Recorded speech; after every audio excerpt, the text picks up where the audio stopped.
a 19-year-old girl was found dead in the freezer. The hotel is affiliated with the police department. The hotel bio research place is affiliated. The crematory place is affiliated. Everything that about that hotel is affiliated with that police department in Rosemont. They have the same address. 2 live videos that was posted by those 2 people that's affiliated in gangs, posted live videos in details about what happened to Kenneka, what was going to happen to Kenneka. All that's facts to the case. Everything else is the images, is made up, said, and everything. Y'all people have to understand. Y'all got to figure out what's true and what's fake. And even the fake shit, I keep telling y'all over and over, the fake stuff also is telling us the real deal.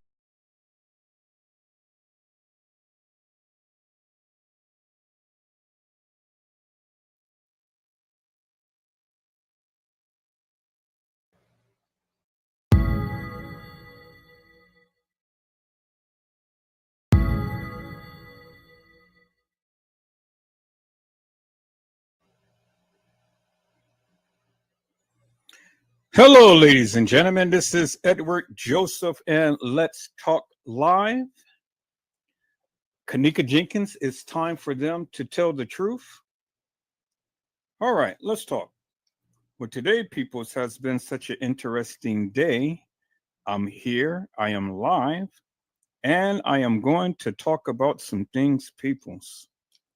Peoples, Kenneka Jenkins, it is time for them to tell the truth. You guys come on in. You guys come on in. You guys come on in, for there's so much to talk about, peoples. You guys come on in. Peoples, it is time for them to tell the truth. I said it is time for them to tell the truth, peoples. And today, peoples, we are going to get a greater understanding, and we are going to see if they are going to tell the truth. I said we are going to see if they are going to tell the truth, peoples. And we have evidence, unequivocal, undeniable evidence, peoples, to see whether or not that they're really going to tell the truth. And so, peoples, we're really going to get into this today. This is the day, and this is the time that you guys have literally been waiting for. I mean, this is the day right here, peoples. And we are going to expose the truth, the unequivocal, undeniable truth in this Kenneka Jenkins case. And so where the people have literally have been lying to the masses, and how Crown Plaza has been lying to the masses, well, people, that's no longer going to be the case, because, see, I told you unequivocally, undeniably, that we are the truth bearers. We are the storytellers, and we will come and we will go to great lengths to get a greater understanding about this particular case. And no longer can these hilarious and nefarious people hide behind the nefarious madness that they have been speaking forever and a day, peoples. No longer will that be tolerated. And so now, peoples, it is my job, it is my duty to bring forth to you that of what should have been done a long time ago. And so, peoples, you know, no YouTuber ever brought this out. This is going to be the very first time that this is ever showcased up on YouTube, Twitter, Instagram, Facebook, TikTok, and the likes, peoples. No other YouTuber has ever brought this out. And when the people said that TM had shut down, and she was able to be instrumental in shutting down the case to where we couldn't get no information. Well, then people's, I beg to differ. I said I beg to differ because that is not true. TM doesn't have that type of power, peoples, to be able to shut down a court filing. Now, all of this is public information, peoples. All of it is public information. And, TM didn't want none of this stuff to be exposed because of the simple fact that they all lied. I said they all lied, peoples. Every last one of them. The kids lied. The establishment lied. TM lied. Everybody lied. And even the YouTubers lied. Everybody lied. And the question is, why is the people lying? Well, I don't know if I'll be able to answer that question, peoples, but I can answer one thing, and that is they lied. And we caught them in a major lie, peoples. And so we're going to reveal a great and very impactful lie that they had told in this Kenneka Jenkins case. And this of what I'm going to show you today, peoples, is going to change and transform how you view the Kenneka Jenkins case, peoples. I said it's going to change and transform how you view this case.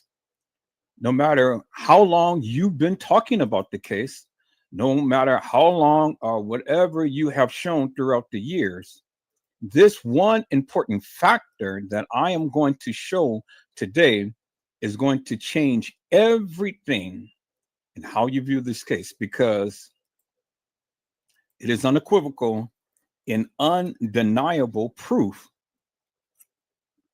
that the Crown Plaza lied, that all of the people, all of the parties in this particular case lied. And why did they lie, peoples? Well, because this one fact that I am going to show you on Edward Joseph Let's Talk Live is going to prove that this was a major conspiracy. And say what you will, and think what you will, and feel how you feel. That's fine with me, peoples. I said that's fine with me, peoples. But see, the thing is that you won't be able to counteract this and stuff, because this is something that you can't even touch. Regardless of whatever your feelings may be, your thoughts and views may be, you can't touch this. And this is a fact. It's a fact. It's a FACT. It's a fact, peoples. I don't care how long you've been talking about this case, and you've been on this case since day one, and the family, all of this and that and the other and stuff. Well, it doesn't matter to me, Edward Joseph Peoples, because at the end of the day, I told you from the beginning, peoples, I am a fact finder, and I am a truth bearer and a truth teller. And I will not be subservient to this madness of what the people say. Now,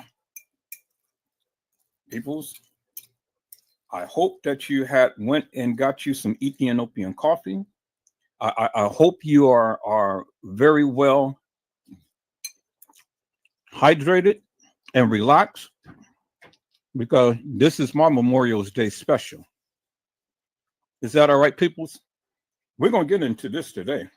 Oh man, we are going to tear the limbs off this nefarious madness that these people has been speaking forever and a day.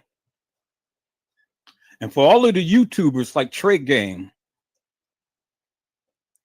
Casey Cloy Overa Sanchez Mendina, Bossman the Hair Lost Man, John Quirk, and all of the other hilarious and nefarious YouTubers that ever talked about this case. Well, you ain't got nothing on me when it comes down to this. And you have never even spoken this. And see, the people's, see, I asked the question for a reason. How did Kenneka Jenkins get out of Irene's lie? And I have yet to have anybody in this community answer the question. They couldn't answer the question, peoples. They could not answer how Kenneka Jenkins got out of Irene's lies. Well, peoples,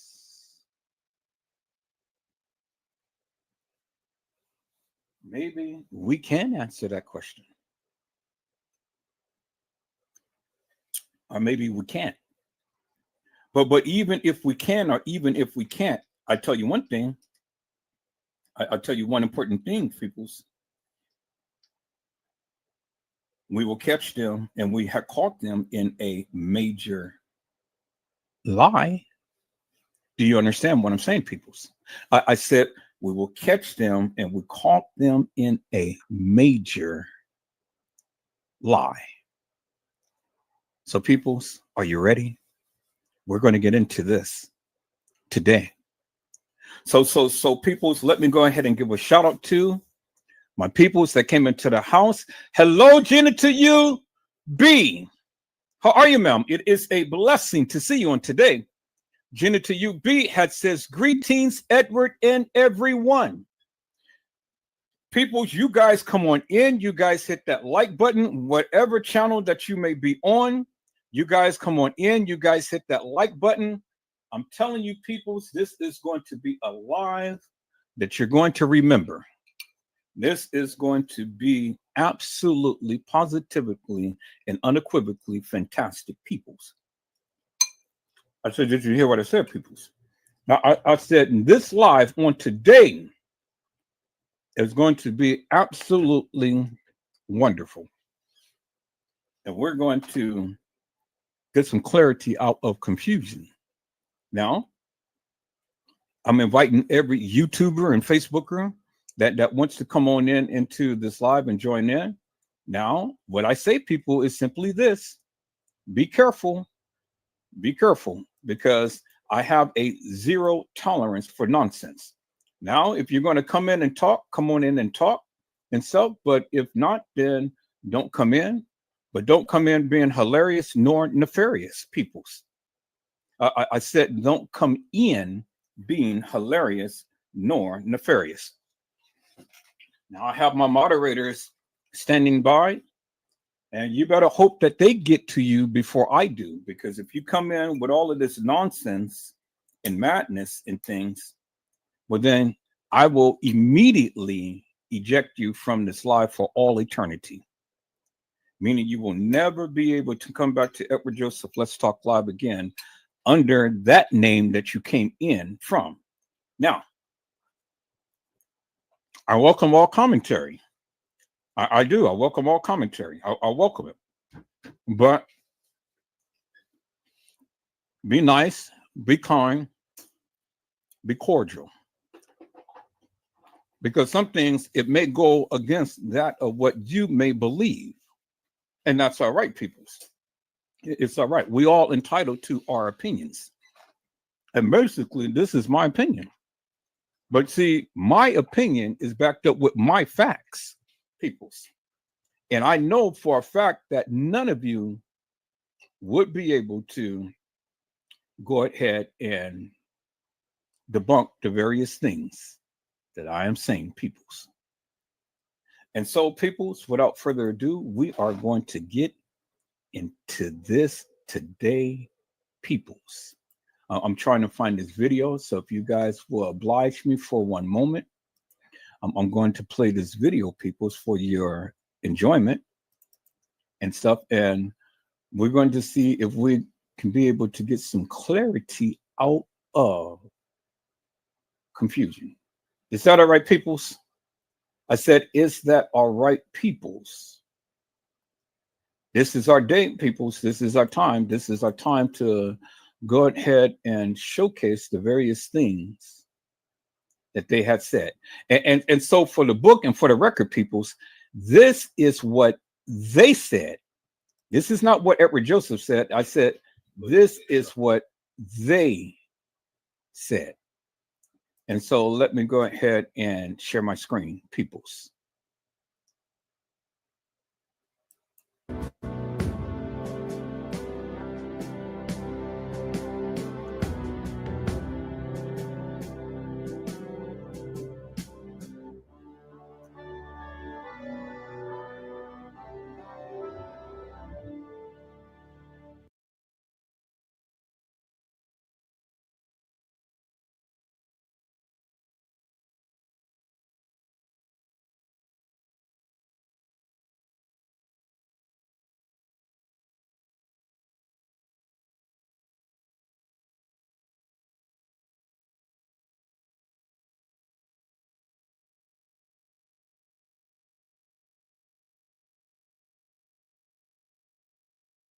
That she was drunk, because now it's a bunch of other videos that's at 240, that's at 230. There's a lot of more videos coming out, and I have the videos. See, she was fine. She was sitting there. She wasn't like this or none of that. So if y'all say she got lost at two, somehow she in a video. So she just sitting there. She talking, because when the manager knocked on the door, whoever it was, Kenneka was one of the persons that went to the door and they say that was a manager. You see this in a video. So she wasn't drunk and she had to come up missing around 3 something, not 2 something. It ain't adding up because we got like 5 more videos. So what they saying not adding up. That's my favorite sister. How can I live life knowing I'll never see her? If you've seen her going to a freezer or being carried to a freezer, then you need to prove that. Jenkins' family says she was at the hotel with some friends at a party, but around 4:30 Saturday morning, the friends called to say they couldn't find Jenkins, but had her cell phone and truck keys. It had to be something within that room that happened, because they walked in the hotel at 1:13, and they seen at 2 something. That's when they realized she was lost. That's not adding up. We saw her on the video at 3:20 a.m. in the morning, staggering. His exact words. She was so drunk so she couldn't hold herself up. She was holding on to the wall. She stumbled into the refrigerator. Then she closed the door behind me. I feel like they helped kill my child, the police department and this hotel.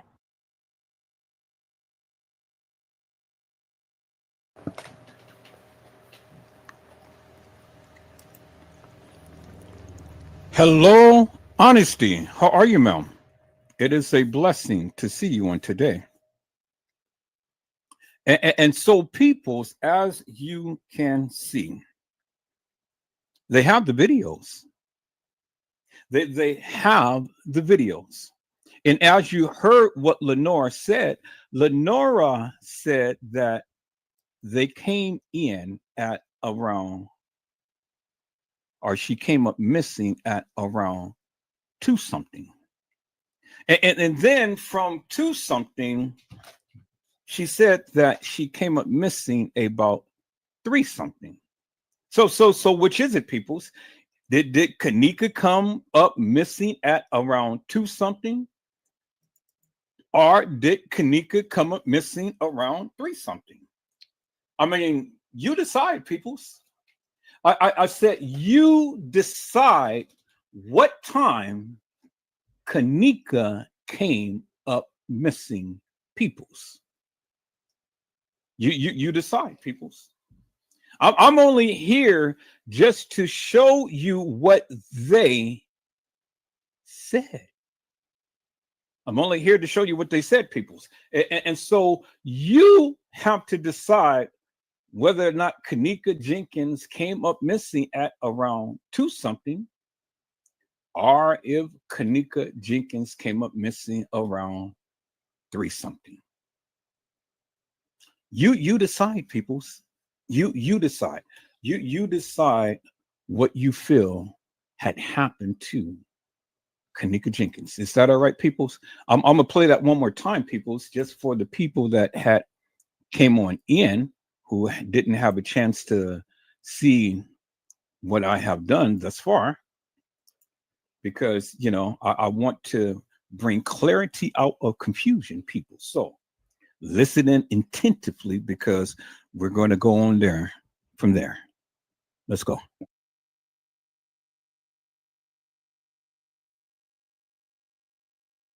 He was drunk, because now it's a bunch of other videos that's at 240, that's at 230. There's a lot of more videos coming out, and I have the videos. See, she was fine. She was sitting there. She wasn't like this or none of that. So if y'all say she got lost at two, somehow she in a video. So she just sitting there. She talking, because when the manager knocked on the door, whoever it was, Kenneka was one of the persons that went to the door and they say that was a manager. You see this in the video. So she wasn't drunk, and she had to come up missing around 3 something, not 2 something. It ain't adding up, because we got like 5 more videos. So what they saying not adding up. That's my favorite sister. How can I live life when I never see her? If you've seen her going to a freezer or being carried to a freezer, then you need to prove that. Jenkins' family says she was at the hotel with some friends at a party, but around 4:30 Saturday morning, the friends called to say they couldn't find Jenkins, but had her cell phone and truck keys. It had to be something within that room that happened, because they walked in the hotel at 1:13 and they seen at 2 something. That's when they realized she was lost. That's not adding up. We saw her on the video at 3:20 a.m. in the morning, staggering. His exact words. She was so drunk, so she couldn't hold herself up. She was holding on to the wall. She stumbled into the refrigerator. Then she closed the door behind me. I feel like they helped kill my child, the police department, and this hotel. TM had said that she feel that they helped kill her child, the police department, and this hotel. That's what TM said. She felt that they helped kill their child. And so the thing is, peoples, is that they want us to believe that they only saw these videos, and they're only going by the videos that they saw to give the narrative that they gave. But see, it's up to you whether or not you believe, peoples, that they're telling the truth. Because as Lenore said, that she has 5 more videos. Oh, really? Oh, really? And so my question is, what 5 videos do Lenore have, peoples? Lenore had told you that they have 5 videos, and they gave you different times of when Kenneka was supposedly had came up missing, peoples. And so my question is simply this: when did she come up missing? What time did she come up missing? What time did they come in, peoples? That is the question that I had asked the people, but I have yet to get any response from the community. I mean, it's one thing to talk to me, but then it's another thing to come live and tell me what you feel about what you think happened to Kenneka Jenkins. And so, peoples, it doesn't add up. I said it doesn't add up. And so, peoples, I just wanted to go back just for one moment and let's listen to what the attorney had said, Jeffrey Feiger. Rosemont Mayor Brad Stevens is hosting a large group of area business people to talk about economic development in the town's new minor league baseball stadium. But the death over the weekend of 19-year-old Kenneka Jenkins is casting a long shadow over the town's good news. Obviously, a tragedy. This 19-year-old gal has lost her life. After Jenkins was discovered missing after attending a birthday party on the 9th floor of the Crown Plaza Hotel late Friday night, her body was discovered early Sunday morning in a freezer in the basement of the hotel. Relatives admit there were drugs and alcohol at the party. Her family and numerous activists, though, are questioning how she wound up in the freezer Our concern is that there was possibly foul play. I think that's what everybody's concern is. There was a possible cover up on her death. Video from the party posted on social media has drawn hundreds of thousands of views across the country and has fueled speculation about the case. But Rosemont's mayor says that's all it is, speculation.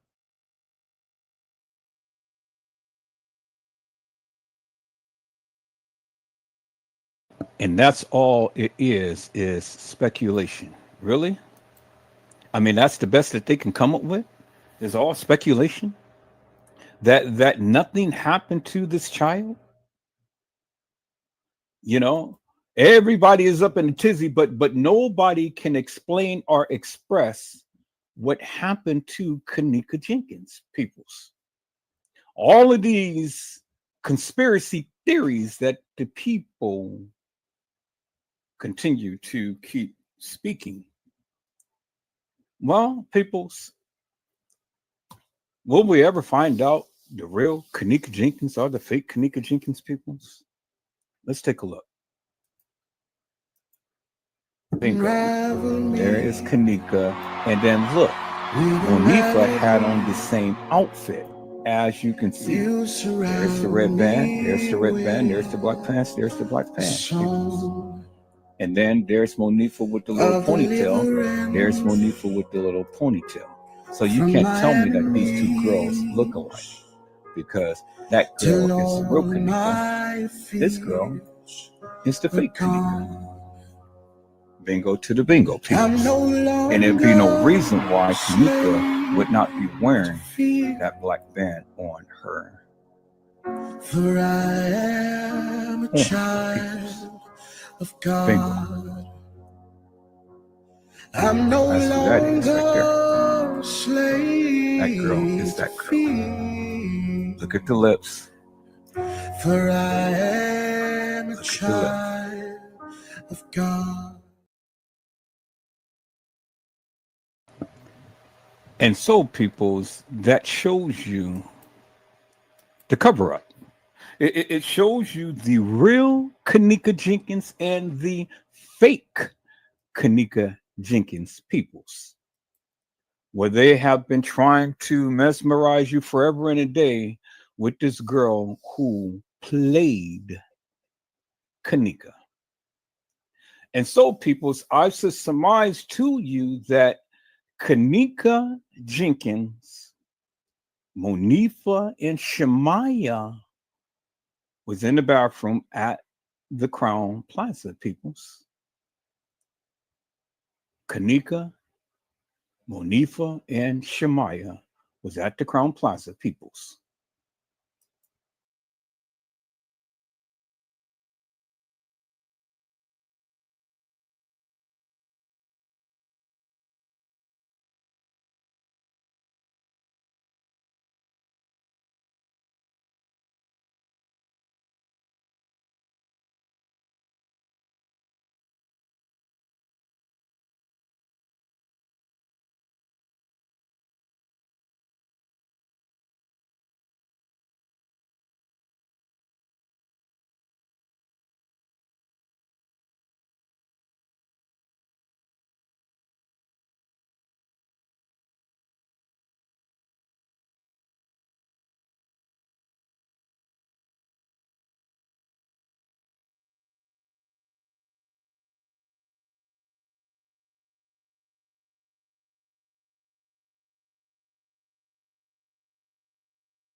And so, peoples, as you can see, Kenneka Jenkins, Monifa, and Shemaya at the Crown Plaza in the restroom, peoples.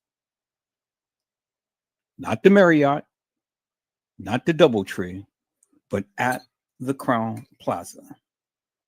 And as you can see, peoples, Shemaya had taken a video of them in the bathroom of the Crown Plaza. And so, peoples, we had so many different people sit up here and tell us all of this madness about Kenneka Jenkins and things, and everybody gave their narrative. And so one thing I want to point out, people, is this particular person here who has been in every single Kenneka Jenkins chat room, spilling her ventum all around everywhere. People, let's listen to the lies that Casey had said about the death of Kenneka Jenkins. Let's go.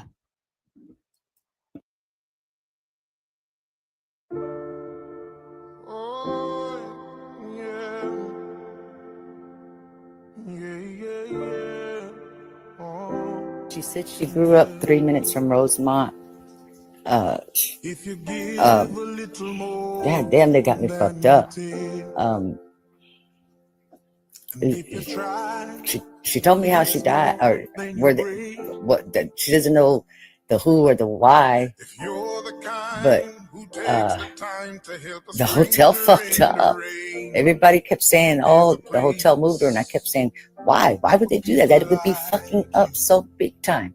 They fucked up big time. They moved her. They found her. They freaked out and they moved her and they threw her in the freezer to try to make it look like an accident. And I got this information in exchange that I'll do the fucking interview with them. So you can't say nothing yet.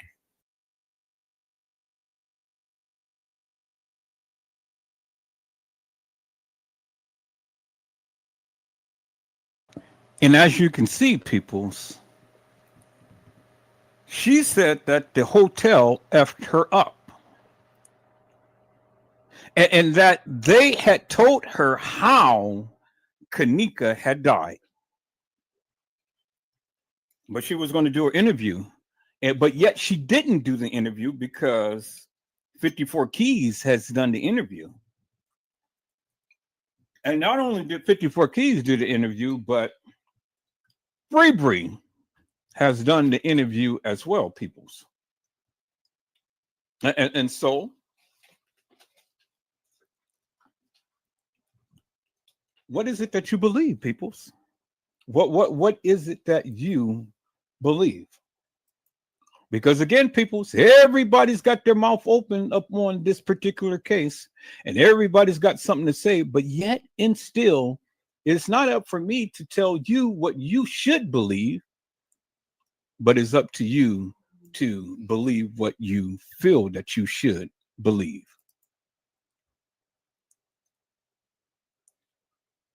And so, peoples,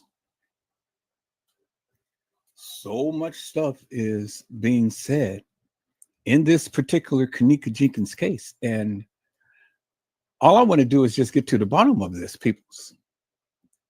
That's all I want to do. I just want to get to the bottom of this, people. So let's go ahead and let's look at the different faces of Kenneka Jenkins.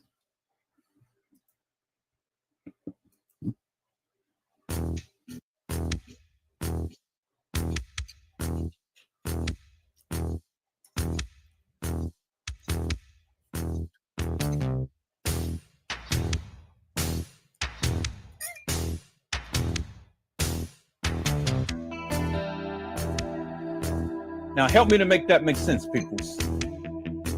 Videos don't lie, peoples. It doesn't lie. It doesn't lie. People lie, but those videos don't lie. So either all of these people are Kenneka, or goddammit, Kenneka wasn't even there. And then how in the hell could she be there when you got several girls who is literally playing Kenneka, and you can clearly see by the outfits and stuff it's not Kenneka. Help me to make that shit make sense, people.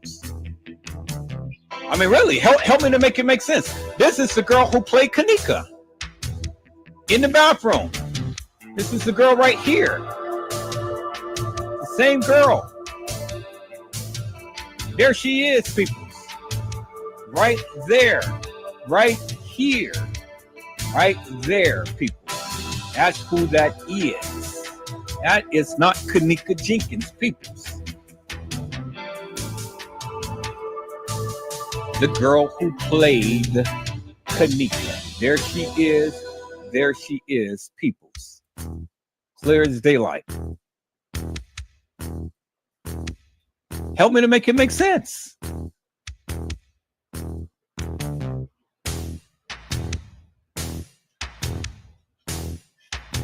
You see the dimple? You see the dimple?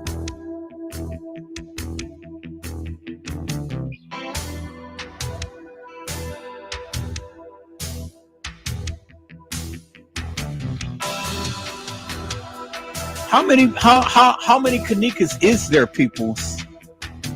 Really? How many Kennekas is there? That Kenneka? Is that Kenneka? Look at the two body styles. Is that Kenneka?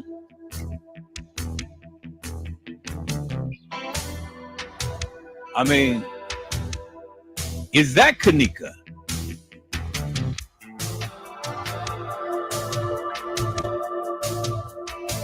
Look at the body styles, peoples.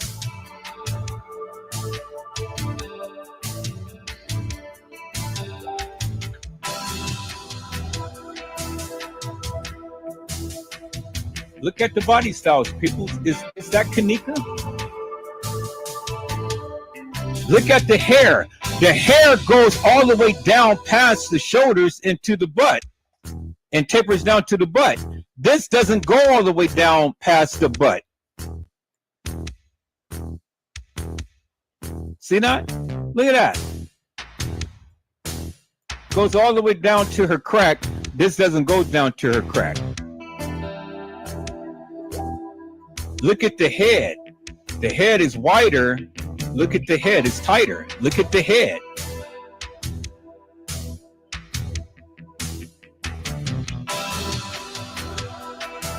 Goddamn, peoples, how many Kennekas is it? How can Kenneka be roaming the halls of this establishment and then be commandeered by all of these people? Really, help me to make it make sense. I know you guys got your own philosophies. You guys feel strongly about what you say. You guys feel that Kenneka was there at the establishment. You feel that she was in TY's live and stuff, and Irene's live. Well, God damn it, help me to make it make sense. How? How? How? Help me to make it make sense. How? Because peoples,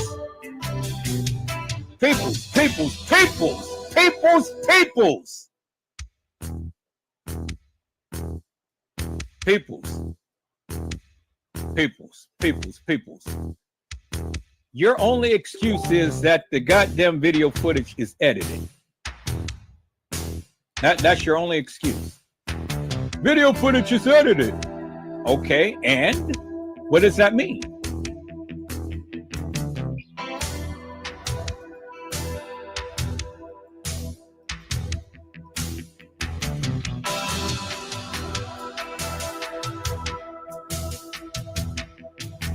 What does all of that mean?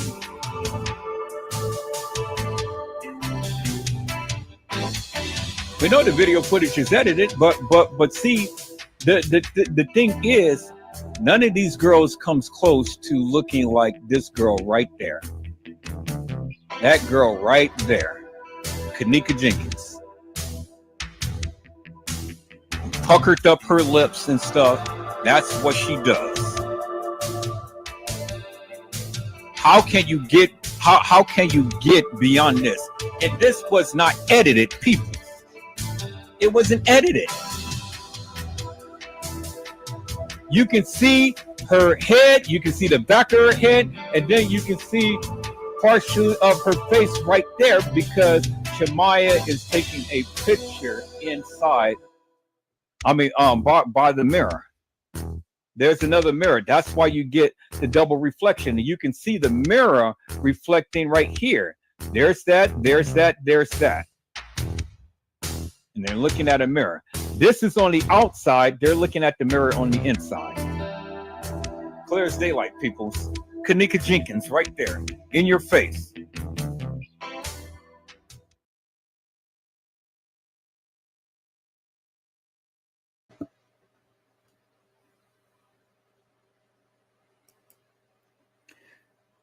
Hello, Mariah Lavender. How are you, ma'am? It is a blessing to see you on today. Mariah Lavender says, hello, Mr. Edward and everyone. Hello, Tidbits with Christian. How are you, ma'am? It is a blessing to see you on today. Tidbits says, hello, all. And so, peoples, as you can see, the differences in between the girls who they said is Kenneka Jenkins. And so, peoples, you decide whether or not it is Kenneka or not. It is not up for me to tell you who you should believe. It's up to you, peoples. I'm only here just to show you my findings, peoples. And so it's up to you to decide who you believe is Kenneka Jenkins, peoples. And so, peoples, I want to go and I want to listen in to what the people had to say about Kenneka, peoples. I want to listen in to what the people had to say about Kenneka, peoples. This is what they had to say.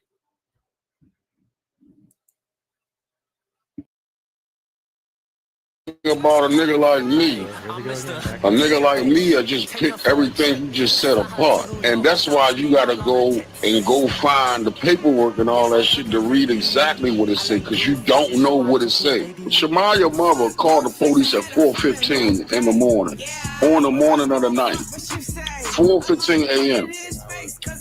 By 4:30 or 4:30 something, they was at the police station. Shamaya mother called the police to report what Shamaya came back and told her what had happened. And a tidbit of information for me to talk about. Kenneka was actually missing at that point. Kenneka was missing when they went to the police department to say what. That was the purpose of them going down there. They had not found Kenneka. So Shamaya's mom called the police department, asked them to come and pick them up and bring them back to Rosemont PD. And that's exactly where the fuck they were at 4:30 in the morning. Now it was stated, peoples, that the case files had stated that Kenneka was missing. But see, the case files had stated one thing, the people had stated another thing, and yet the YouTubers had stated something else. And so, peoples, you know, my question is simply this. When did Kenneka come up missing? Because everybody has a different story. Shamaya's mom was supposed to have called at 4:15 in the morning. And at 4:30, they were supposed to have been at the Rosemont Police Department and telling them what happened to Kenneka. But peoples, at 4 a.m. in the morning, as you can see, Shamaya, Monifa, and Bree was still at the establishment, wandering around looking for Kenneka. So how is it at 4:30 in the morning, Shamaya is at the Rosemont police station when at the 4 o'clock hour, they were still at the Crown Plaza looking for Kenneka? See, people, I'm like Irene. I mean, I'm like Lenora. It doesn't add up. I said it doesn't add up, peoples. See, everybody is saying that they were all supposed to be somewhere, everywhere, and this and that and the other. But then the question is, peoples. I mean, from the time to when Kenneka was supposed to have been missing to the time that she came in, it's only an hour, peoples. From 1:13 to about 2:30.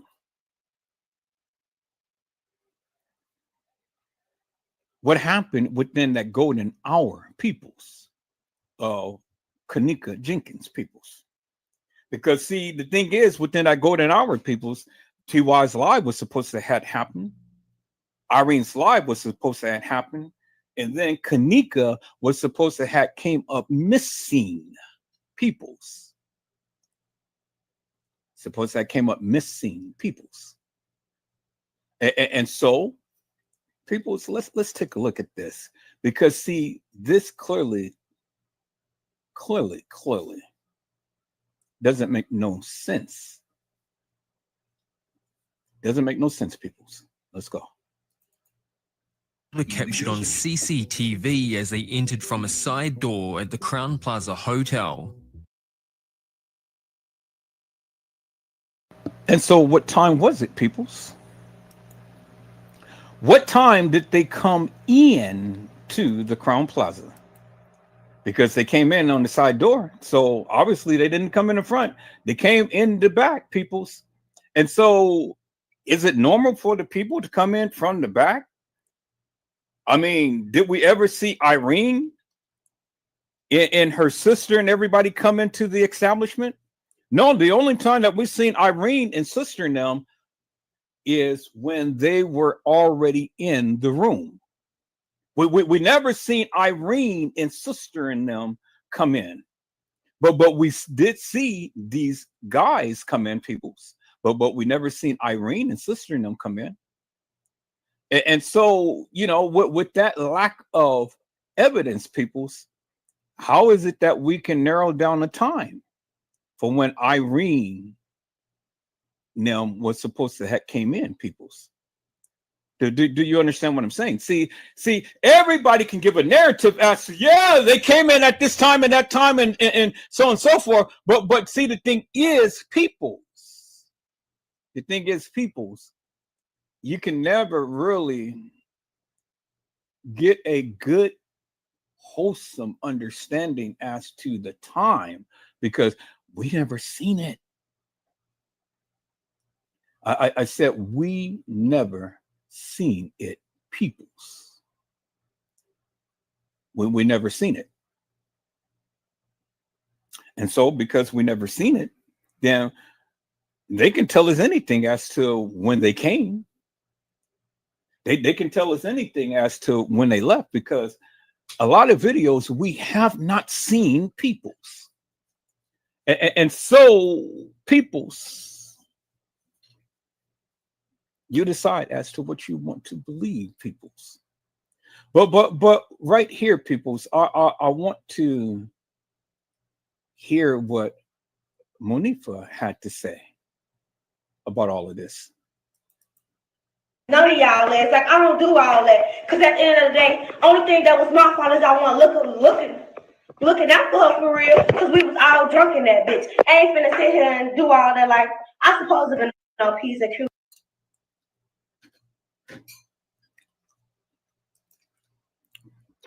So Monifa didn't want to blame nobody. Monifa said that they were all drunk. Monifa said that they were all drunk and that they were all looking for Kenneka. Well, I mean, to a certain degree, people, yes, that's true. They were looking for Kenneka. I mean, we saw that on video footage. But what else did Monifa have to say? Let's listen in. None of y'all is like, I don't do all that. Because at the end of the day, only thing that was my fault is I want looking out for her for real. Because we was all drunk in that bitch. I ain't finna sit here and do all that. Like, I supposed to be no piece of truth. first through the internal decomposition. This is where every single cell in your body starts breaking down, and every cell in your body actually holds tightly very toxic chemicals. They're called enzymes, and those enzymes are very oxidative and they degrade tissue very quickly. Once your cells die, it cannot hold those toxic chemicals, and so it breaks down the cells, and then it sends a chain reaction throughout the body where all the cells starts breaking down, and more of those toxic enzymes are released, and you have what is called the autolysis. The body is now falling apart, the tissues are falling apart, so you have external bacteria coming in to start breaking down the tissues further. These external factors are actually called the putrefaction stage of decomposition. And that's when the body turns the zombie-ish appearance. It's bloated, all the tissues are decomposing on the inside, and they're creating gas and liquid. So that liquid is being expelled because of the pressure. Those build-up gas are creating inside the body, and it's expelled through the natural orifices and functionally. Then that's also where most of the insects will put themselves, so the eyes, the mouth, the nostrils, and other holes, because they're attracted by those liquids oozing from the body. It's extremely delicious. And so, peoples, I didn't mean to play that part of the video, not just yet, but I thought that I had edited this down to the degree to where, you know, I was just only going to get Monifa's testimony and things. But okay, so we're going to switch gears for a moment. As you can see, the doctor had shown you and had told you how a body decomposes, peoples. And as you can see, the body on the gurney was decomposed. And the doctor just explained to you how the body decomposes. Now, we have to examine the timeline here, peoples, because see, if you go back and you remember the video that I had played of what Lenore had stated, peoples, you know, if you go back and you remember what Lenore had stated and things, her sister was there at the establishment. That's point number one. So Lenore had said that Kenneka Jenkins was at the Crown Plaza, not at the Marriott and not at the Doubletree. She was at the Crown Plaza. Lenore also stated that she had 5 videos of Kenneka at the Crown Plaza. Lenore also stated that her sister came in at 1:13. But she came up missing at about 2:30, and then she changed it to about 3:30. But Lenore also stated that all of this madness that the people had said is not adding up. That's what she said, right? And so my question is to the people, all that you have seen thus far in all of the testimonies of what the people had said and the people had did and things, is it adding up? It's the timeline adding up to that of what you think happened to Kenneka Jenkins, peoples. Is it all adding up? Because see, the thing is, peoples, we can debate forever in a day about the time. But see, the thing is, people, when we look at the videos, and we look at the timestamps in the videos, the timestamp changes, peoples. And so how can you be able to understand clearly and wholeheartedly which of the videos is correct? Because you got on the timestamp, you got little text. And then on some of the videos, you got big text. And so if you got little text and big text, how could you be able to say which one is which? It's just like that movie Richard Pryor had played then. Which way is up? Which way is up, peoples? And so that is up for you to decide, peoples. I'm just laying out the foundation as to what they had said, peoples. Because just like Honesty had said, it ain't adding up. People, 1 + 1 = 2. But then if you add one more to that, it doesn't equal 4. Because if you say 4, then you're wrong. I said, if you say 4, then you're wrong. Your mathematical equation is wrong, peoples. Everything that you say in this Kenneka Jenkins case has to add up, peoples. And if it doesn't add up, just like Johnny Cochran had said, if it doesn't fit, you must acquit. And so peoples, you can take bits and pieces of this case and you can talk about it, but it has to add up, peoples. And if it doesn't add up, well, then what are you saying? What are you saying, peoples? Well, let's take a walk, peoples. Let's take a walk, because I want to get a sense as to what TM was trying to convey to us, peoples. I mean, she said that something happened to my daughter. That's what she said, right? I didn't say that, peoples. I said that is what she said. And so because of what she said, that's all we have to go by, peoples, right? It's what she said. Well, peoples, I want to listen in to what TM had said. Let's go.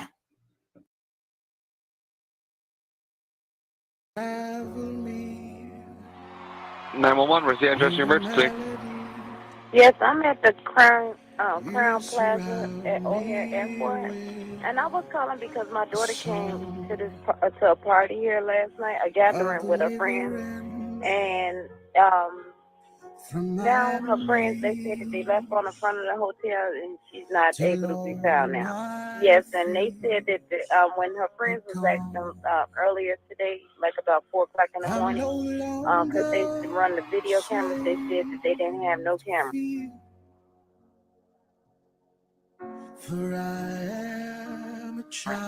But now I came and it was a lady. She said that she heard music, and she asked me that I want to go upstairs, and we went upstairs on the 11th floor, and it was someone came to the room, and she said that she did see my daughter there with a group of girls and a couple of guys, but that's all she just saw because she was busy trying to get reception on her phone. Your love has called my name.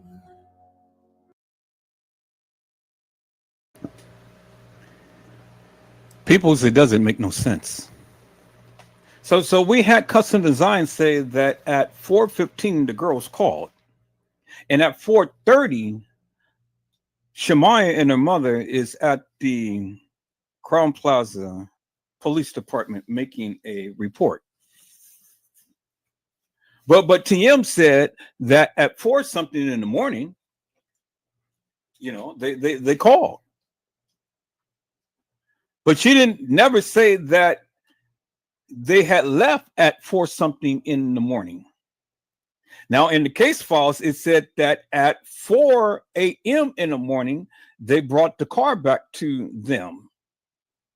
But see, the thing is, people, it ain't adding up, because see, the thing is simply this. According to the video footage, the girls is still at the Crown Plaza at 4 a.m. in the morning. And so my question is, peoples, what video timestamp are we looking at to where we can be able to say unequivocally and undeniably when the girls was at the establishment? Because it ain't adding up. You got conflicting stories from TM, from Custom Designs, from the case files, and then from the YouTubers. It ain't adding up, peoples. It ain't adding up. And so it has to add up, peoples. And if it ain't adding up, something is wrong. Something is wrong. And so, peoples, my question is simply this: what is wrong? Because we got conflicting stories, and then we got conflicting timestamps on the video. And so, what is it on the video that we can be able to discern or decipher that is actual, factual, or true? And so, what do we do, peoples? Do we go with the case files? Do we go with the video footage? Or do we go with the narratives of what the YouTubers are saying? Well, see, peoples, that is up for you to decide. So for you to decide. I'm just only here just to bring clarity out of confusion and to show you all of the different conflicting stories. Now, everything can't be right, peoples, because if it's conflicting, it can't be right. There's only one truth to the proof, and there's only one proof to the truth. The truth needs no help. It stands on its own, peoples.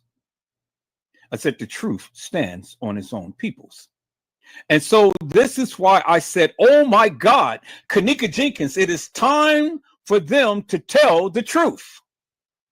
It is time for them to tell the truth. They have to tell the truth. Because if they don't tell the truth, peoples, it will forever be a lie in this particular case. And so I'm aiming to find what the truth is, peoples. Because like Honesty had said, it ain't adding up. Peoples, I see my family in the house, so let's give a shout out to Hello Mello. How are you, my friend? It is a blessing to see you on today. Mello said, what's up, bro, Ed, and everyone in the chat?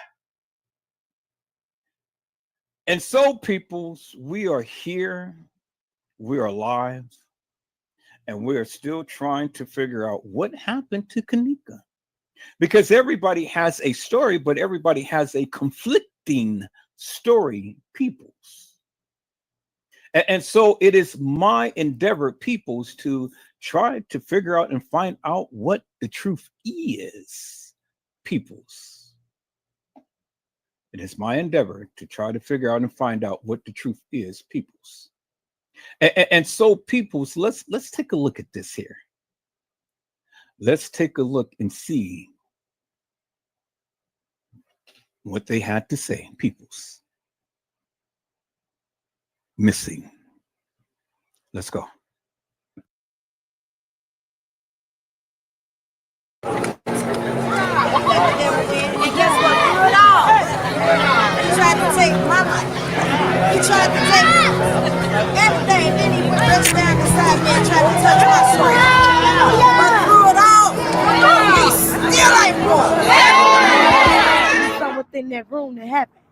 Because they walked in the hotel at 1:13 and they seen at 2 something. That's when they realized she was lost. That's not adding up. We saw her on the video at 3:20 a.m. in the morning, staggering. His exact words. She was so drunk that she couldn't hold herself up. She was holding on to the wall. She stumbled into the refrigerator. Then she closed the door behind her. To me, I feel like they helped kill my child, the police department, and this hotel.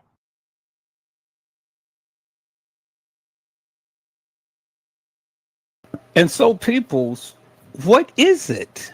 Where is it and when is it, peoples? She feels that they helped kill her child. And so if they helped kill her child, peoples, who was it? Because according to TM, there was an employee in the kitchen with Kenneka for over 2 hours. So if there was an employee in the kitchen with Kenneka for over 2 hours, peoples, well then who was it? Who was it? Because according to their narrative, according to what Custom Design had said, that Shamaya and her mama was supposed to have called the police at 4:15 on September the 9th. And then at 4:30, they were supposed to be at the Rosemont police station. Really? So they called them at 4:15, and then 15 minutes later, they're at the police station. Really? But yet on the video surveillance footage, they're still there. So who took Shemaya home? Because if Kenneka is missing, the only person who can drive the car was Bree, right? Because Bree was supposed to have had the keys, right? But wait a minute. Wait 1 minute. It was Monifa and Shemaya that said that Irene had the keys in the room, and that they came back to go to retrieve the keys in the cell phone. But wait a minute, people. Wait 1 minute. How could that be? So how could everybody have the keys, peoples? How? That's the question that I ask. But see, even though people's all of these different scenarios that have been playing out, and everybody is giving a different story to what's going on. Well, there's one person who told you what was going on unequivocally and undeniably, and that was Jeffrey Feiger himself. And so let's listen in to what Jeffrey Feiger had to say about what was going on. Let's go, peoples. Let's go. Kenneka was not identified or found wandering in the Crown Plaza Hotel on the early morning hours of September 9th. Why and how, although video surveillance cameras clearly indicate that Kenneka was wandering into an area under construction that had a operating walk-in freezer and cooler, and why and how, in spite of the fact that Kenneka's family and friends were at the hotel from the moment she disappeared until the moment her body was found. Kenneka Jenkins' family was at the Crown Plaza at the time to when Kenneka came up missing to when she was found. The family. The family was at the Crown Plaza at the time to when Kenneka Jenkins was missing. At the time to when she was found. See, peoples, I can't make this up. This is what Jeffrey Feiger had said, peoples. I couldn't make it up. That's what he said. Jeffrey Feiger had told you that the family was there at the time to when Kenneka came up missing, to when Kenneka was found. And so, peoples, if you watched the live the other day, I've shown you where the family was. Lenora was there, and she was in the bathroom. And TM was there, and she was in the bathroom. Unequivocally, undeniably, peoples. Because, see, that's what Jeffrey Feiger had said. That's what Jeffrey Feiger had said. So I can't make this up, peoples. I can't make this up. So, since we already know, based upon what Jeffrey Feiger had said, that the family was there at the time, to when she came up missing, to at the time that she was found. Well, where was she found, peoples? I said, where was she found, peoples? That is the question that lingers on, peoples. And so maybe we can get a little bit more information as to where Kenneka was found. Let's go.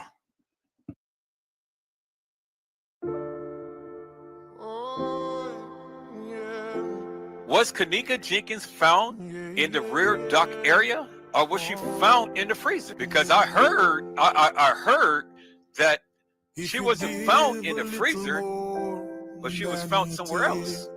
Is that to be true, peoples? Chat. That's what they said from the beginning.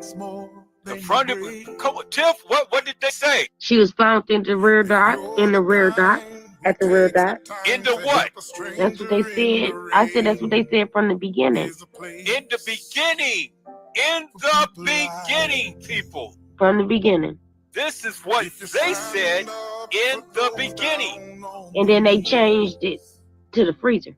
Come on. So we got reference of Kenneka Jenkins being in the dock area, being found in the dock area, and not in the what? The freezer. Because Tiffany said that's what they said, what? In the beginning. What did they do? They changed it, right? So when they changed it, then what did the people do? They latched on to that narrative and they ran with it. But people, what did I say? I said we are true fact finders, right? So if that's what they said in the beginning, and we have the person on the mic saying, I am in the dock area, what is that telling you? That they not in the freezer. That they didn't find her in the freezer. Found her where? In the dock area.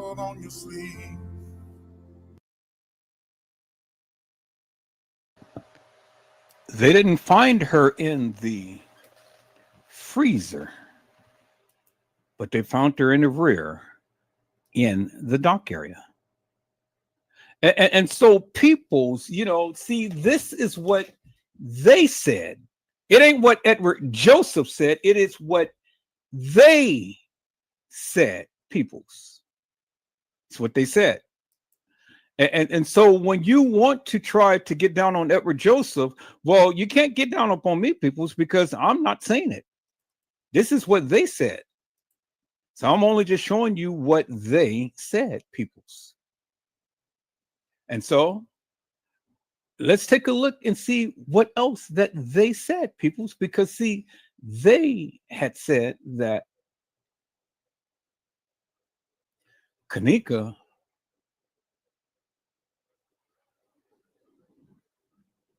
was walking the halls of that establishment, peoples. That's what they said. But they said a lot of things, as well as a lot of other people said a lot of things. And so I'm just trying to get a sense as to what's what, peoples, because I mean, we got all of the stuff of what the people had said and what they said and things, and it is just not making no sense to me, peoples. So can we get a consensus as to what has really happened, peoples? Can we get a consensus as to what really has happened, and what really is it that they said, peoples? I mean, everybody said a lot, but all of the things that they're saying, it ain't making no sense, peoples. It ain't making no sense to us. And so let's take a listen to something here, peoples. I want to take a listen to something here because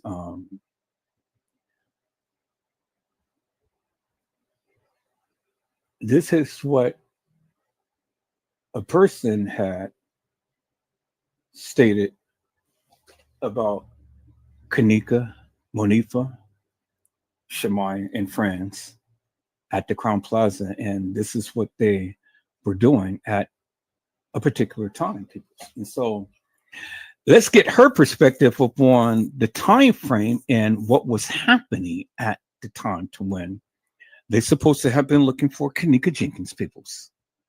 Let's go.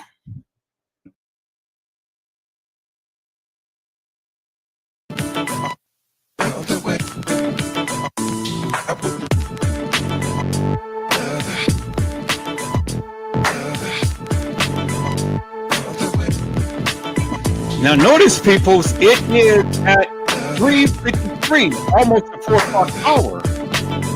And Shemaiah is walking in the halls, and Monifa is walking in the halls with these people. Now, does it look like they're looking for Kenneka? Well, you decide. But remember what Custom Design had said is that Kenneka, that Monifa, that Maya was supposed to have been at home calling the police to her mom, yet they were supposed to be at the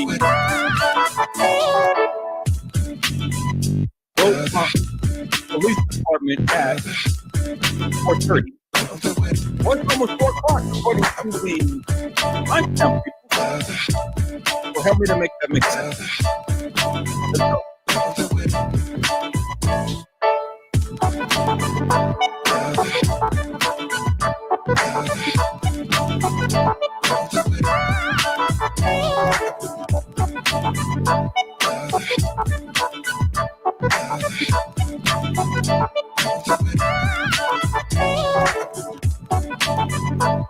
All right, people, it's almost the 4 o'clock hour, and everybody's still at the establishment. You know, they said that they were supposed to have told the kids that they had to go, but yet everybody is still wandering around the establishment. And then look at Monifa and Shemaya, almost at the 4 o'clock hour, and they're still wandering the halls of that establishment. So then the question becomes, peoples, where's Bree? Where was Bree, peoples? Did you see Bree in the video footage, peoples?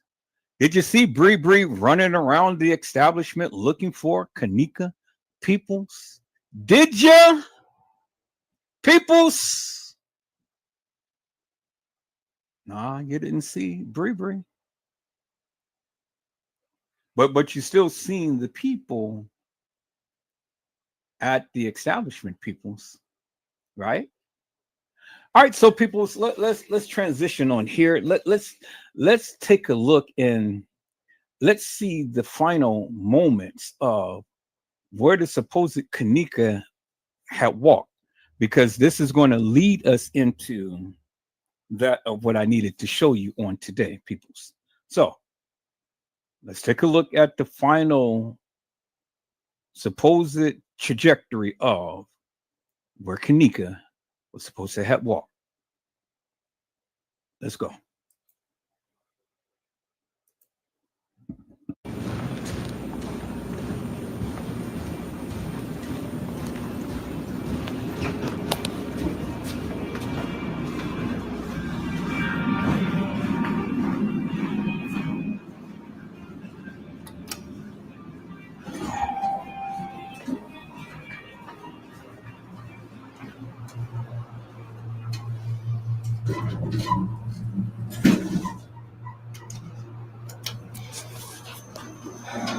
What's the word, YouTube family? It's your man Chris Barnes back at you with another video. Right now we're at the Crown Plaza Hotel, and I'm about to take you all to the actual site of Kenneka Jenkins. 1 second.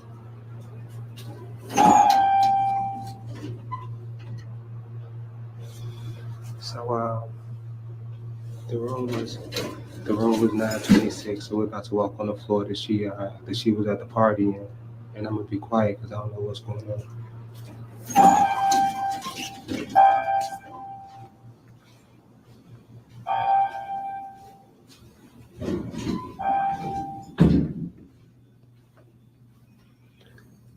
So guys, as you can see, it's right by the elevator. It's right by the elevator.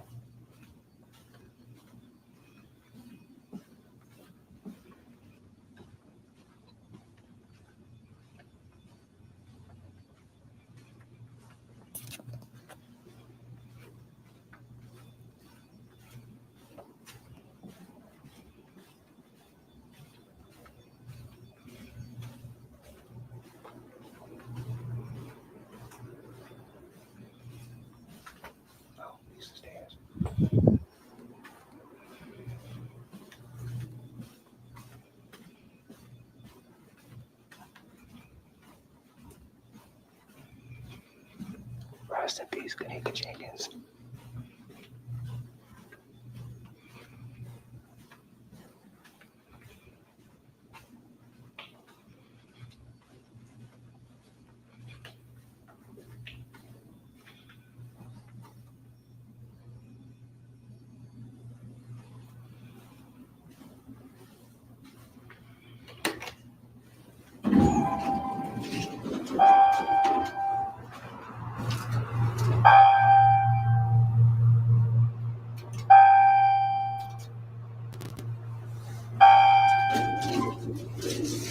All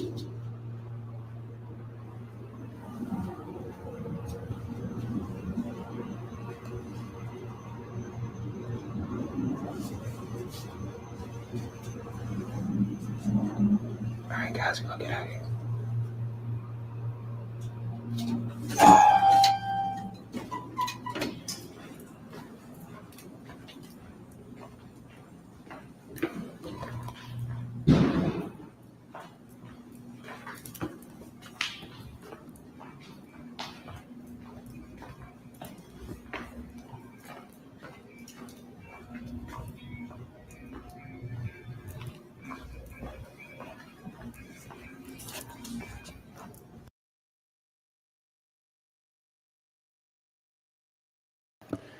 And so there you have it, peoples. Room 924 and 926. And as you can see, 924 and 926 is right by the elevator, peoples. And I have asked the question many times over, peoples, how did Kenneka Jenkins get out of Irene's live? How did Kenneka Jenkins get out of Irene's live? And nobody was ever able to tell me that, peoples. Nobody was ever able to tell me how Kenneka Jenkins got out of Irene's live. And so, peoples, let's take a look at this live that this person had did, because they had snitched some videos together and they had called it the reenactment, peoples. So let's take a look to see what this person had to say. Let's go.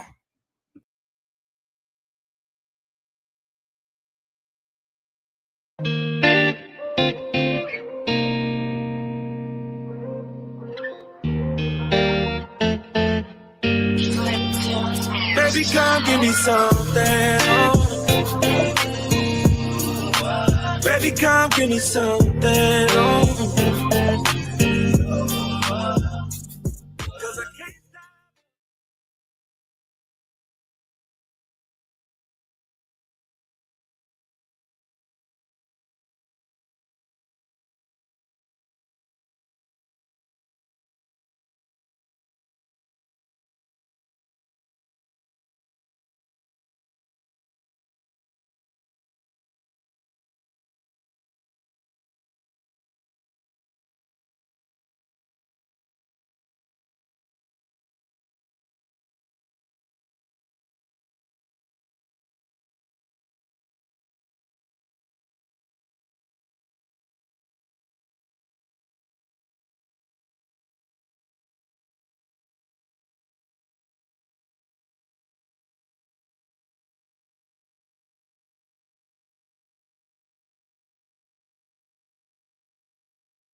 And so, peoples, as you can see in the video, when the young lady who supposed to had been Kenneka Jenkins had walked back there in the trajectory and entered into the freezer, then you got to ask yourself the question, why did the video abruptly cut off?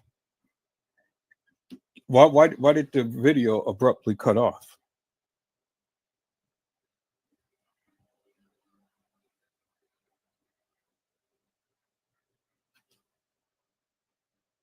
Why? Why did the video abruptly cut off, peoples? That doesn't make no sense to me. And so this is the whole purpose of this live, is to try to make sense out of nonsense. Now, you saw the trajectory of what the people have done with the reenactment and things.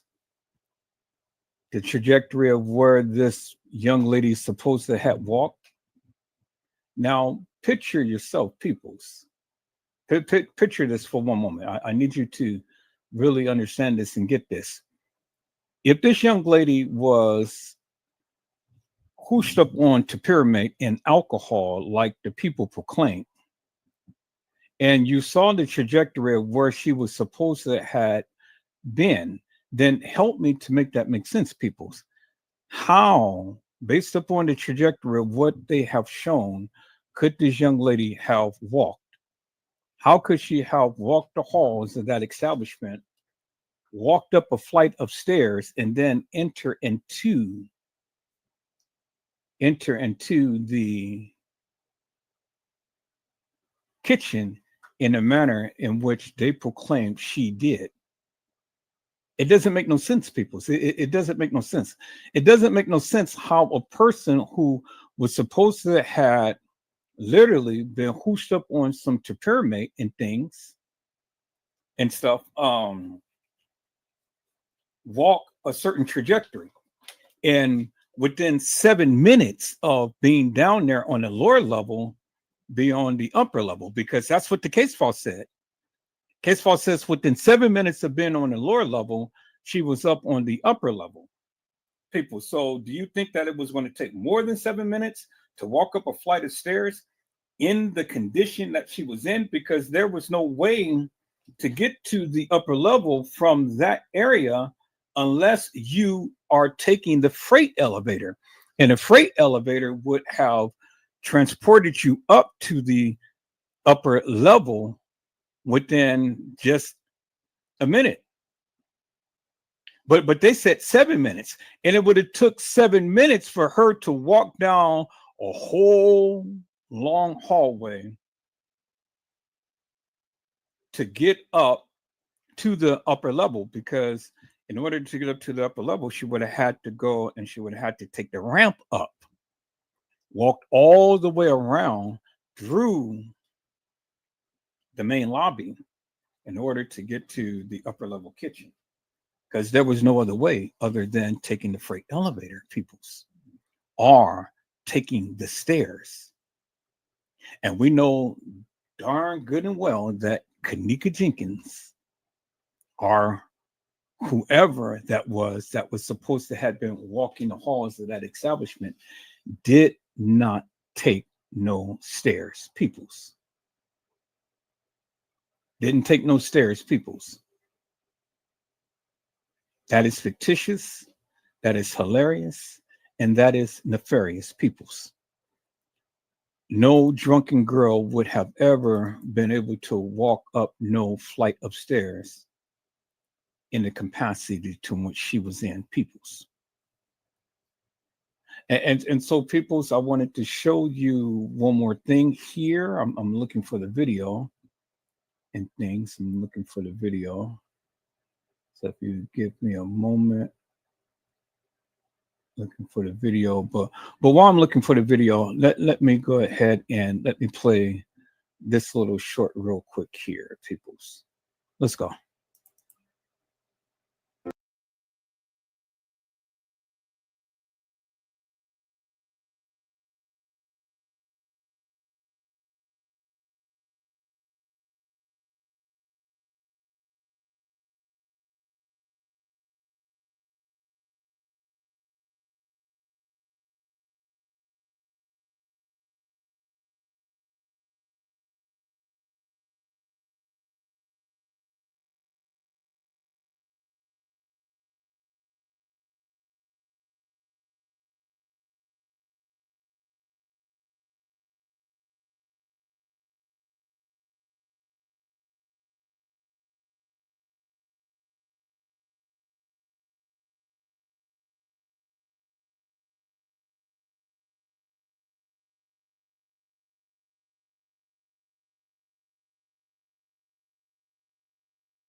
11 hours later, at 12:48 a.m. Sunday, when Kenneka is found in a vacant area of the hotel inside a walk-in freezer, she's dead. Protesters are gathering now for the third day to stand with the victim and her family as they demand answers from police. Questions continue to swirl in the death of 19-year-old Kenneka Jenkins. The investigation prompts viral speculation as police scour hotel footage and online videos of Kenneka's last living hours. When they finally see the footage, shocking images trace Kenneka's last moments. Now, after puzzling autopsy results, the case still remains unsolved for her family as they seek answers and justice for Kenneka. Crime Online founder Nancy Grace joins us now. She is a tireless advocate for victims' rights. So let's get into this case. What puzzles you the most about it? You know, Dr. Ross, I hardly know where to start. Let's just start with a surveillance video, all right? Number one, when you have a bank of surveillance cameras, isn't there usually somebody sitting there looking at it? I mean, why do you have a bank of security video? It's to stop incidents from happening. And another thing, the most troubling thing is the way her body was found, with her shirt pulled up over her bra and her pants pulled down over her pelvic bones. That's just not right. Let's get into that. These photographs, this is the breaking development, folks. It does raise the possibility of some foul play. So the police just released these images. Whoa. The possibility. Dr. Oz, rest assured, if they found your body with your pants down and your shirt up, I would be on it. Okay? That's not right. Now, another thing that is very curious to me is she leaves her little group and she disappears. She's steady on her feet. Everything's fine. She's walking along. Then suddenly she reappears about an hour and a half, 2 hours later, and she can hardly walk. What happened? Yeah. And when I think about this mom and they find out their daughter's missing and they go to the hotel staff and they beg for help, they kicked them out of the hotel. They got such a runaround. It's very upsetting, Oz. It's upsetting for a lot of reasons. By the way, this is the autopsy report, right? This is the doctor, what I look at. The medical examiner, Cook County Medical Examiner, well-known office. They stand by their autopsy report. But there are parts of this puzzle that do not add up. There's one really important issue. She was seen on at least 4 hotel cameras. And there was allegedly a camera right above the freezer that she walked in. Oh, that's a big problem. Now, how could it possibly be? We don't have that footage. It seems like it's the most obvious thing to look at. Because the camera that would have been trained on her going in the freezer, or who put her in the freezer, doesn't exist. I just find it all very odd. And when something doesn't fit, that means you don't have all the facts. I know that for sure. So let me put my doctor's hat on for a second and try to unravel the parts of the puzzle that I do think we can put some information around. So the first is, could we have saved this girl's life? Being in the freezer for so long is a problem. And there's no question, she died from hypothermia, right? She could have been out in Siberia. Those refrigerators are at 0 degrees, right? They're freezers. So if the normal body temperature, come on over here, your temperature right now, hopefully, unless you got a fever, is 98.6, right? Now, that's what we're supposed to be. Your body will shut down in order to preserve itself as the temperatures begin to fall. It's trying to make sure it doesn't have a problem. So you get between 48 and 56 degrees, it all shuts down. Your breathing, mentation, everything. This is a catastrophe. Walk-in freezers have a temperature. They're required to have a temperature of 0. So 21 hours until she was found dead in the hotel's walk-in freezer. Okay, people. So I want to stop here for a moment, and I want to stop here for a moment, and I wanted to talk to you for a moment so you guys can get a greater understanding as to where I'm going with this. You heard what's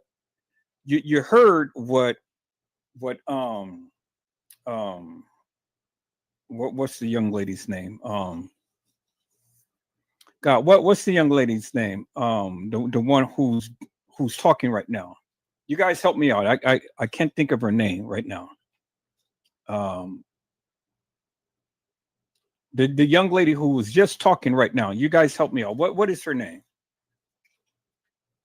Nancy Grace. Yeah, Nancy Grace. Thank you, Honesty. Nancy Grace. So remember what Nancy Grace had just told you. She was walking in fine, and within an hour or two, now we see her staggering around and supposed to be staggering drunk and everything else. So, like I had told you, there is a golden hour from the time to when she was supposed to have came into the establishment to the time to when she was supposed to be walking the halls of that establishment. Well, peoples, how quickly do you think that medication, if given, would have a profound effect upon a person? Now, I said that when you talk about this case, you got to keep things in perspective, right? You got to keep things in perspective. So if she came in at 1:13 and was walking the halls about 2:30, well, people, that is only about an hour, because remember, she came in at 1:13. So it's going to take about 10, maybe 15 minutes before they get up to the room, because remember, when they all walked in, Monifa, Shemaya, and Bree went to the left, while the supposed Kenneka went to the right. Now, did she go up to the room immediately, peoples? Or did she wait for them to walk up there with her to the room?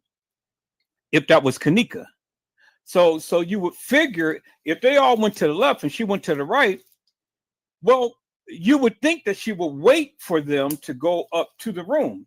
And so if she's waiting, okay, so we give and take about 15 minutes at least. You can give 10, but I'm giving 15. So I'm making it even number. So I'm making it at 1:30 that they make it to the room. Okay.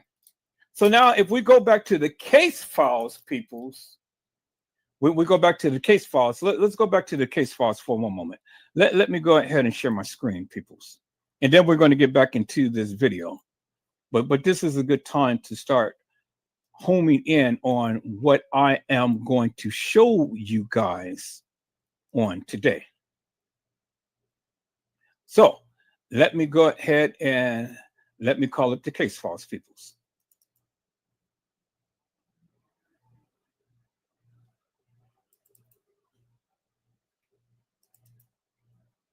Okay, so we're going to call up the first case files, and then we're going to move on to all the other ones. But I wanted to call up the first case files, so we're going to open up all of the case files, peoples. But what I want to really focus upon is this right here. It's this right here. I'm sure that you guys can clearly see this good on the screen. It says, on this date, I was dispatched to 9501 Devon Avenue, Rosemont Police Station for a station report of a missing person. Upon arrival, I spoke with blank, who is the complainant, which is Lenore, who is the sister of the missing person, Kenneka Jenkins.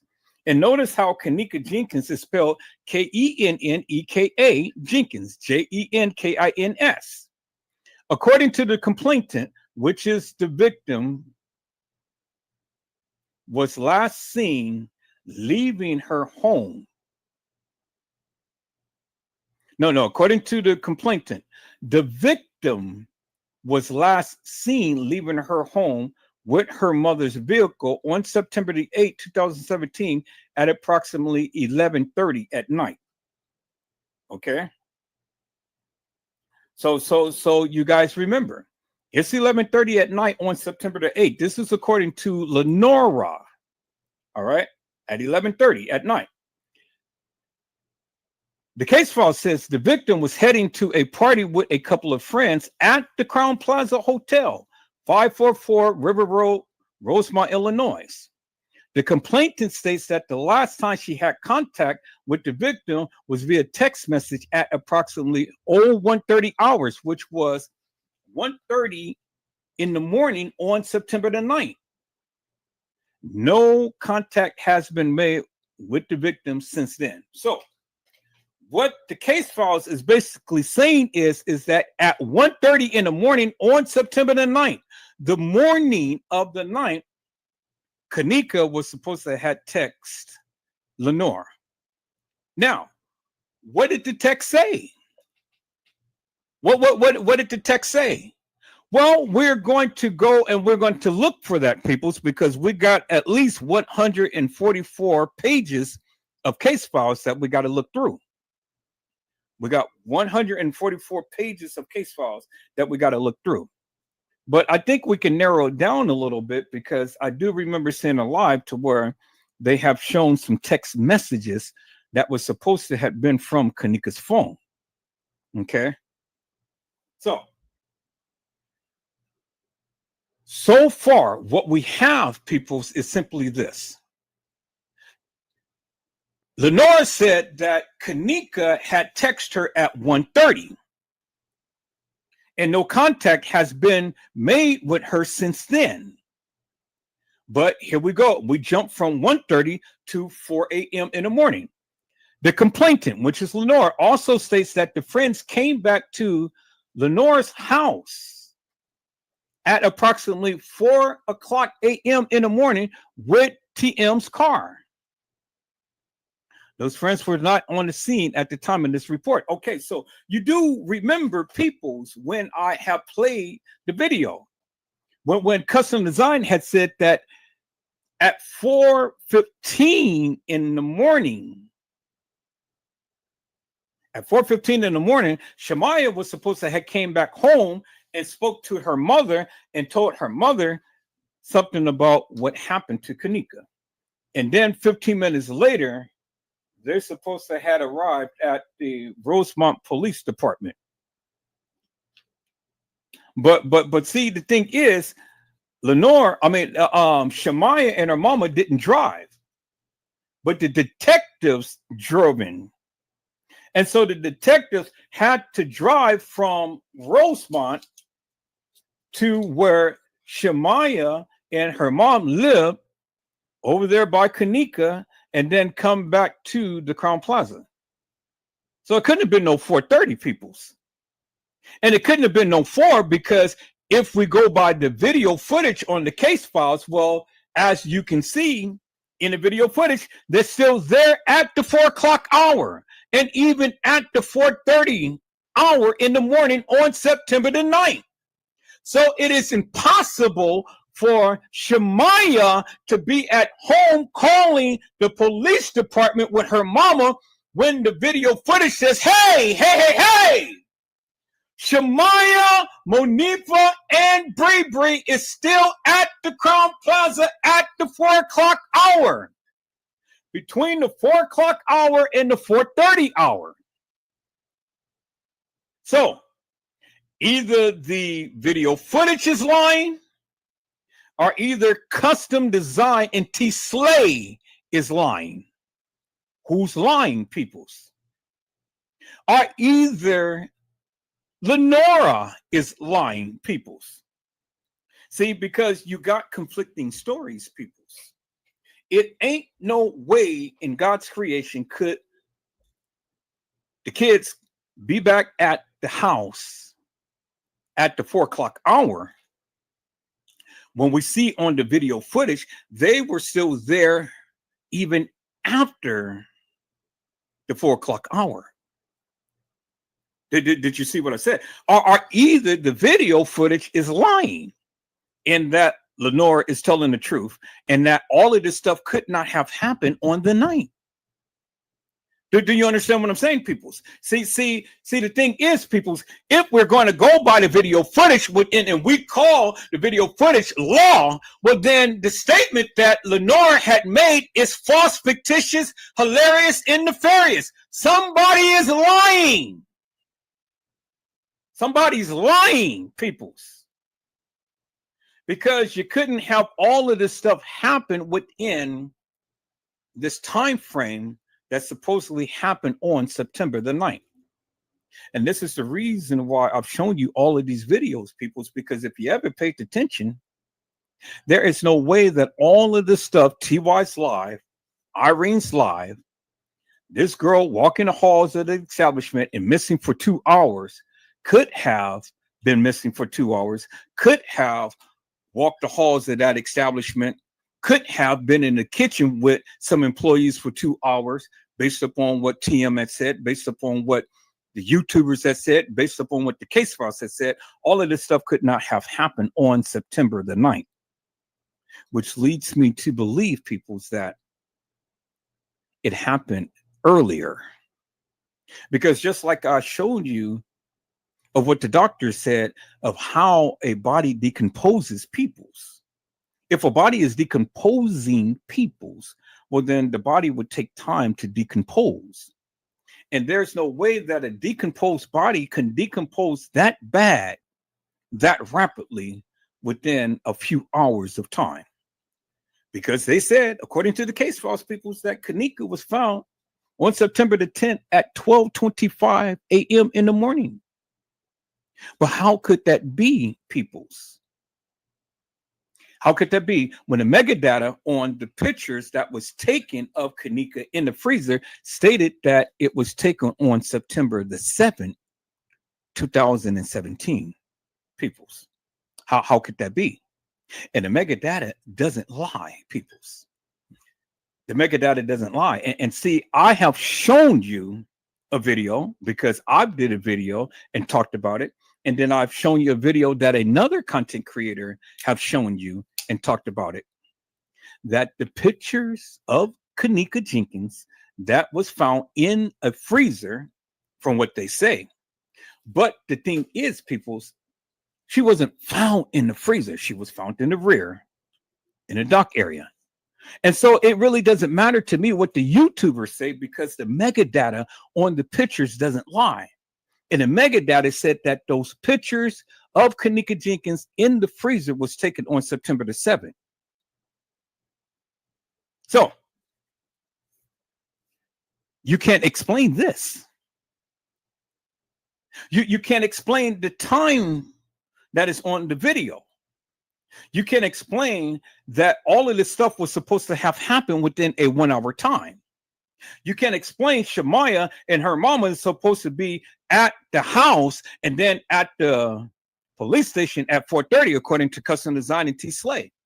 It's a lot of things that you cannot explain, peoples.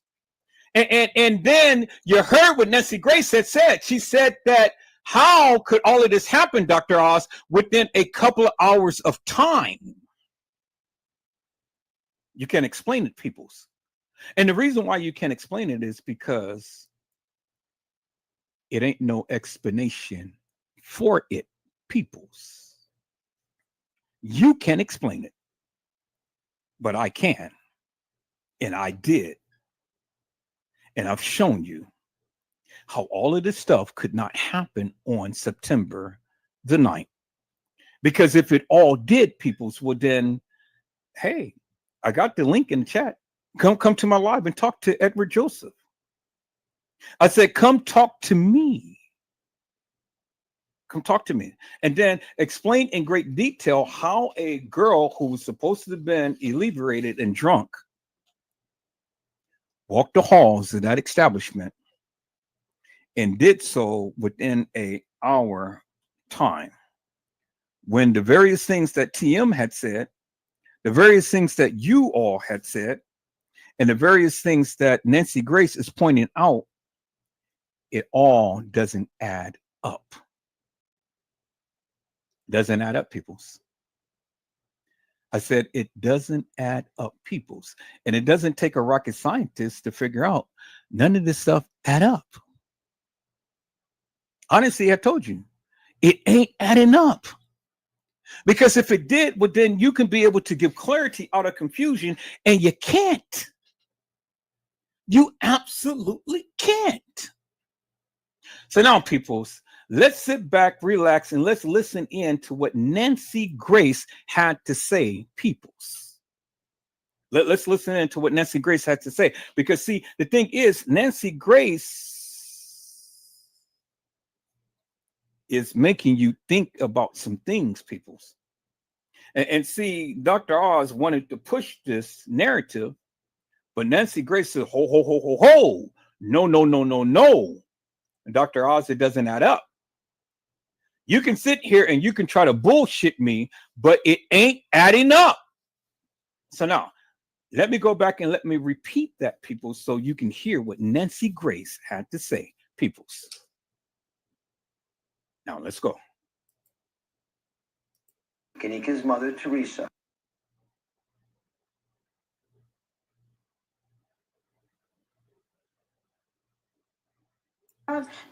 That's just not right. Let's get into that. These photographs. This is the breaking development, folks. Crime Online founder Nancy Grace joins us now. She is a tireless advocate for victims' rights. So let's get into this case. What puzzles you the most about it? You know, Dr. Ross, I hardly know where to start. Let's just start with a surveillance video, all right? Number one, when you have a bank of surveillance cameras, isn't there usually somebody sitting there looking at it? I mean, why do you have a bank of security video? Is to stop incidents from happening. And another thing, like the most troubling thing, is the way her body was found, with her shirt pulled up over her bra and her pants pulled down over her pelvic bones. That's just not right. Let's get into that. These photographs. This is the breaking development, folks. It does raise the possibility of some foul play. So the police just released these images. Whoa. The possibility. Dr. Oz, rest assured, if they found your body with your pants down and your shirt up, I would be on it. Okay? That's not right. Now, another thing that is very curious to me is she leaves her little group and she disappears. She's steady on her feet. Everything's fine. She's walking along. Then suddenly she reappears about an hour and a half, 2 hours later, and she can hardly walk. What happened? An hour to an hour and a half, peoples. An hour to an hour and a half. But that's if we go with this girl getting on the elevator at about the 3:30 hour. Well, that will be a almost 2 hour mark. But if we go with the premise that she was in the room at 1:30 and then she came up missing on the elevator at 2:30, well, then that's only an hour. I mean, unequivocally, undeniably, people. I mean, you heard what Nancy Grace said, right? And you heard what Edward Joseph had said. So whether it was an hour and a half, or 2 hours, help me to make that make sense. How in God's name could Irene's live, and how in God's name could TY's live happen within that time frame? And how could Kenneka be laying down on the bed, hit her head on a lamp, knocked out cold or whatever? These guys are supposed to be raping her in the room while her family is in there. While her family is in there. You think that people is going to be raping Kenneka while her own family is in there? Well, that's up for you to decide, peoples. See? Many of you people said, she's sitting here saying, help me. Many of you people saying that she's up in there in the room getting raped right in front of her friends and family. Many of you people said that she was in TY's live answering the door. Really? Well, does any of that make sense? Does any of that make sense, peoples? Because again, I asked many of you to point out Kenneka. Help me find Kenneka in any of that video footage, and I have yet to still have anybody come onto my live and point it out. Point out who Kenneka was, where was she, and things. We know she was in Irene's live. We've seen her. We've seen the videos. We've seen the pictures. But was she in TY's live? And then the thing is, people, you guys get a narrative that Kenneka or TY was supposed to be looking for Kenneka. And he came to the movie theater looking for Kenneka. So was TY was going to do anything to Kenneka while her family was right there, people? Really? And the person who you guys proclaimed to be Kenneka Jenkins Y'all said that she got a cup in the room. Well, I mean, according to the video footage of what we've seen, peoples, the girl who you guys call Kenneka leaned back from Tanasia because Tanasia said, I'm going to go over here and give that girl a cup. You guys remember that, right? Well, the supposed Kenneka, who you guys call Kenneka, leaned back from her so she can pass her. Tanasia didn't give that girl a cup. And that's the girl who you guys call Kenneka. Okay, so we do know that TY's Live is all over the place and is not in the correct order as they proclaimed it to been filmed. Because one moment we got Tanasia going to give this girl a cup who was being sat on by another girl. And then we have the supposed Kenneka standing up there, veering back from her and letting her pass by. Then we have the kids up in there crunking. And then we have a young lady of the name of TM walking out the bathroom when we can clearly see the silhouette of her. And then we have the bathroom scene is when everybody in the bathroom and we seen Lenora sitting on a toilet with the same bandana and the same clothes that she was in when she gave the testimony to the news reporting. I'll show you the video, peoples, many times over. And then I've shown you what Jeffrey Feiger said, that the family was there at the time to when Kenneka came up missing, to at the time to when she was found. I've shown you that. I've shown you the surveillance video footage with two different timestamps on it. One on the left side and one on the right side. And it was an hour difference in between the two. And if all of this stuff happened, which it did in the city, I mean, in the state of Chicago, but in the city of Rosemont, peoples, why would you have to use UTC time in order to differentiate or figure out what happened? You don't have to, because Chicago time is Chicago time. And whatever the time was at the time to when all of this stuff happened, it was Chicago time. So you don't need to use UTC time. You don't need to revert back any type of time, 6 hours, peoples. There's no need to. The crime has taken place in Rosemont. And it's still in the state of Illinois, peoples. And it's not too far from the city of Chicago. And so, peoples, it doesn't make sense to use UTC time when it's not necessary. I know I misspoke when I said that Chicago was a state. Chicago is a city within the state of Illinois. And so I'm correcting myself, peoples. But either way, Rosemont wasn't too far from the city of Chicago.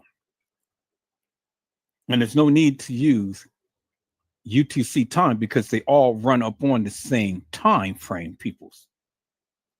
Do you understand what I'm saying? So Nancy Grace had said that it was a hour to hour and a half window.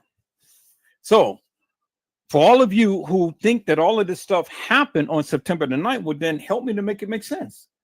And so instead of complaining behind the scenes and things, come to the live. This is your time now to come to the live and to share with the people that of what you truly believe happened to Kenneka, because I'm getting ready to debunk every last one of you. I just have to finish just making my baseline here. You know, it's like building a building, using building blocks, establishing my foundation, peoples. Now, if If you guys are not wanting to come up and talk to Edward Joseph, that's fine. Sit back and relax, because I'm getting ready to debunk all of you into everything that you have said, because like Gina to you had said, this is a game changer, peoples. What I'm about to present to you within 5 or 10 minutes from now, it's a game changer. And no other YouTuber, Facebooker has ever mentioned this, peoples. And we directly showed that Crown Plaza was lying out their teeth. And they purposely put all of this madness together to give a narrative to where you would follow by. And many of you are following by this madness that they put out without doing your due diligence yourself and getting a greater understanding for yourself how all of this stuff played out. Because again, peoples, all of this madness ain't nothing but clips that they gave you. Clips, that's it, clips. And you're developing a narrative upon clips. But you're so hell-bent upon all of these times and things, but even the video footage doesn't support truly your narrative. Because you got to pick which one. You got to pick the left or you got to pick the right. And then some of this video footage even have a time that is bigger than what was ingrained in the actual surveillance video footage. And you guys are going by that as well. And so there you have it, peoples. You cannot develop a timeline with the surveillance video footage. Let me say that again. I know it's going to hurt some of you.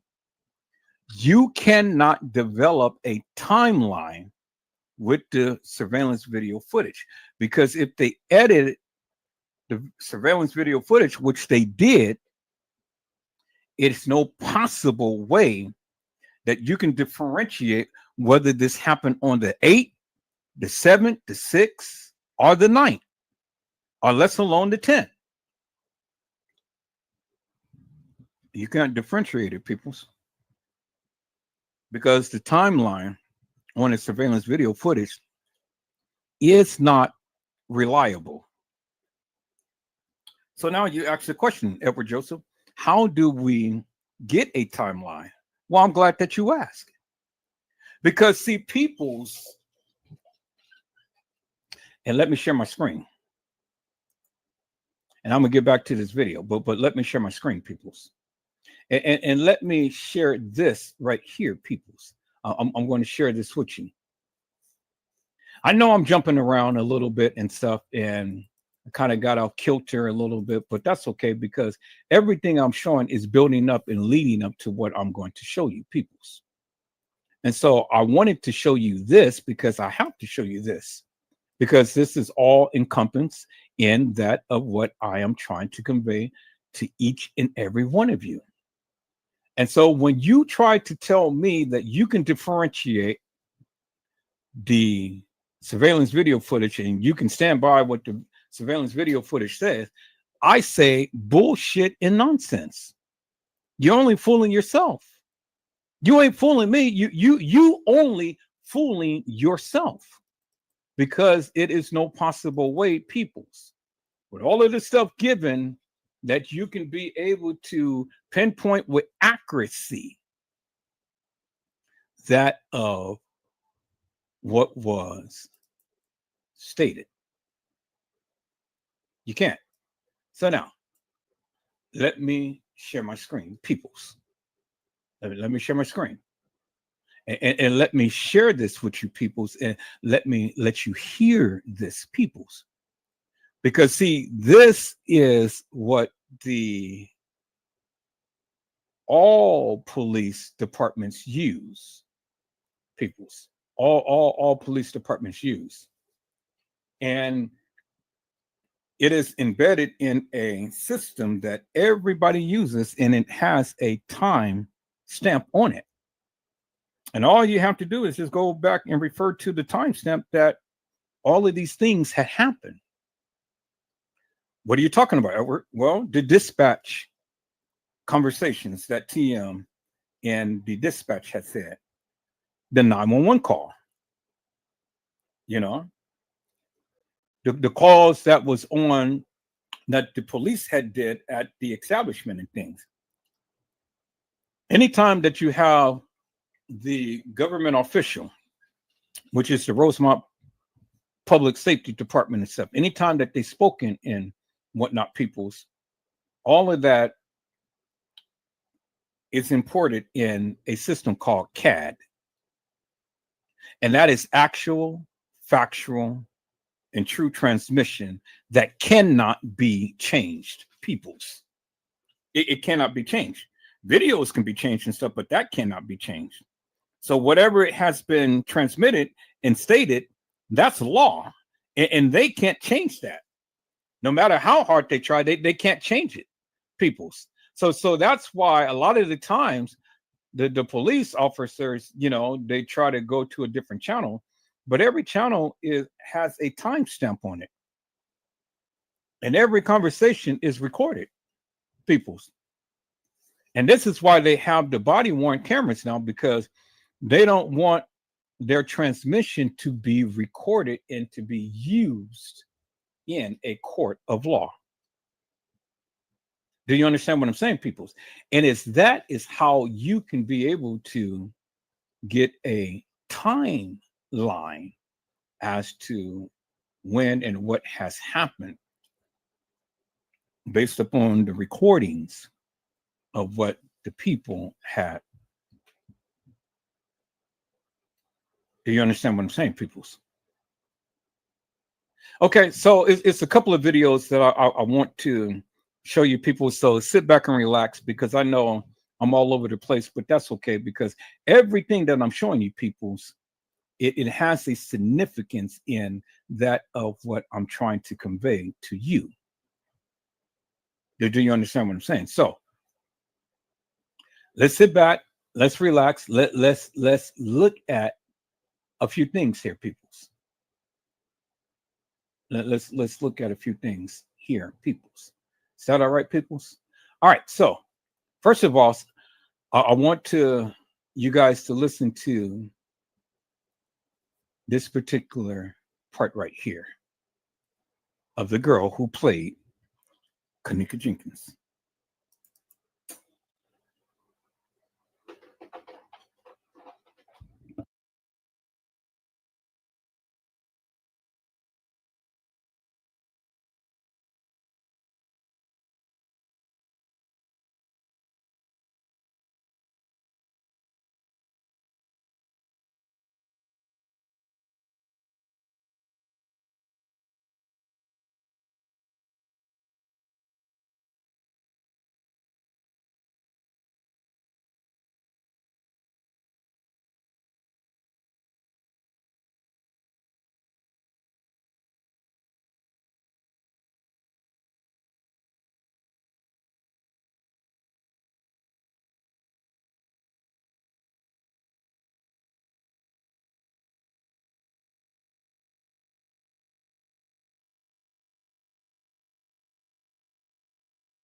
I know that there is no sound. I got to go back and look at the original video, because when I did this, I think I produced it without the sound. But that's all right. You don't really need the sound in order to see the visual. This is the visual. This is the girl who was in the bathroom with Monifa, who played Kenneka. And there it is, people. Right there in your face.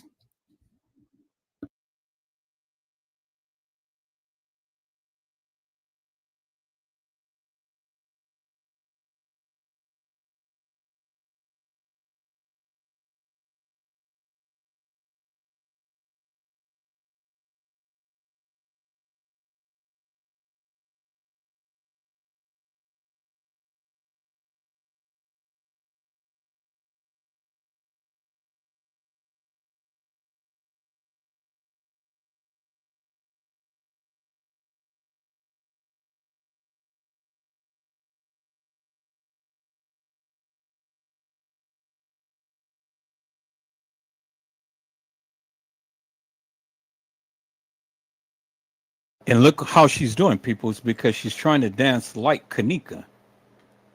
You see that? You see how Kenneka used to dance and stuff? And so she's mimicking Kenneka. That's unequivocal and undeniable proof, peoples, that this is the girl who played Kenneka. And this is the girl who was in the bathroom. Look, she has on the white nails and everything. And has on the same jacket, peoples. See that?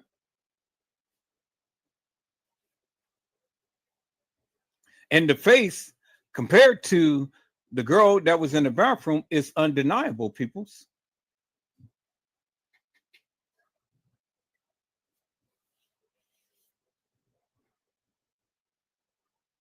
There she is right there, peoples. Clear as daylight. The girl who played Kenneka in the bathroom, peoples.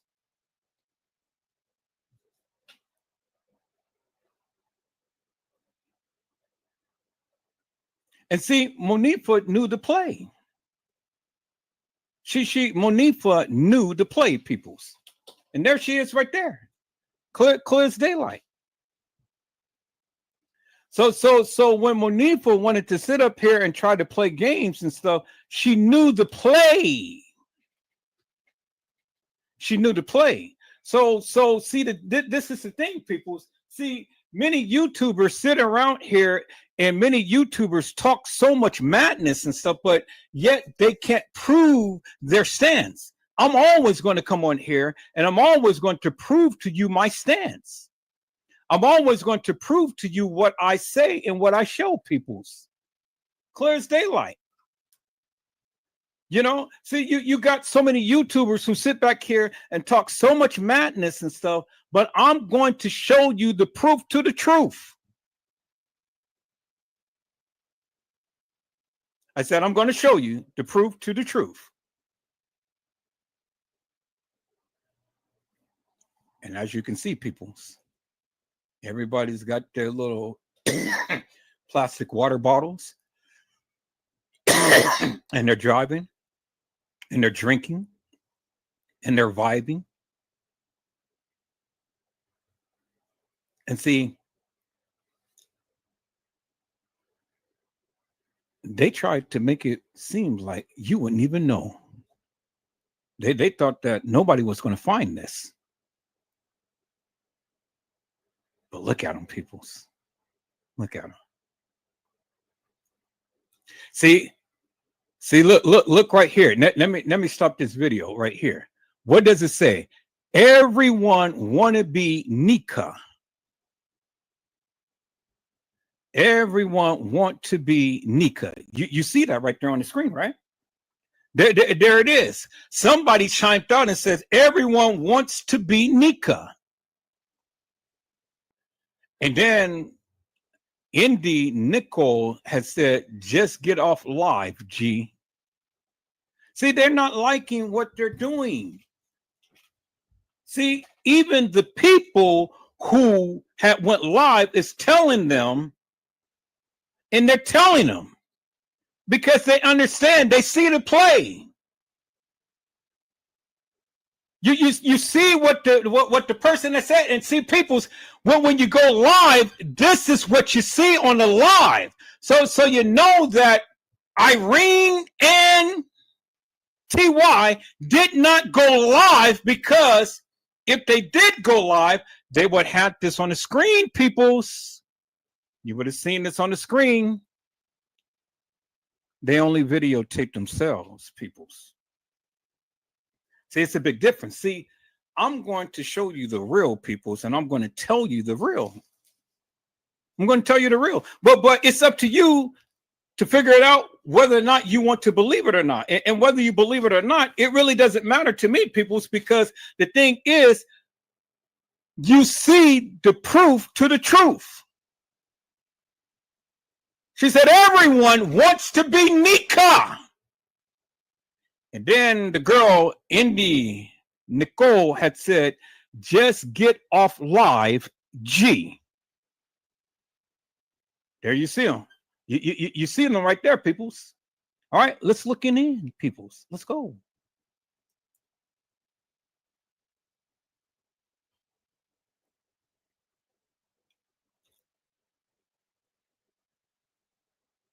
See, now it gets out the car, peoples.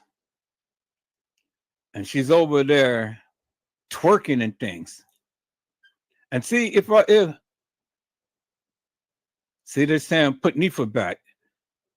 That's that shit. That's that West Side shit. Now look at Monifa trying to play like Kenneka with the cap on and stuff. Y'all see that, right? All you gotta do is just read the comments, peoples. Because it's all in the comments and stuff. Now look at Monifa. You see how Monifa tried to play Kenneka? Do you see that, peoples? How Monifa tried to play Kenneka? Look how she had her hair. Now, okay, we're gonna fast forward this right quick. Now let's see how she had the cap reverted backwards. Now look, she take it off. Now look how she's trying to look like Kenneka. Bingo, right there. See that? Look at that. That's how Kenneka wears her hair and things. Y'all see that, right? See that? That's how Kenneka wears her hair, with the part in the center and the hair down to the side like that. Bingo to the bingo. Look at Monifa, peoples. Now, let's go ahead and let's revert this video all the way back, and then we're going to go back to the beginning right here, and boom, look at that. Look at that, peoples. Look at that. Look at the lips. Look at the face. And look how her eyebrow curves just like this right here. It curves. You see that, right? Look at the nose. It's long and slender. Look at the nose. It's long and slender. Look at the eye on the other side. Stark contrast, peoples. That's the girl who played Kenneka in Irene's live. You can't tell me that this is not the girl, because she's wearing her hair just as she wore it in the live, peoples. Bingo to the bingo right there. Look at the face, look at the structure of the eyes, and look how it goes around from the nose all the way up around the eye, and then it tapers out. Look at that, peoples. It's no question. So you already see that this is not Kenneka. So for all of you stupid people who sat here and told me that that's Kenneka in the bathroom with Monifa, well, I call you stupid. You are stupid. You can never debunk Edward Joseph. You are stupid. You're stupid. Because there it is right there, people. They lied. They lied. And peoples, the title of my live is Kenneka Jenkins. It is time for them to tell the truth. Now, what fool is going to get on my live and tell me that that was Kenneka Jenkins? When you clearly see for yourself, peoples, it wasn't Kenneka. It wasn't Kenneka. As you can clearly see for yourself with your own eyes, peoples.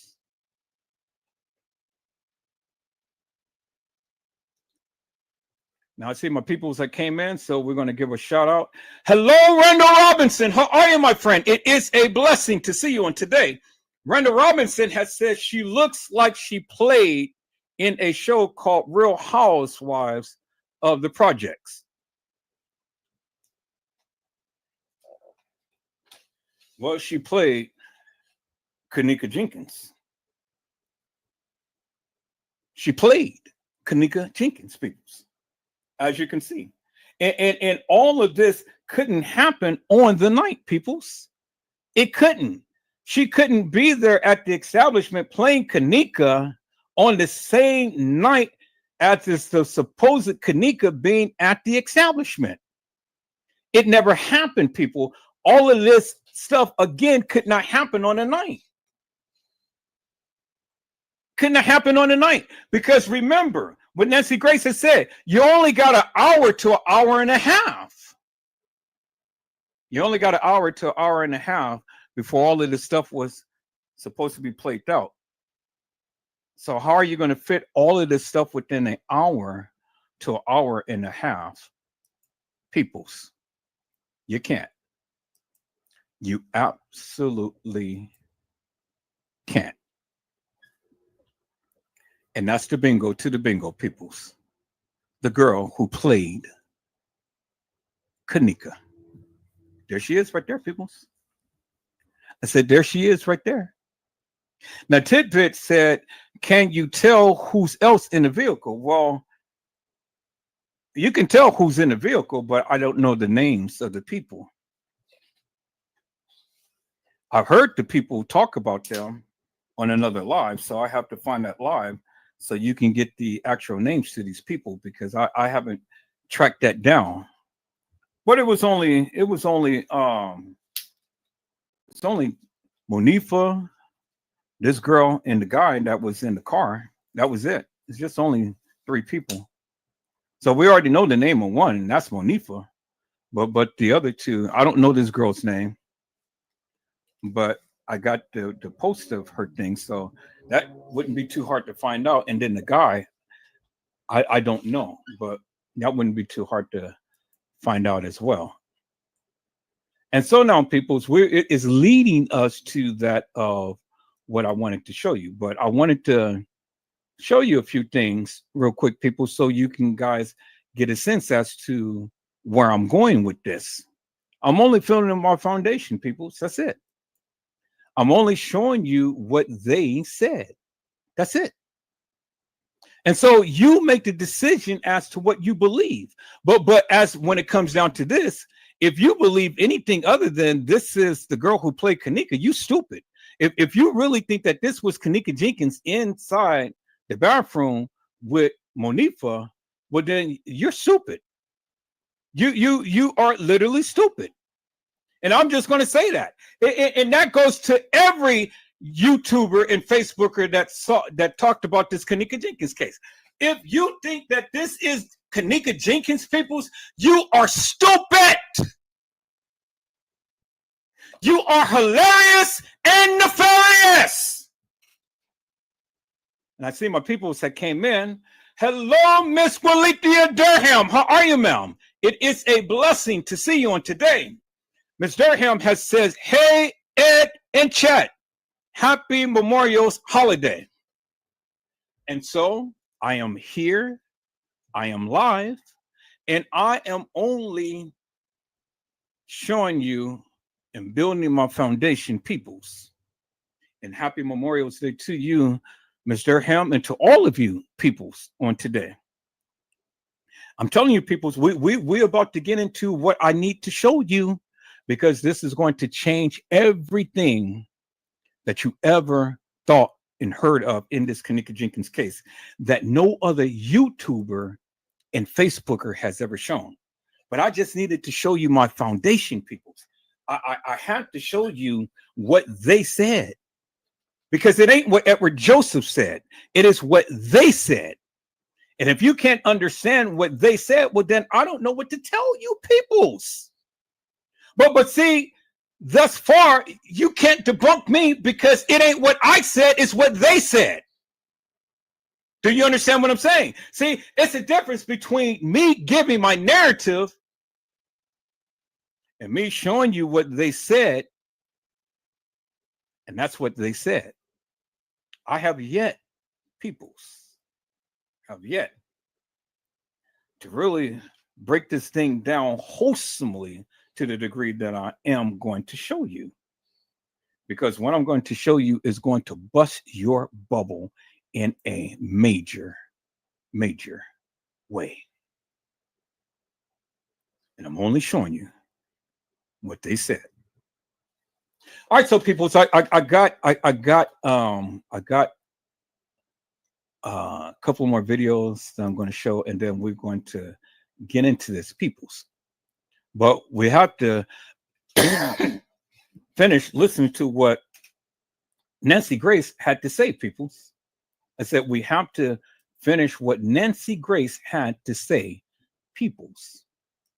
But there's one more video that I wanted to show you, peoples, before I get into what Nancy Grace had to say. So let me call up this video here, peoples. I said, let me call up this video right here, peoples. Let me see here. Where is that video, peoples? I had it in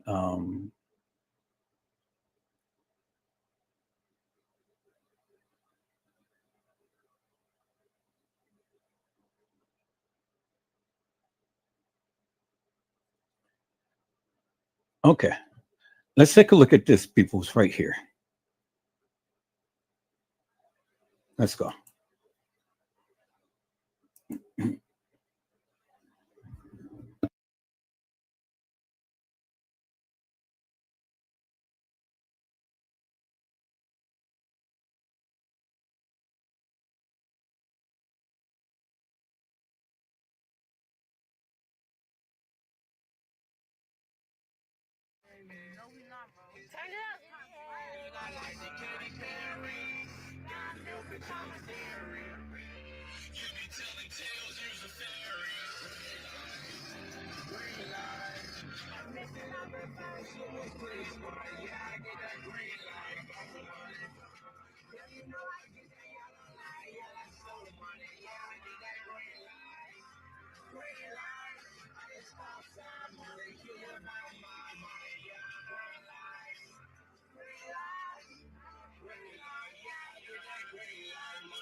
You see Kenneka with her sunglasses on, right?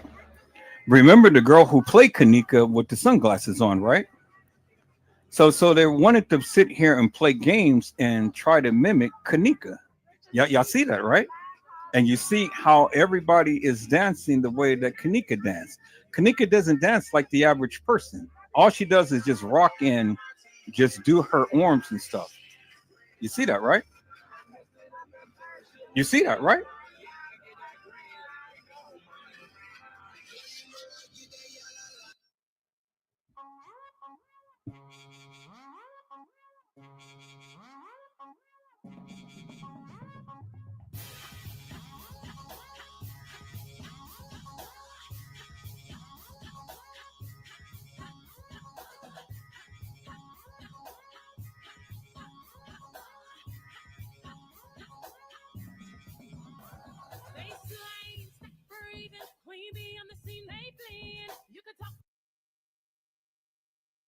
Having a miscarriage is nothing to play with. As you can see, Monifa was pregnant. I want another blessed. When it do happen, I'll be so great again. Y'all see that, right? Let's go.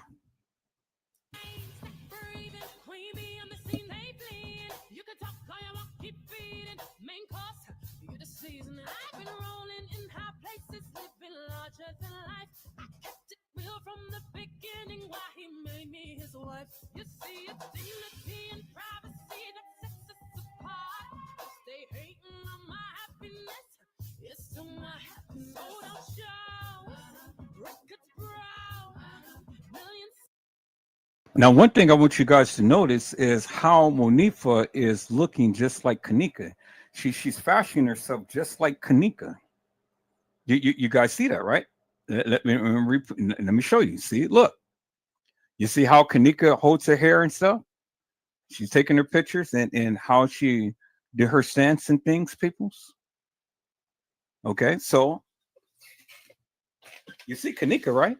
And then you see that when Kenneka is taking a selfie of herself, that her attire is reverted backwards, right? You see that? Do you see that? True. That's the shirt that she's wearing. And then look how she wears the half shirt that comes halfway down her stomach. And then look at her waistline. And then look at her calves and her thighs and everything and stuff. And look at her posture, peoples. You see that, right?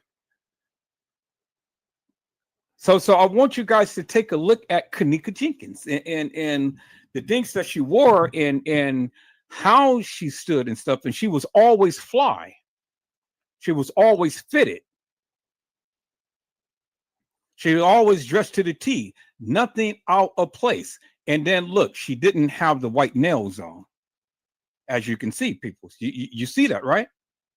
Kenneka Jenkins, peoples. Now let's look at the video. Let's go.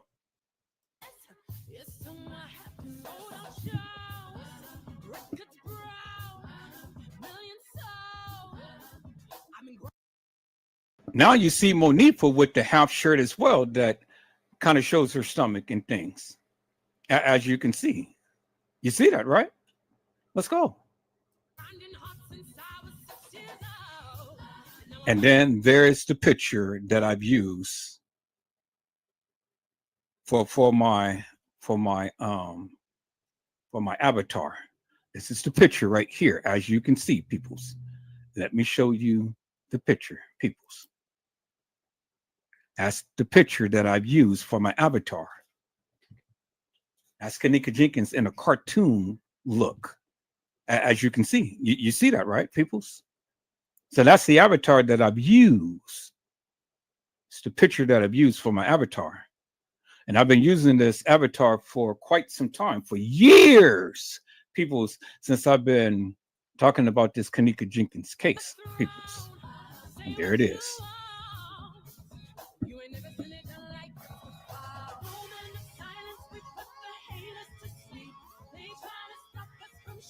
And then there's Monifa at Kenneka's house, as you can see.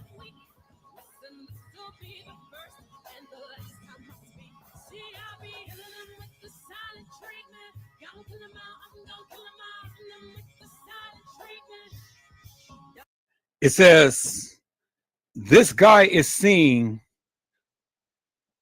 with Kenneka days of Monifa's post was pregnant.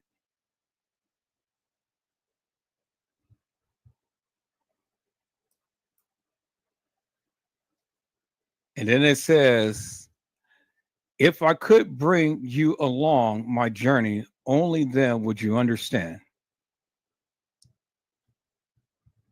And so these girls were fast. They got pregnant before they were even 18 years old. And they lost the baby. I said they got pregnant before 18 years old and they both lost their babies, peoples. So when Irene wants to try to paint a picture of her sister as being celibate and not out there and stuff, when they were both, all of them was fast as hell because they had babies before they were even 18. Do you understand what I'm saying, peoples? And so you didn't see TM, you didn't see Lenora in any of these pictures and stuff. Where were they? Peoples. Let's go.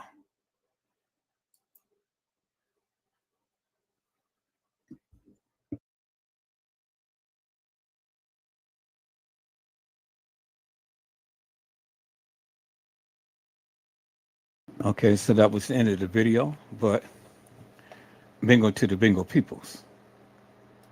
I said bingo to the bingo peoples. There you have it. And so when the people want to try to paint a rosy picture of these girls being so innocent and things, well, then how could one be so innocent when they're having a baby before 18? I mean, you're still under your mother's care. So my question is, how in God's name could you have a baby before you are at age, peoples. Well, let's take it here, people. So let's see what TM had to say about some things here, peoples.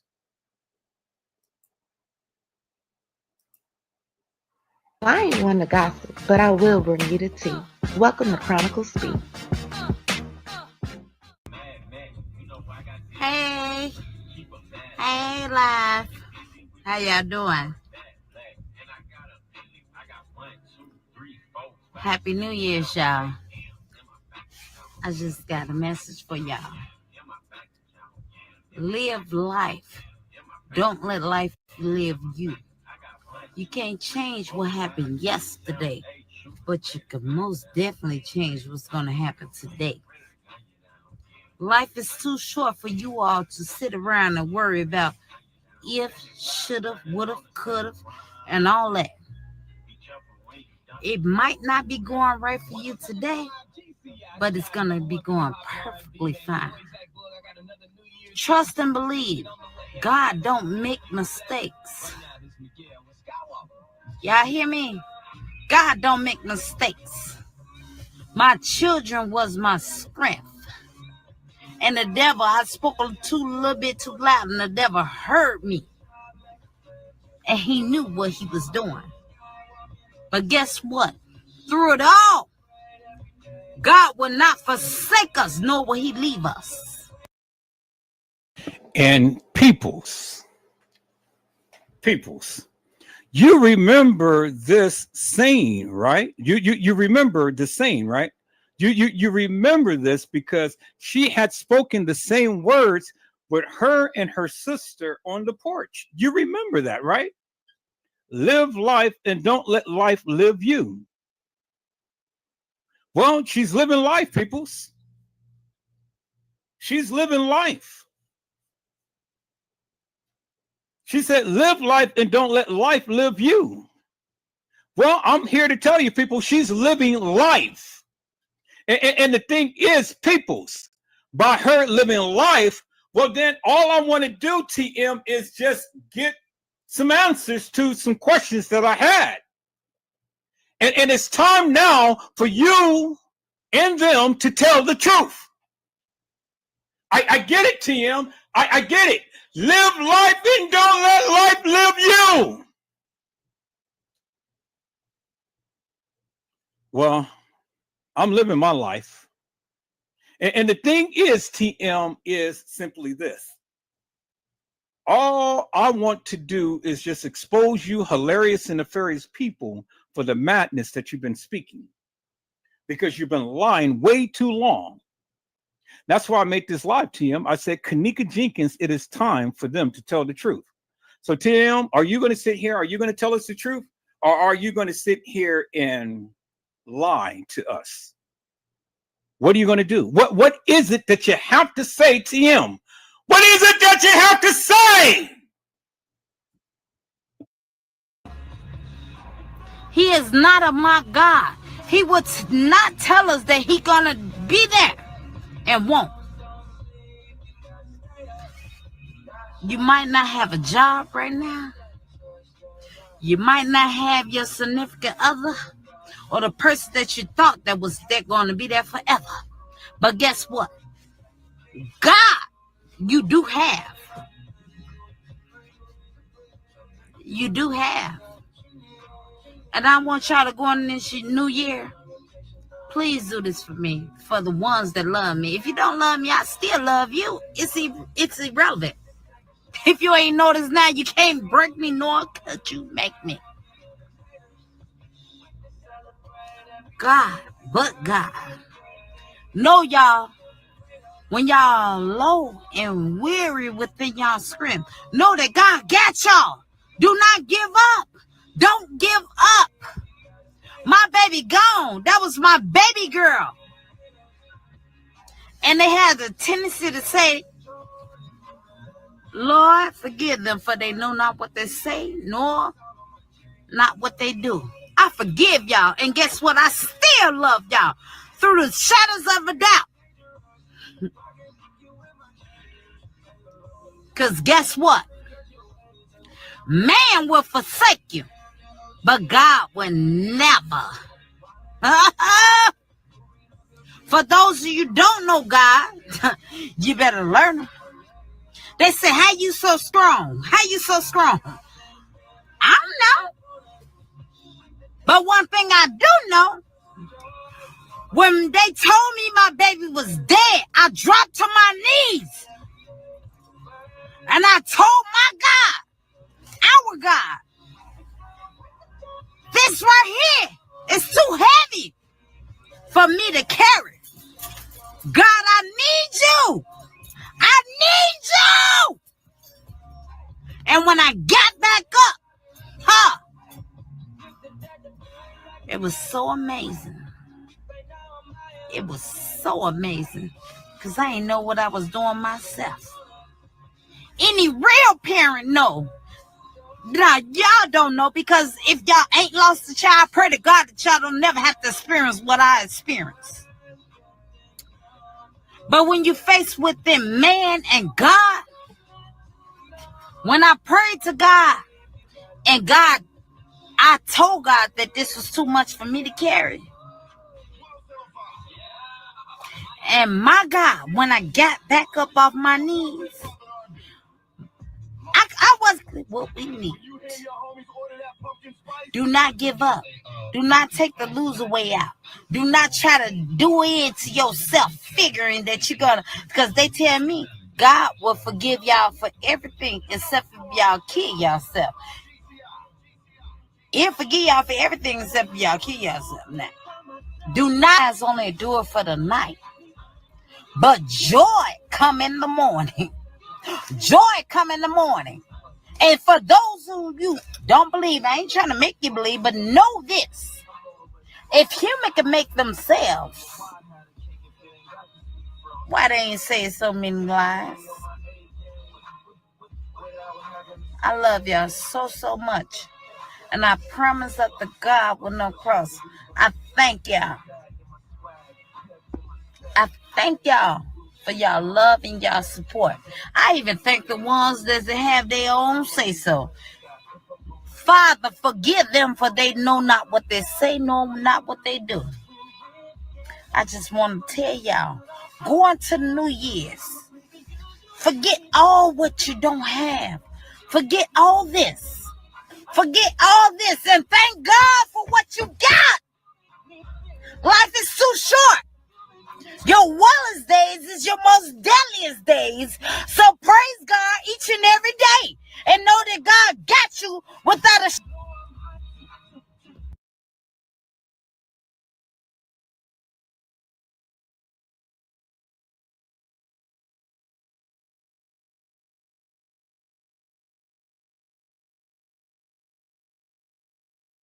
Okay, peoples. And so, as you can see, TM never cried. She never cried. I said TM never cried, peoples. She never cried when Kenneka had died, but she cried at this point in time, peoples. Let's watch.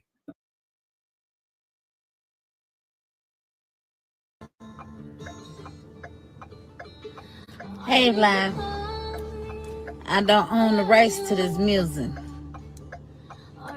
I'm talking to the ones that know us and know my family. The newcomers that had met us, or that came within our lives, you know, cross paths or whatever. I just want to tell y'all, the devil is a lie, no matter what. When you're doing the right thing, the devil come at us in all kind of shape, form, and fashions. I don't own the rights to this music once again. Y'all, I lost my baby sister.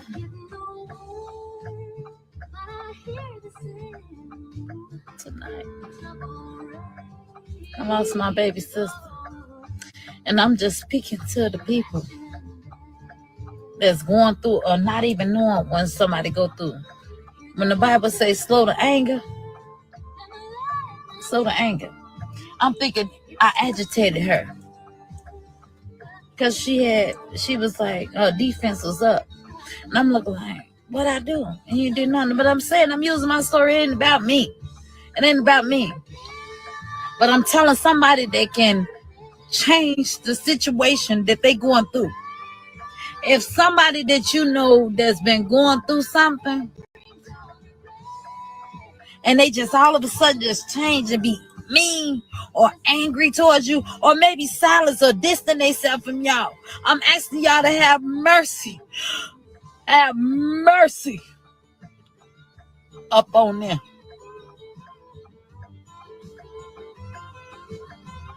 My sister, ever since the death of my baby, and then we couldn't rejuvenate after that. Then it was my brother. Then my other brother. That's not including the friends with them. But it messed her up. She hurt it so bad. And I was with my selfish ways saying, I birthed her. Don't start talking, stop crying, because I didn't want to cry. But, Shatara, I love you, sister. I love you. My sister dead, y'all. Y'all got loved ones. Be more linguist. Understand more. Have more compassion. Like how the Bible say, be slow to anger. Yeah. I was so stuck in my selfish ways. Oh, if I could live without my daughter, I don't care who get mad at me. Sometimes I made a status. One day I'm gonna learn how to kiss a little peach. You know, y'all know what I'm talking about. Guess what? I learned real fast. It's okay to kiss a little peach with your loved ones. I'm not saying this, I'm telling y'all, and it's been within me to tell y'all, forgive. I don't care if you ain't did nothing but been good. Forgive your loved ones. Forgive while you got the chance. Tomorrow ain't promised to us. It ain't. I am who I am. I ain't trying to be nobody else but me.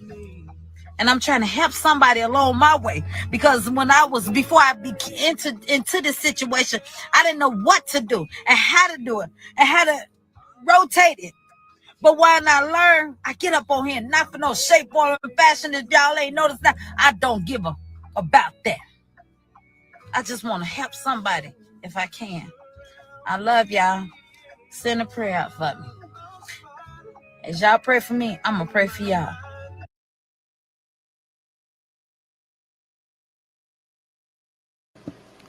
She cried over her sister, but she never cried over Kenneka. She cried over her sister, but she never cried over her daughter. Well, her supposed daughter, as she says, she birthed her, right? That's what she said, right? She said she birthed her, right? So it's amazing how you can cry over your sister, but you couldn't cry over your supposed daughter, Kenneka Jenkins, peoples. And so, peoples, I think it's time. I said, I think it's time, peoples. I think it's time, peoples, for us to go ahead and reveal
Well, people, this is the time right now.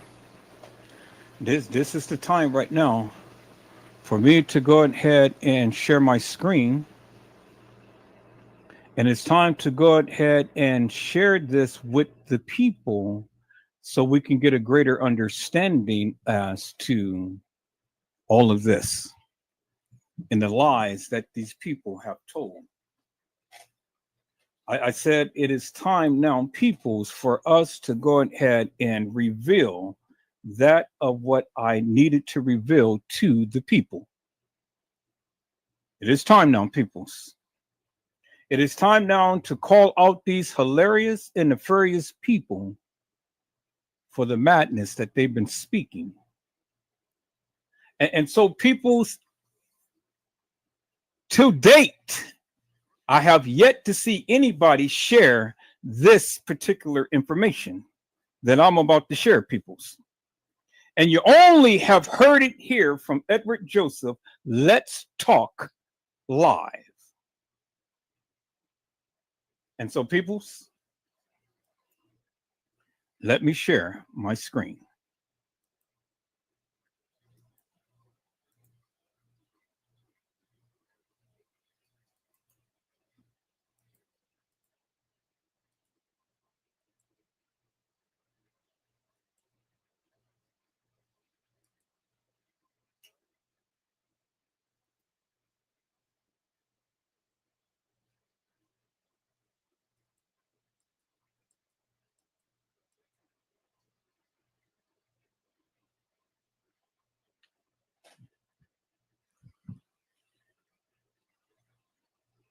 In the Circuit Court of Cook County, Illinois,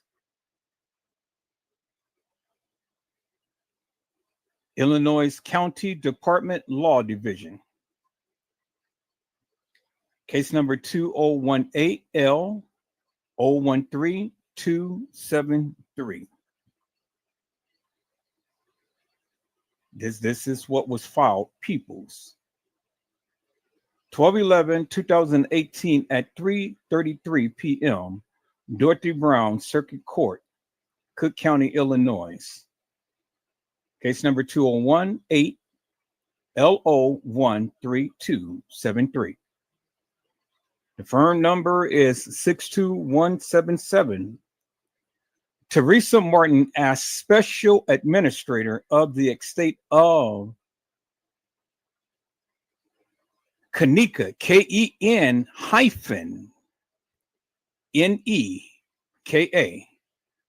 Jenkins, deceased.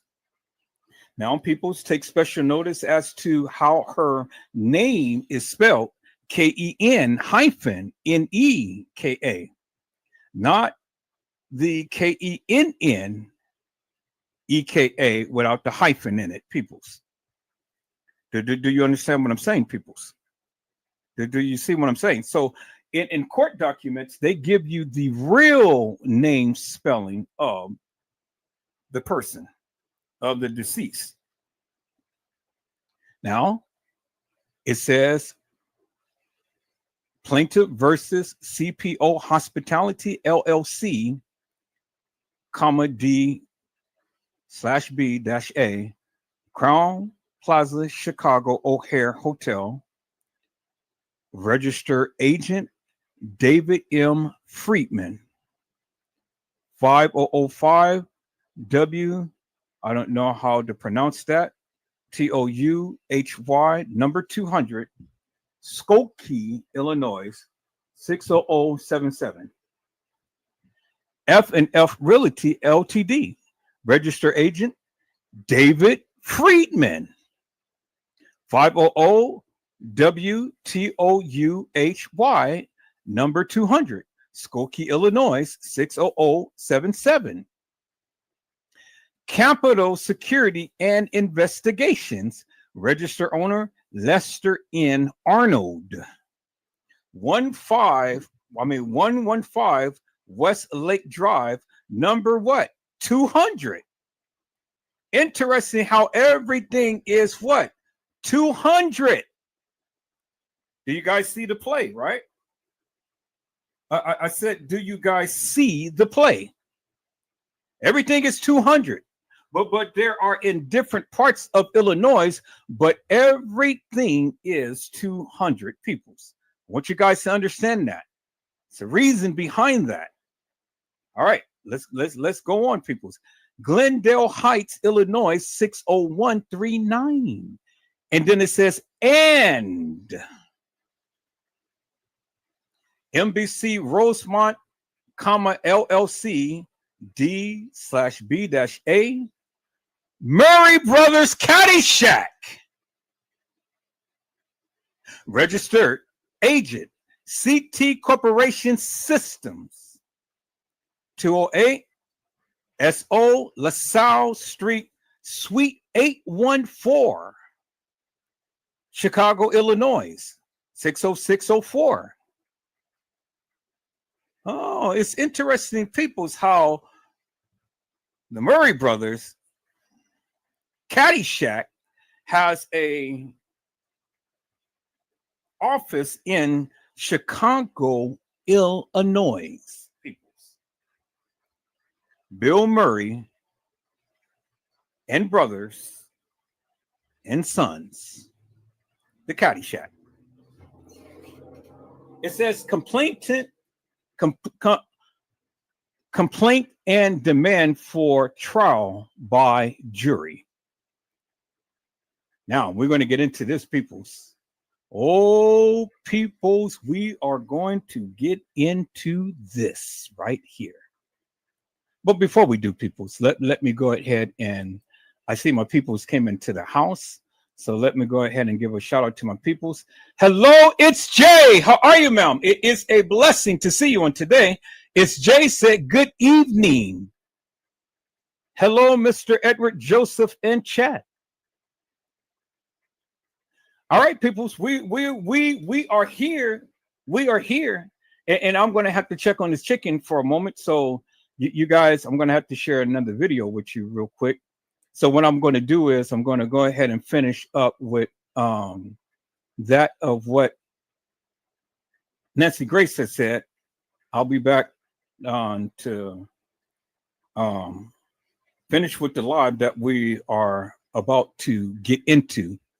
The thing that nobody has ever even talked about or has ever even seen. Because see, y'all thought that TM had locked up the case, and she didn't. I said she didn't, peoples, but we're going to get into it.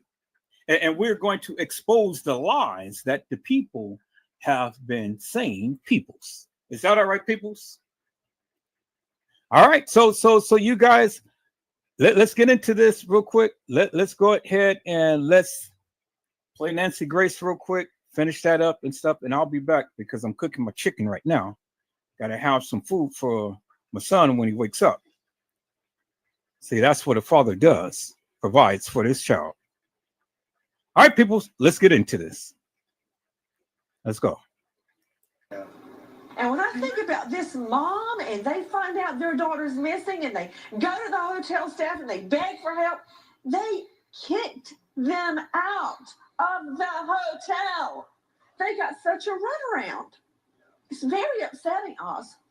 It's upsetting for a lot of reasons. By the way, this is the autopsy report, right? This is the doctor, what I look at. The medical examiner, Cook County Medical Examiner, well-known office.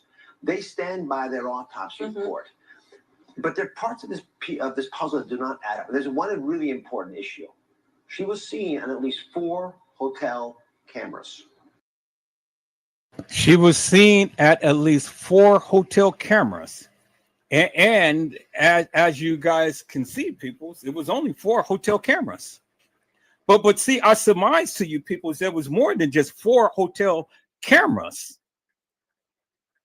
And see, the thing is, peoples, if you look at the 4 hotel cameras and you look at the timestamps on all 4 hotel cameras, the timestamp is embedded in the video surveillance footage. And it's a little tiny numbers. Do you see that, right? It's ingrained inside the video. It is not big and bulging. It is small. You see that, right? All 4 cameras, and this is what Dr. Oz is pointing out. But see, Dr. Oz said she was only found on 4 cameras. But people, that's not so. Because the original video footage of Kenneka Jenkins, you've never even seen. You never even seen, peoples. This is on the replay.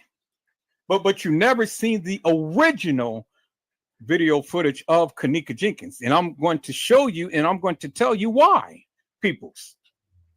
And I'm getting ready to expose the lies that Crown Plaza and all of the people have done in this particular case. Thank you, Dr. Oz, for showing this. And remember what Dr. Oz said, the Cook County Medical Examiner's Office had stood by their autopsy. But see, the thing is, peoples, the report that was generated by the Rosemont Police Department about Kenneka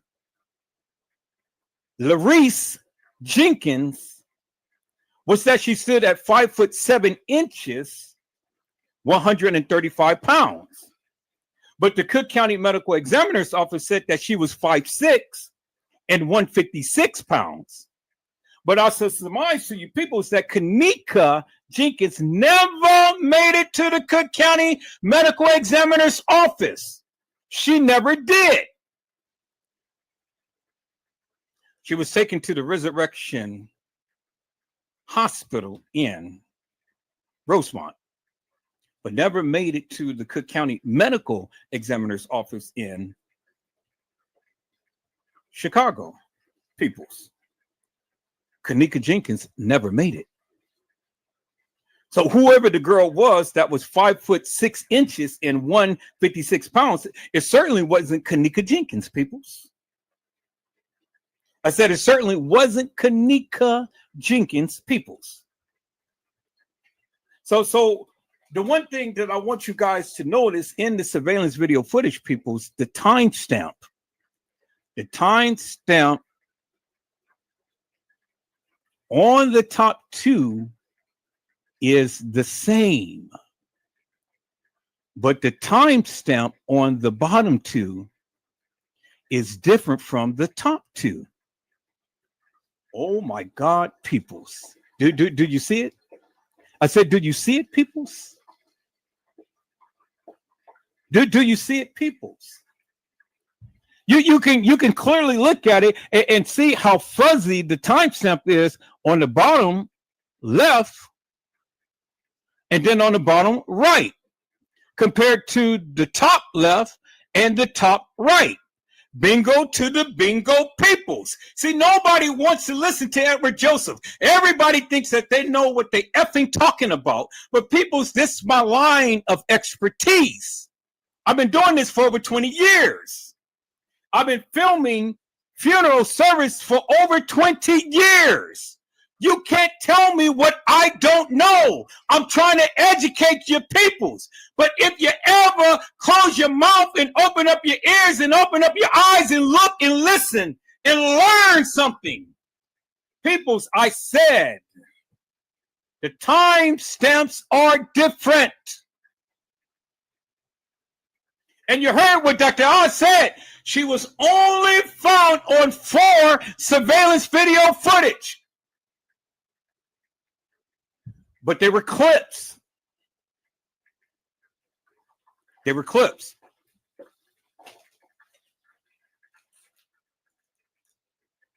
You guys, hold on for a moment.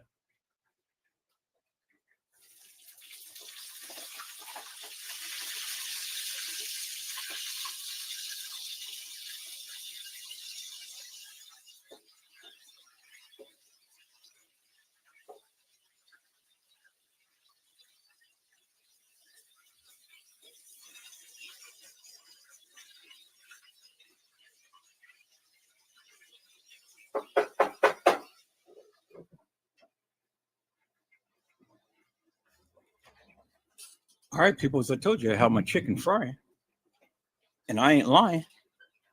And so, peoples, let's look at this here, and let's listen to what Dr. Oz had to say, and Nancy Grace had to say, peoples. Remember, he said she was found on 4 clips. Listen to what he said. She was found on 4 clips.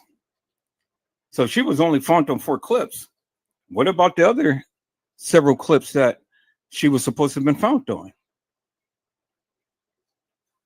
Was it a different girl? Because he didn't say she was found on 6 clips. He didn't say that she was found in the kitchen, walking into the kitchen. He said that she was found on 4 clips. Now, do you see any clips of the girl who he's talking about in the kitchen, peoples? No, you don't see it, do you? No, you don't.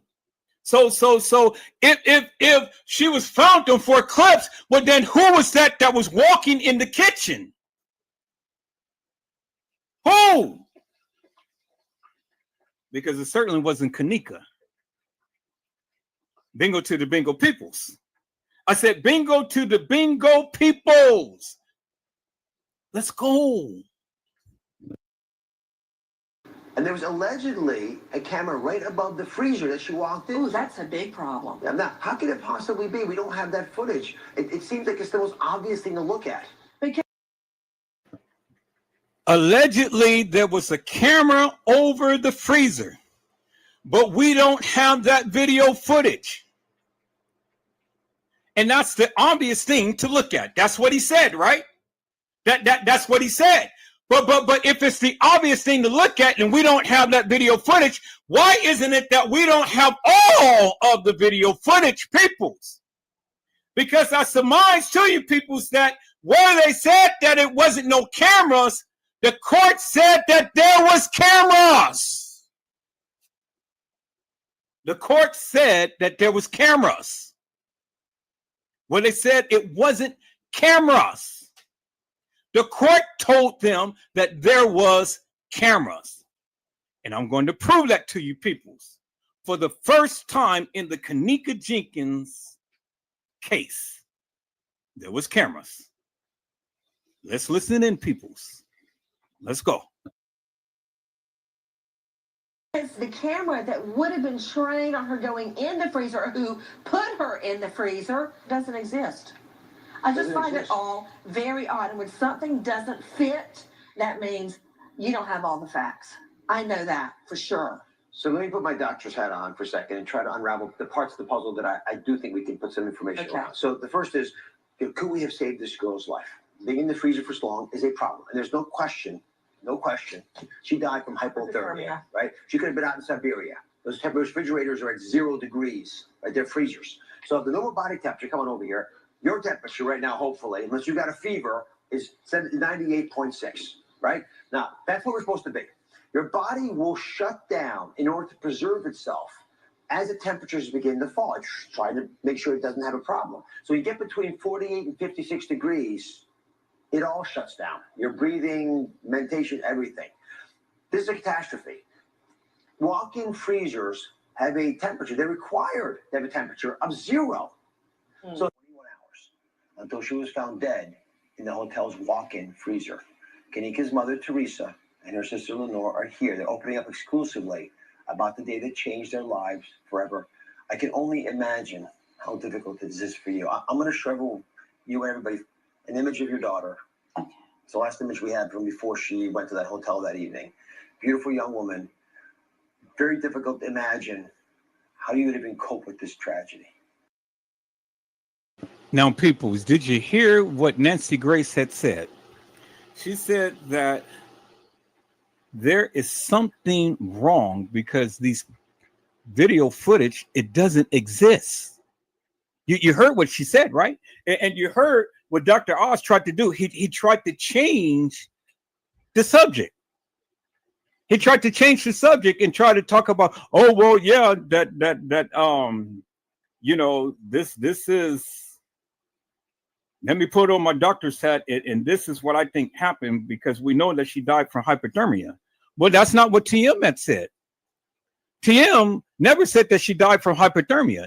TM said that she didn't die in a manner to which you guys think. That's what TM said, right? Let's go back a little bit, people. So let's go back and listen to what Nancy Grace has said, because she said that something is wrong here. Let's go back. Nancy, take it away, Mamie. It seems like it's the most obvious thing to look at. Because the camera that would have been trained on her going in the freezer, who put her in the freezer, doesn't exist. Because the camera that would have shown her going into the freezer, it doesn't exist. So where's the cameras? You saw on the video that I've just shown you, people, that she was supposed to have walked herself in the freezer. Well, if that be the case, where is the camera? Where's the camera? We don't see the camera. Let's listen in, people. Let's go. I just find it all very odd. And when something doesn't fit, that means you don't have all the facts. If something doesn't fit, you do not have all the facts. And that's what Edward Joseph have been trying to tell you for the longest time, peoples. If something doesn't fit, if it doesn't make no sense, it's just like what Honesty had said. If it's not adding up, you don't have all of the facts. So you can't sit here and tell Edward Joseph that you got all of the facts when everything that you're saying, it don't fit. And if it don't fit, you don't have all the facts. I didn't say that. Nancy Grace had said it for me. I've been trying to tell you all for the longest time. You can't sit here and give me tidbits, bits and pieces. No pun intended on you, tidbits. But you can't sit here and give me pieces of a puzzle that you can't even solve. Because if you don't have all of the facts, it ain't jiving. It doesn't add up, peoples. I said it doesn't add up. So then, the question is, where's the cameras? People, so I asked the question. I said, where are the cameras? Ms. Durham said, where's the cameras? It makes no sense, peoples.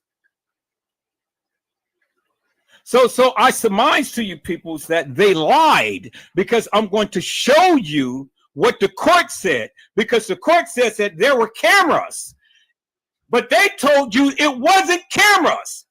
They lied. And as I said, peoples, I said, this is the live. I said, oh my God, Kenneka Jenkins, it is time for them to tell the truth. Peoples, you got to understand they lied. They lied, peoples. Now, where's the cameras? I know that for sure. So let me put my doctor's hat on for a second and try to unravel the parts of the puzzle that I do think we can put some information around. So the first is, could we have saved this girl's life? Being in the freezer for so long is a problem. And there's no question, she died from hypothermia, right?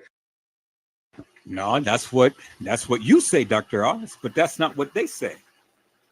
That's what you say. You say that she died for hypothermia, but that's not what they say. But peoples, you guys give me a moment, because I see my peoples come into the chat. Hello, Carla Henry. How are you, ma'am? It is a blessing to see you on today.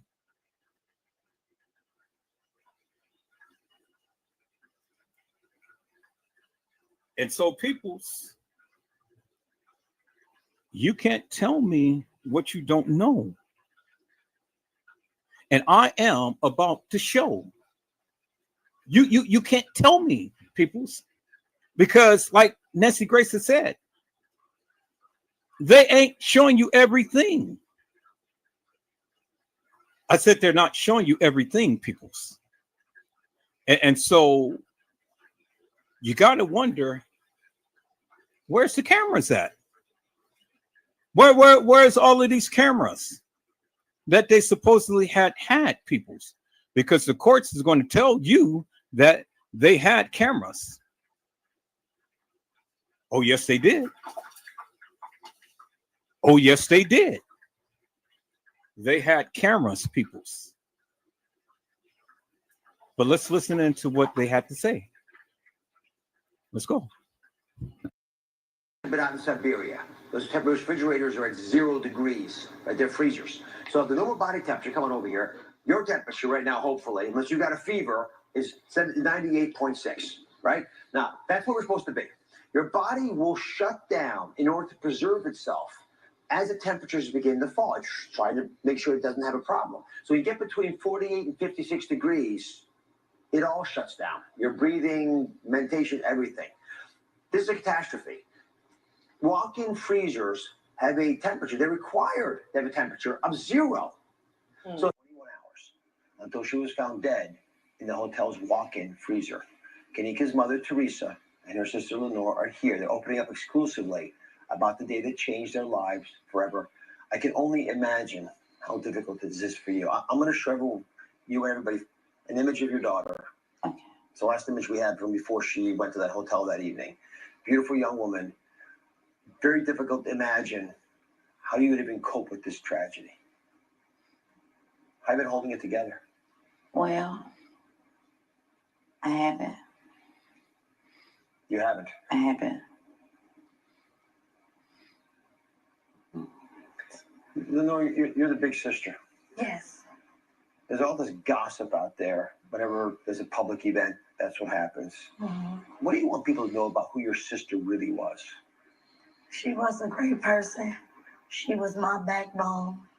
She was my best friend. She was the reason why I had so much strength that I had from her and my mom.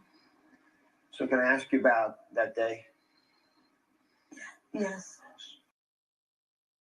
Now, the question is, peoples, why are they sitting here and showing baby pictures of Kenneka? Why are they showing baby pictures of Kenneka? And I'll tell you why. It's to garner sympathy from the crowd. Because Kenneka didn't look like that when she died. They're showing baby pictures of her. They wanted to show the innocence of her, peoples. Because people get more attached to a picture of innocence more than a picture of when she was older. They have a different perspective of her. So they wanted to show the innocence of Kenneka. And that's why they showed the baby pictures. Now, it's getting ready to get juicy, people. So let's listen in. Let's go. When did you guys first find out that Kenneka was missing? Okay, I was laying in the bed. I get a call at 4:34, which would be September the 9th. So in the morning? In the morning.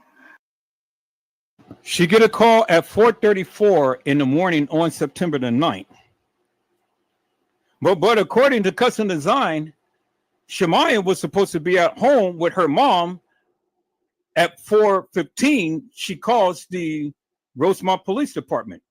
At 4:30, she's supposed to be at the Rosemont Police Department. But according to TM, at 4:30 in the morning, she gets a call from the kids. So which is it, peoples? How could Shemaya and her mom be at the Rosemont Police Department and TM says she get a call from the kids at 4:30 in the morning? Something doesn't add up. It doesn't add up, peoples. I said something doesn't add up, peoples. So help me to make that make sense. Help me to make that make sense, peoples.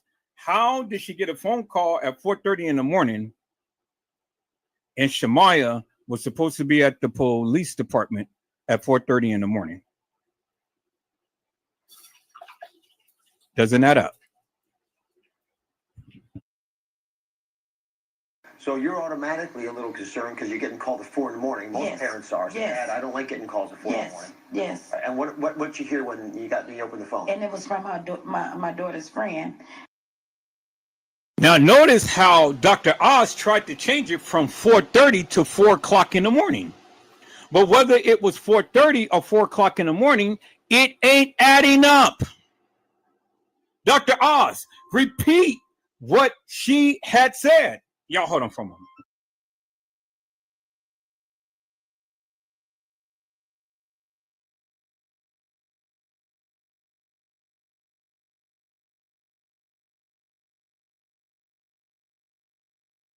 And I heard she said, Ma, we can't find Kenneka.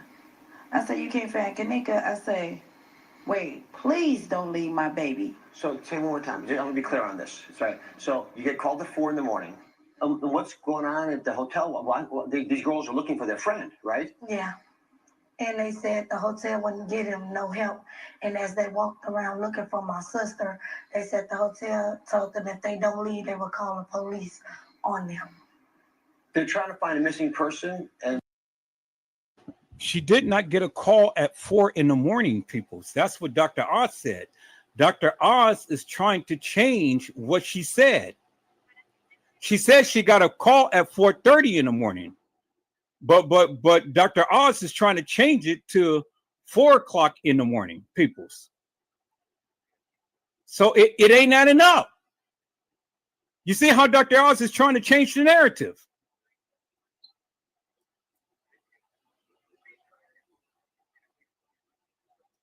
They're being chased off the premises? Yes. So then what did you do? And I went to the hotel myself. And when I went up to the hotel, I had my daughter's picture in my phone. And I went to the front desk and I asked the manager there. I said, my daughter friends woke me up and told me that my daughter, they lost her in this hotel. I said, kids, someone please look at the security cameras to see if they see my daughter. And she told me no. She stated to me that was police matters. They couldn't even look themselves at the cameras? I asked them, could they look themselves? The hotel itself, Crown Plaza. And she stated to me no. So when the hotel said they wouldn't look at the surveillance footage and you couldn't find your daughter anywhere in the hotel, you do what any mom would do. You call 911. So if it's okay, everybody, I want you all to hear this 911 call. Let's just play a portion. Again, she's only been gone for a couple hours. She could be somewhere with one of her friends, or again, it is only a couple hours since you hadn't seen her, correct? Or since her friend supposedly hadn't seen her? Correct. Let's say about 3 to 4 hours now. Are you looking to file a missing persons report then? I just want to know, is it possible they can look at the cameras and see, because they send the police out here and ask them to look at the cameras and see if they've seen her on their cameras around that time? Even if I did send an officer, it would take a little bit for us to get the camera footage and for us to pass it on to the detectives division. Okay. So what would you suggest? Well, again, the only thing I would suggest maybe is just give her a couple hours. If she could have went somewhere with one of her other friends, and who knows what her friends are saying is true, you know what I mean? What do you guys think? Are you kidding me? As a physician, as a doctor, as a dad, it just makes me angry, frustrated. You're barely sitting there. I've never heard a 911 dispatch say, oh, don't worry about it, it's fine. I've never heard of that. Maybe her friends are lying. I've never heard that in my life. Wait a couple hours. It's the absolute wrong thing to do. And the time is ticking for her body temperature going down. Freezing to death is one scenario, which we're going to get to, but whatever's going on, carjacking, kidnapping, time is not your friend here. Exactly. At what point did the police finally say, this is a problem? This young woman's been missing. When we went, they came to arrest us. That's how the police came. Came to arrest you? Yes. Arrest you? Yeah. For what? And this was like 6:30 in the evening. Why were they arresting you? Because Lenore and the rest of the family member, They go upstairs. One of the kids pulled this fire drill, figuring by them pulling the fire drill, you know, everybody will run out. But they didn't, and they was knocking on doors and all them had their phones, and they was like, you know, with Kenneka picture asking them, did y'all see her? Did y'all see her? Because we figuring she's got to be in this hotel somewhere. So the police came because you were going through the They came to arrest us. We K9s. So did they arrest you? No, They asked me what was going on. They had no clue that a young girl even came up missing. This is 20 hours later. They still didn't know there was a missing woman. They have no clue, and the manager was acting clueless. They said they didn't even see her entering the hotel. So how did they find the body? Who found that she was dead? Well, the detectives told me that they found her, but when I heard it on the news and read the newspaper, I heard an employee found her. But if you would have saw her in that state, the first thing would have came to my mind, something happened to her. Now, as you can see, peoples, they said that a detective had found her, but then they changed it to an employee found her. So which is it, peoples? Which is it? Did a detective find her? And if a detective found her, well, then you know what the detective had to do. Well, why did they change it? And did the detective say that she was found in the rear in the dock area? Because that's what was stated in the beginning. But you see, people, you see how the narrative is changing and how everything is changing, because TM had just told you a detective was supposed to have found her, but then they changed it to an employee finding her. But then the question is, why did TM tell us that there was an employee back there with her for 2 hours? See, all of these lies and stuff, people, they can't even get it together. As Jenna to you had said, the time was off, but they placed themselves in the hotel room. Peoples, you can't tell me that I'm lying when you're hearing what they're saying and all of these different lies that is being spewed. Several times, Dr. Oz changed it to the 4 o'clock hour. But TM came on and said, no, it wasn't the 4 o'clock hour. They called me at 4:30. Dr. Oz, now you got a TV show. You can't recount what she said. And then TM ain't said nothing to try to correct them.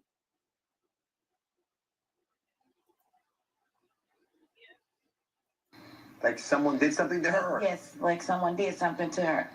Now, they told us they didn't see nothing, no foul play, no faulty play, or whatever. Are you angry that you were ignored? Yes, I'm one. Yes, I'm angry. I'm hurt more so. All right, up next, we have even more questions. The shocking autopsy details, they stopped me dead in my tracks. Stay with us.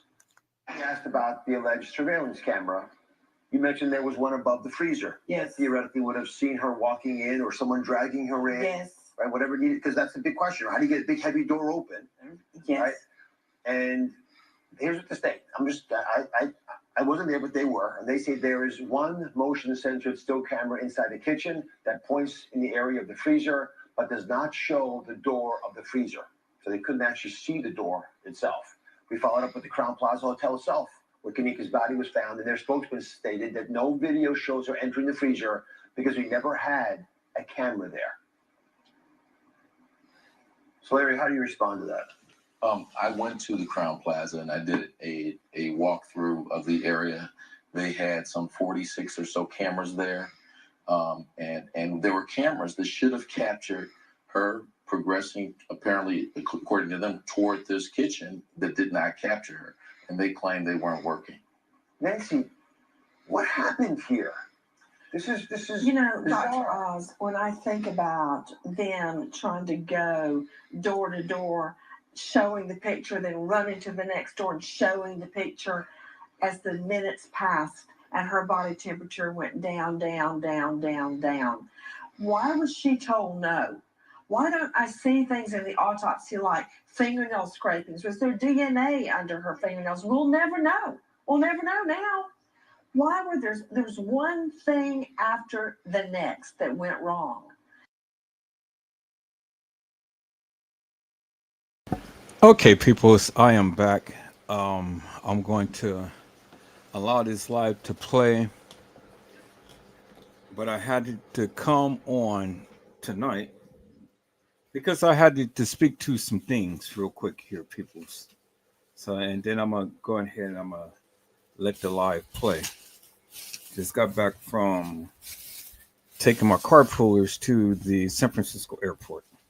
So I wanted to speak to some things, peoples. I wanted to say that jealousy is real. Jealousy is absolutely real. And there is jealousy within this community. It is just absolutely crazy. Jealousy is real. Okay. I want you guys to know that. And so I had a content creator that was subscribed to my channel unsubscribe to my channel, and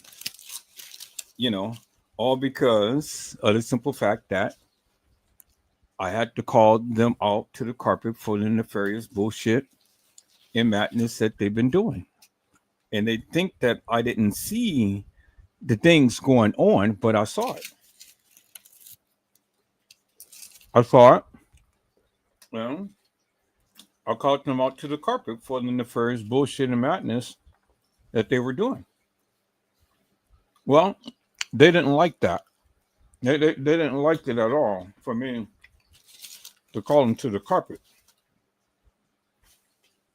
And I saw the play, but I wasn't going to allow things to just happen in my face and not say anything. You only can tolerate so much, and then after which, you just have to say, okay, enough is enough, and then you put a stop to it. Do you understand what I'm saying, people? And so people want you to be subservient to them. And as long as you are doing the very things that they want you to do, then everything is fine. But no sooner than you step up to the plate and call them out for the nefarious bullshit and madness that they are saying and doing, well, then they get an attitude. And so, that's what it is. So they unsubscribe to my channel. Well, I unsubscribe to their channel. What's fair play is fair play, right? Why should I be subscribed to their channel and they unsubscribe to mine? Not only did the content creator unsubscribe to my channel, but was the moderator on my channel. And like I said, well, everything is good, then, and you're doing what they want you to do, then everything is good. But no sooner than you switch up things, then everything gets all bad. And so I let them stay as a moderator for a few more days, almost a week from the time to when they unsubscribe to my channel, just to see, what will happen, what they're going to do and things, Are you going to come in? Are you going to be the bigger person and, conversate with all of everybody else, or are you just going to be peeping Tom and just kind of see what everybody is saying?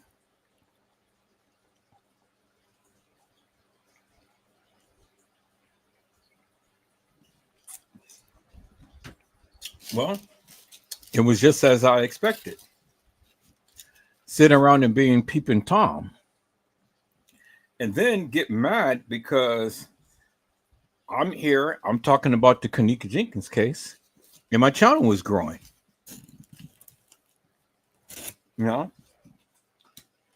I got a couple of new subscribers. Then now I'm going live at night to where I'm reaching a lot more people. And so when people see you grow, why don't they get bent out of shape? You know, and now they start talking about the Kenneka Jenkins case and everything. And it's funny how when they talk about the Kenneka Jenkins case and they show the content, and their narrative is that, oh well, there's not no four Kennekas, and you know all of this is bullshit and this and that and you know the same old jargon that all of the other YouTubers always speaks about and stuff, you know. And I ain't gonna go live and I'm not gonna feed nobody no narrative and things like that. Jealousy. I mean, straight jealousy. You know, it's amazing. And so they show the movements of these people and all like this and stuff. And the last remarks was she was locked into the freezer. She was locked into a freezer. That was the last part of the narrative. She was locked into a freezer.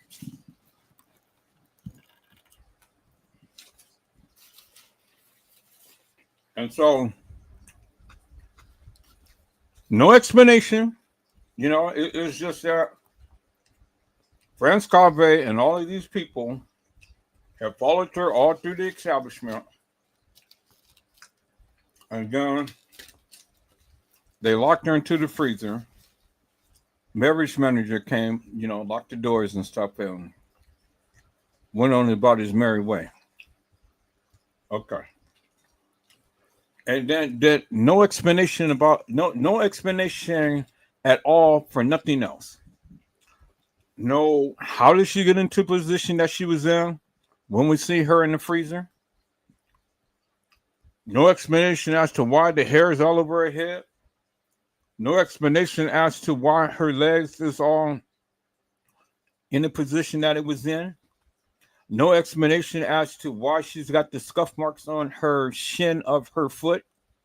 No explanation as to why the lip gloss is in there. No explanation as to why the ice is in there and why the ice is in there and how did the ice get in there after her body was moved over to the side. No explanation as to why the black plastic was in there and the burnt black plastic that was on her fingertip and all on her pants and all around in the freezer.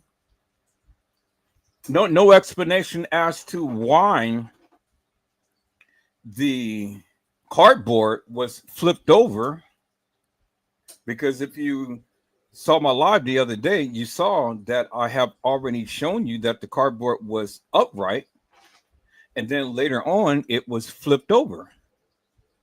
No explanation why the big chunk of ice is on one side of the freezer and not the other side. No explanation whatsoever, peoples. The only explanation is that she was locked into a freezer. And Franz Cave and them is walking around, zipping up their pants and pulling up their pants and things like that. But she was locked into a freezer. That is the only explanation that the content creator had gave. See, Franz Cave and them you know, went to school out there in Chicago. And you know, he had to get out of Dodge because he couldn't walk the streets of Chicago. But no explanation whatsoever as to why she's in a freezer looking in the condition that she's in, other than they just locked her in a freezer. Really?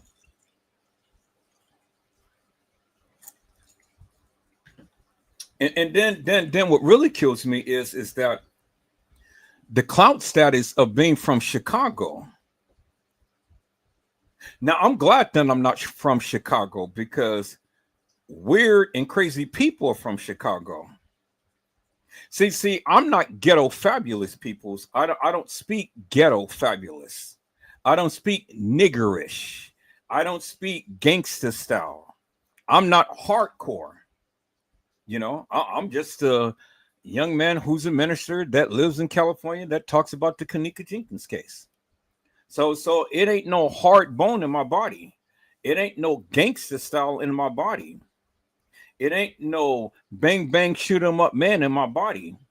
And I'm glad that I'm not from crazy Chicago.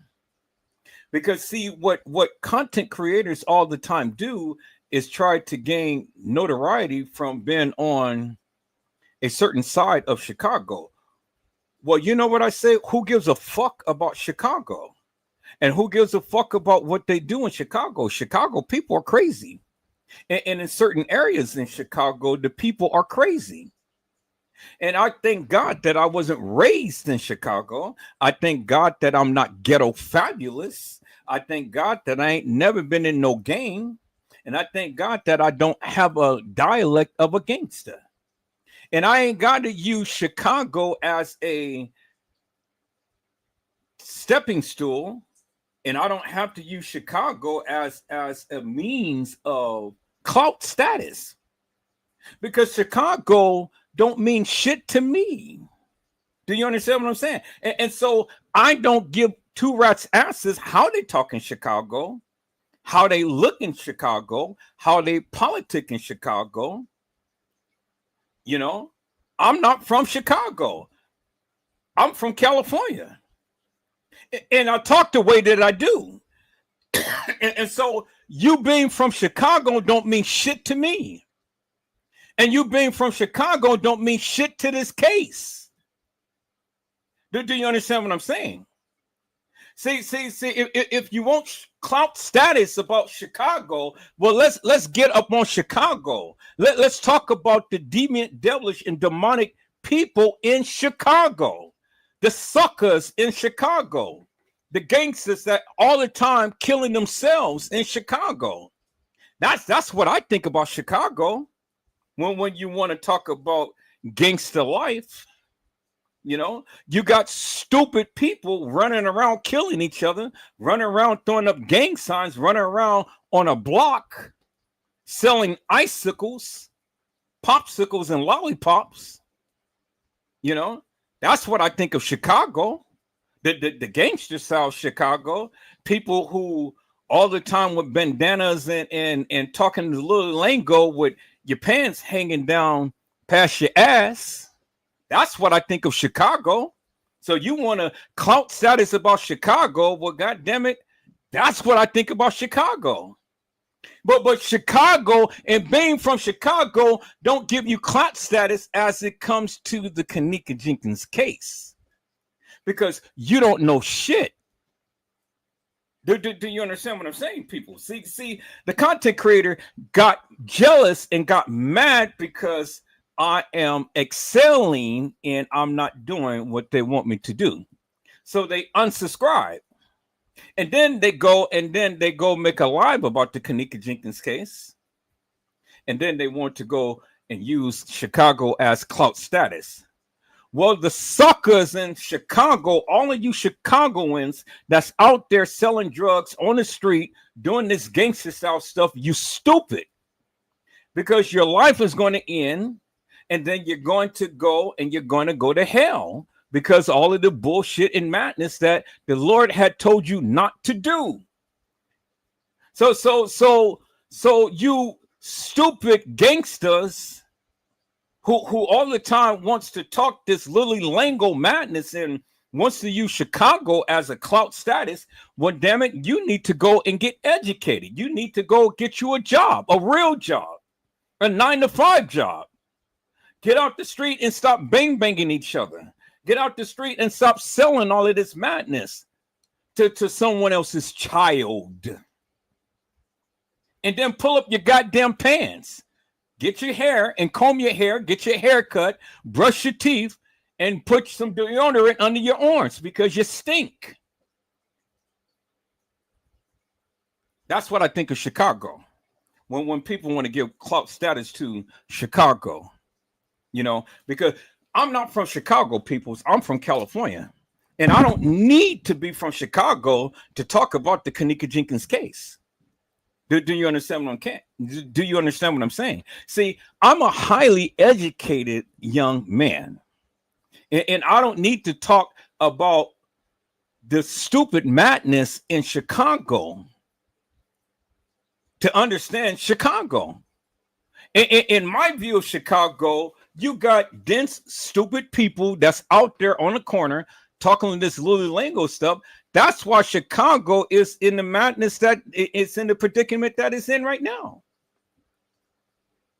Do you understand what I'm saying? You know, this is why Chicago is all the time having so much shit going on, because you live that lifestyle. And when you live that lifestyle, people, that's all you know is gangster rap, gangster talk, this Lily Lango stuff. See, you can never be up on my level by talking that gangster madness. You can never be on my level by trying to thinking that you're so hard in things like that. And see, this is why you do the bitch move. This is why you can't politic with a highly educated young man from California. Do you understand what I'm saying? See, people's, you know, I saw the play, and I played it for a moment until I got tired of it. You know, tricks are for kids, so I had to put the kid down, and I had to tell the kid off in a very educated and sophisticated way.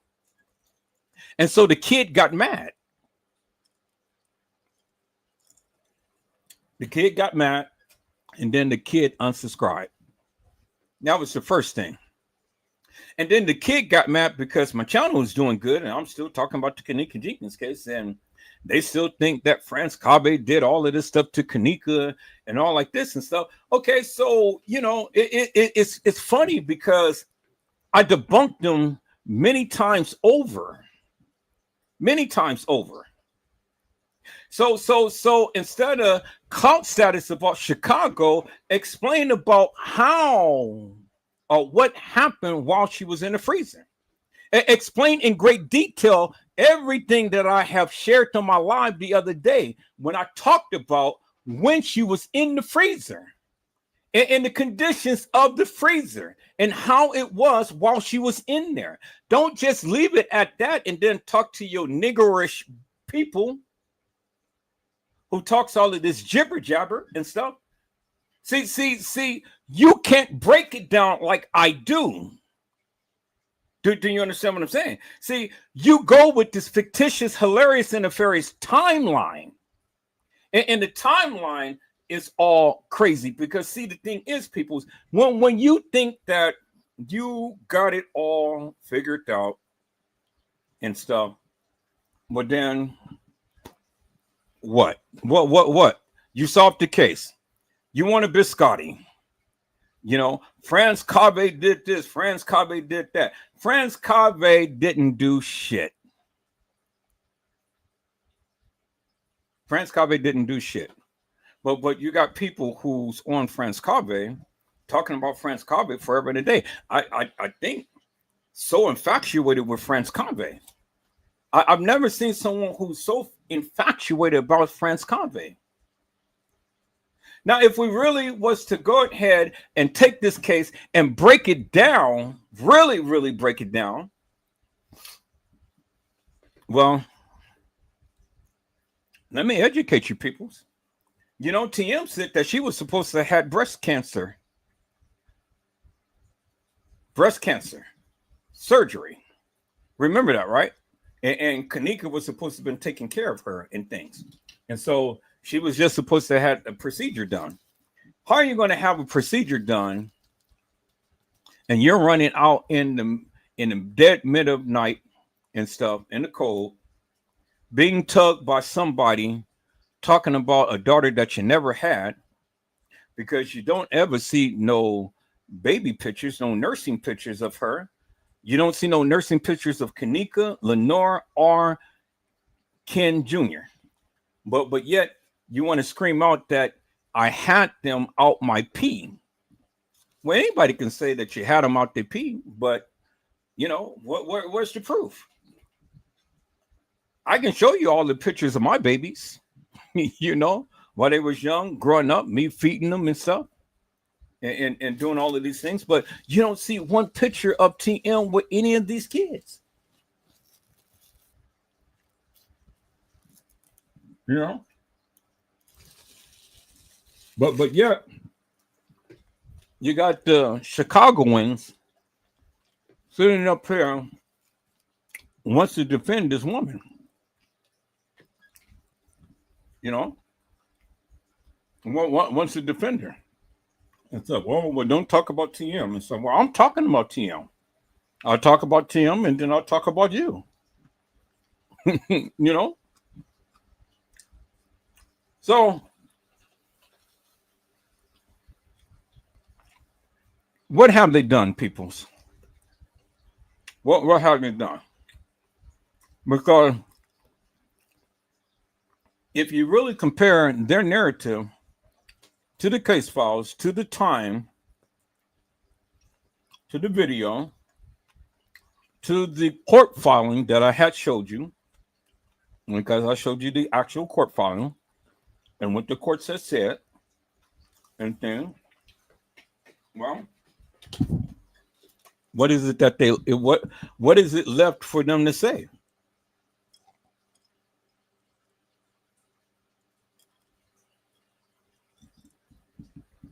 Because that court document totally debunks everything that the content creator is saying. Totally debunks it. The court said that there was cameras up on the floors that these kids was on. Well, the narrative has always been that there was no cameras on the floor.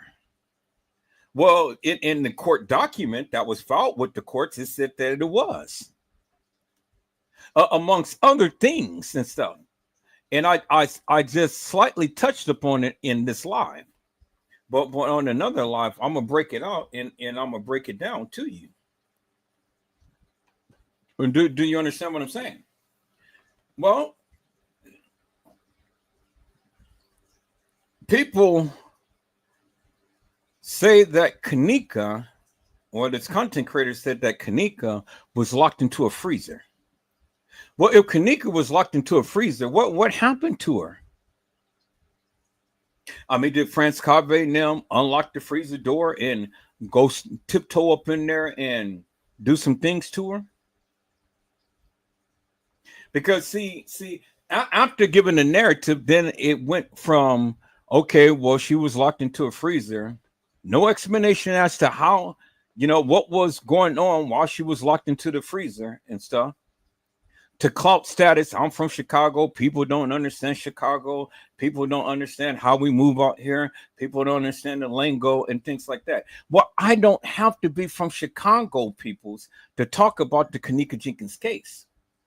I just happen to be a minister, a man of God, a humble man of God that has some knowledge and experience and has a degree, has a good job, has kids that he's raising. You know, and had been all over the United States videotaping funerals and parties and conventions, you know. So I at least got some little knowledge in things. I mean, I don't talk ghetto fabulous. I don't have ghetto fabulous people on my panel. I don't get hollow and all in my feelings and stuff because you can't control me. And so you go and unsubscribe to my channel. And then you go through a hissy fit, and then you see my channel growing. So now you want to talk about the Kenneka Jenkins case. But what is it that you're talking about? What is it that you really are putting out there? What is it that you're really saying? Because see, I can take everything that you said and I can debunk it line by line, word by word. And I ain't got to be from Chicago to even do it.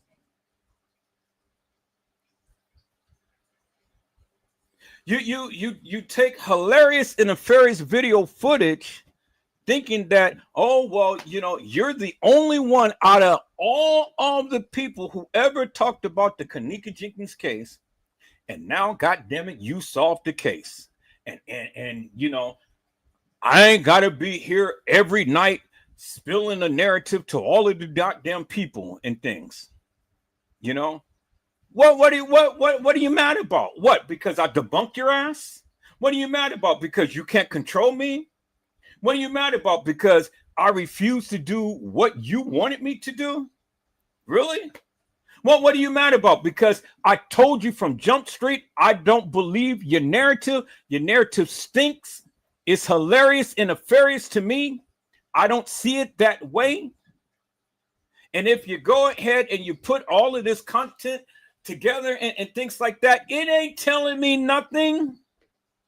Because if the video footage was edited, it was edited.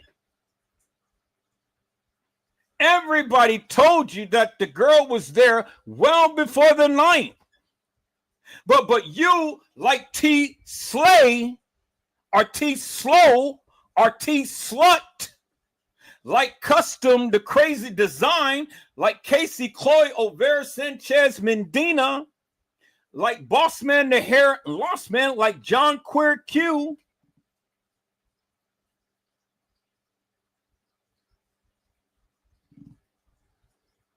Come and sit here and cloud up a wall about a narrative that you can't even back up. Because if truth be told, you sat here, you composed videos and stuff about this timeline, but how could you build a timeline when you got the mother giving all of these different times that things are supposed to happen? She can't make up to her mind as to which time that she wants to say. And then you got Dr. Oz here trying to change the narrative and say, oh, no, it wasn't 4:30, it was 4 o'clock in the morning. Then you got Custom Design say, yeah, Shamaya was there with her mother at 4:15 in the morning, 4:15 on the night. Really? But according to the video footage, the kids was there way before and way after the 4 o'clock hour. That's what the video footage says. So how could you stupid people sit here and give a wholesome narrative about a time to when the video footage has been edited? I don't get it, because one time says it was at 2:30, then another time says it was at 3:30.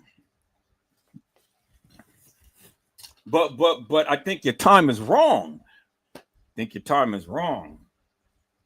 Because even the news reporter said that the girl came up missing on September the 8th.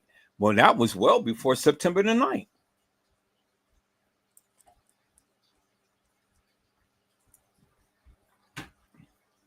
Everything that I have researched and I have shown shows that Kenneka was there earlier than the night.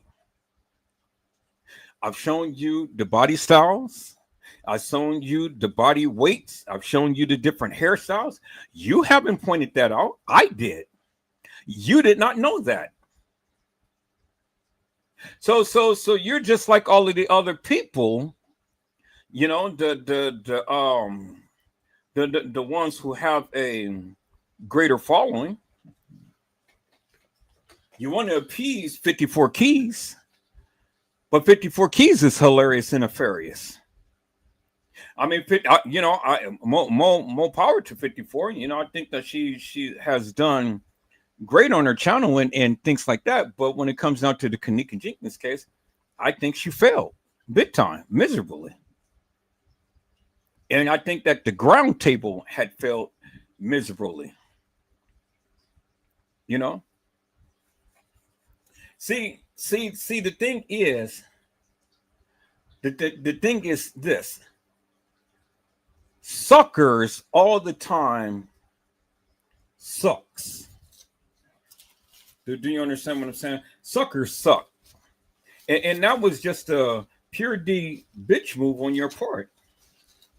You're getting mad because I didn't agree with your narrative. And so you unsubscribe to my channel. You know? People, that's a bitch move. Only bitches do that type of shit. Do you understand what I'm saying? They get into their goddamn feelings. And then they want to come with clout status about Chicago and all of this shit that ain't got shit to do with shit. Ain't got nothing to do with nothing. You can't debunk me.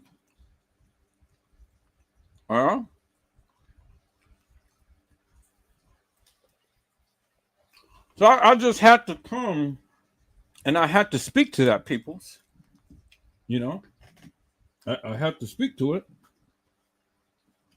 because I'm kind of like, well, goddamn, I thought the person was different, but I see the person ain't no different than all of the people who came to my channel.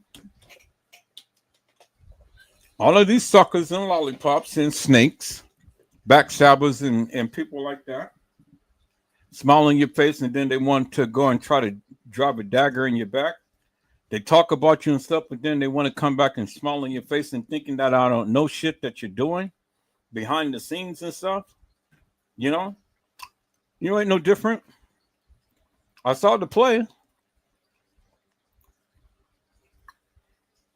You may be good at other things, but when it comes down to the Kenneka Jenkins case, I own this. I own it. And that's why all of you guys get so upset. Because you can't debunk me. And you use hilarious and nefarious video footage to try to bolster your claim and things. You can't explain it in great detail like I do.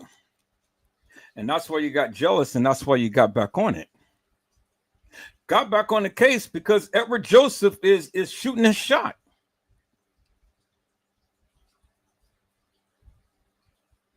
But see, where you felt was,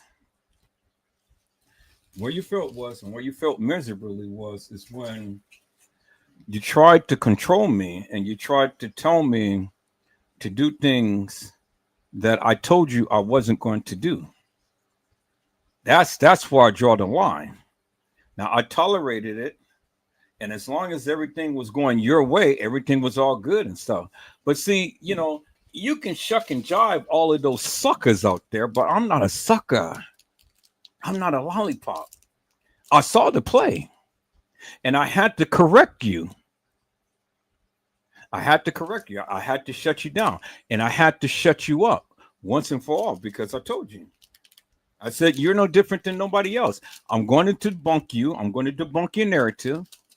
You know, I'm not going to talk about you, and ain't no need to, you know, take personal shots and different stuff like that. I'll just debunk you for the nefarious bullshit that you're saying, that you think that you know, but you don't. And just because you're from Chicago don't mean shit. Because you don't know everybody out there, and you don't know all about this case. You may know some Negroes that be out there on the streets and talk all of that lily lingo type of madness, but that's as much as you know. because these suckers is never going to tell you anything. You know,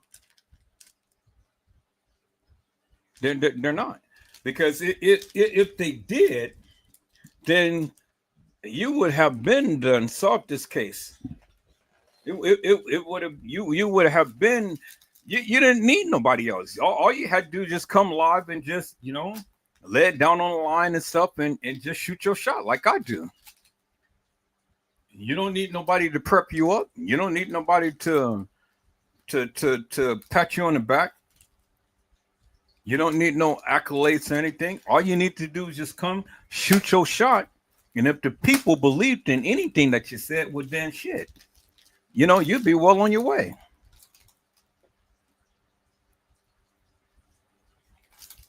But it's unfortunate, you know, you're no different than all of the other people, and I see it. That's why I am a solo writer, because you can't trust suckers. You can't trust lollipops. You can't trust people.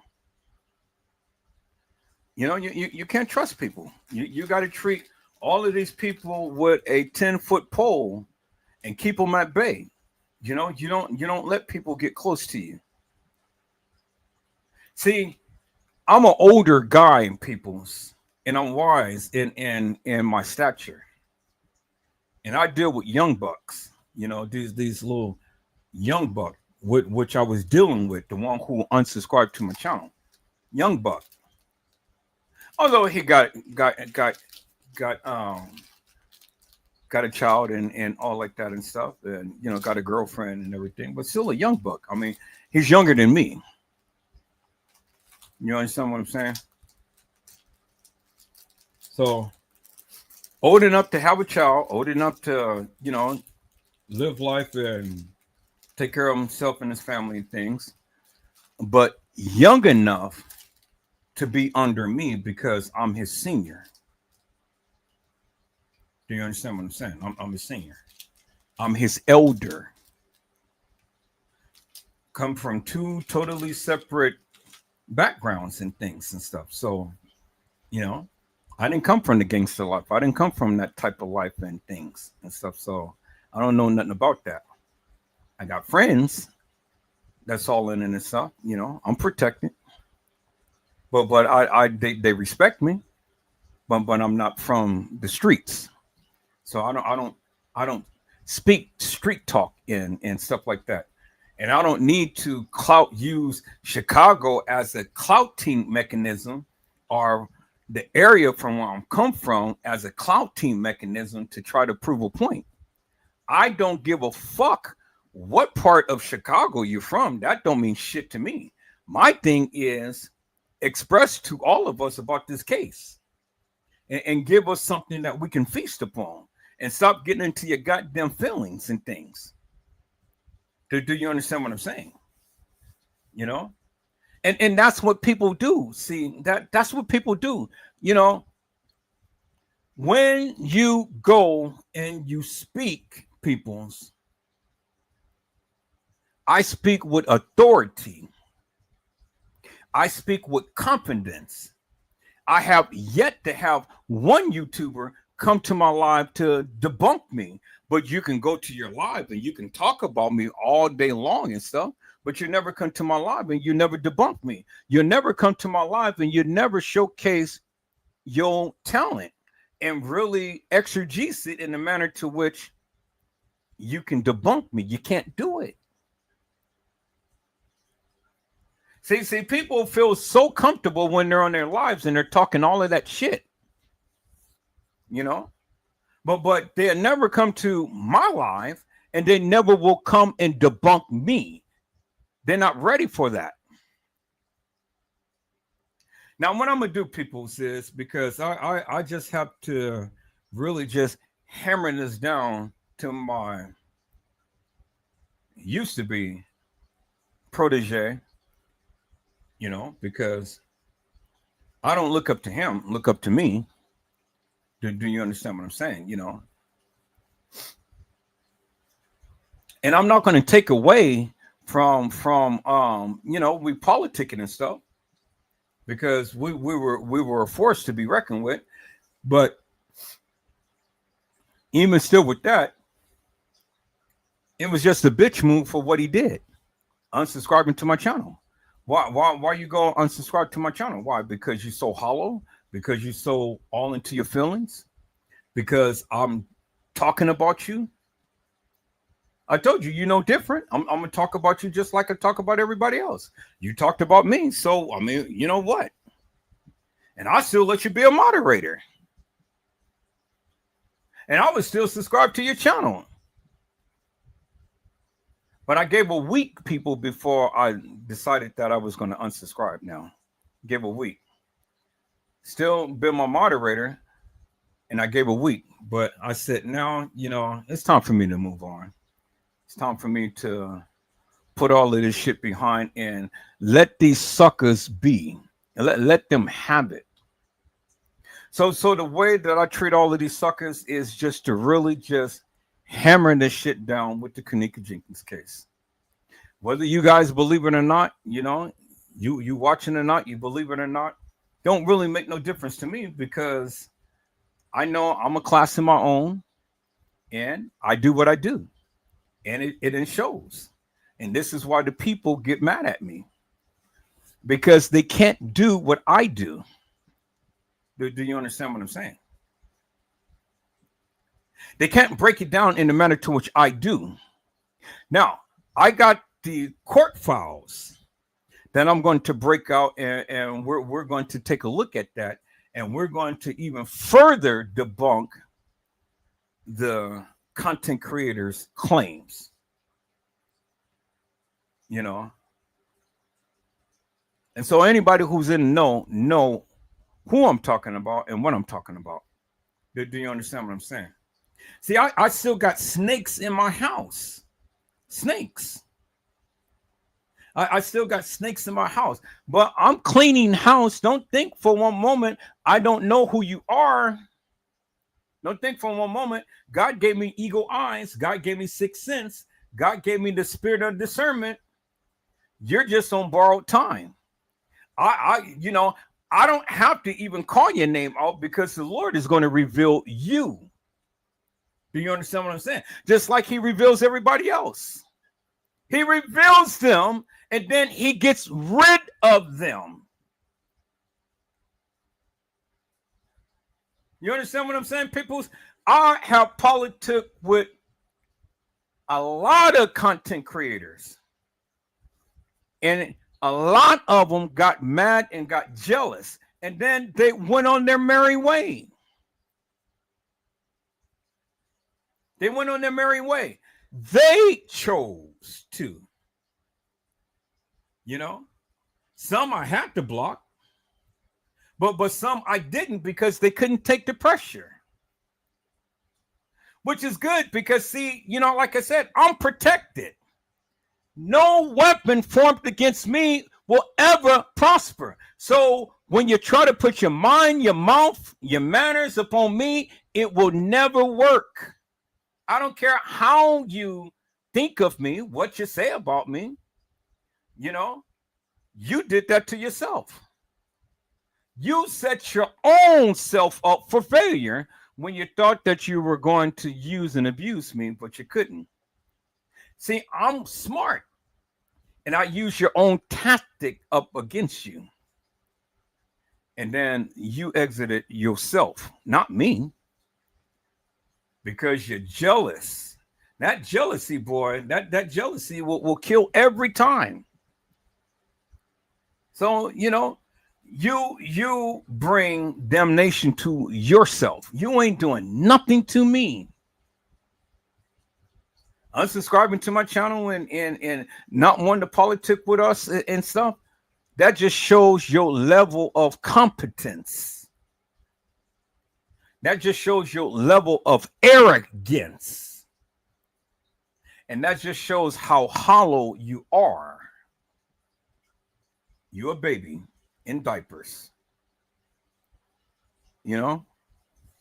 It just shows that. See, people, a bigger person would say, hey, take my lickings and then just move on, you know. I didn't do nothing but just call him out to the carpet for the nefarious bullshit that he was doing. And he thought that he was slickster. But see, you ain't got to be a slickster to be a trickster, because the Lord will always reveal who you are. He will always reveal your motives in things. He will always.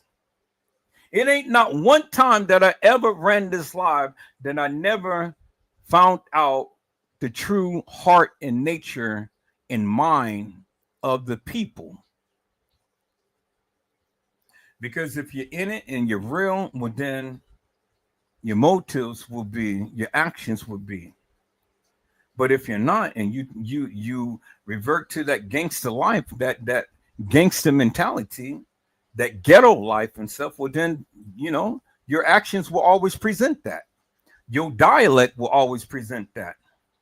Everything that you do will always present that.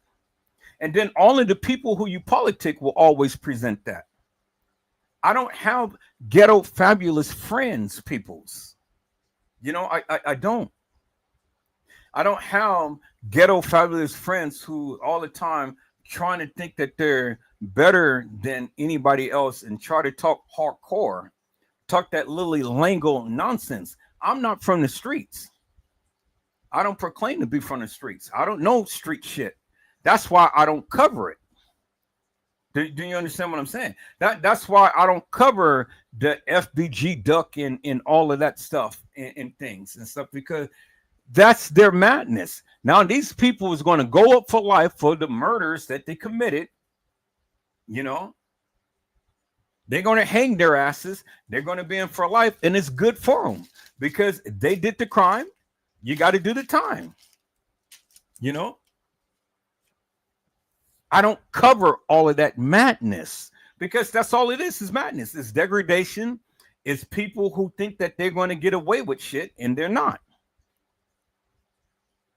Young Thug and King Von and all of them, these are suckers. They're suckers.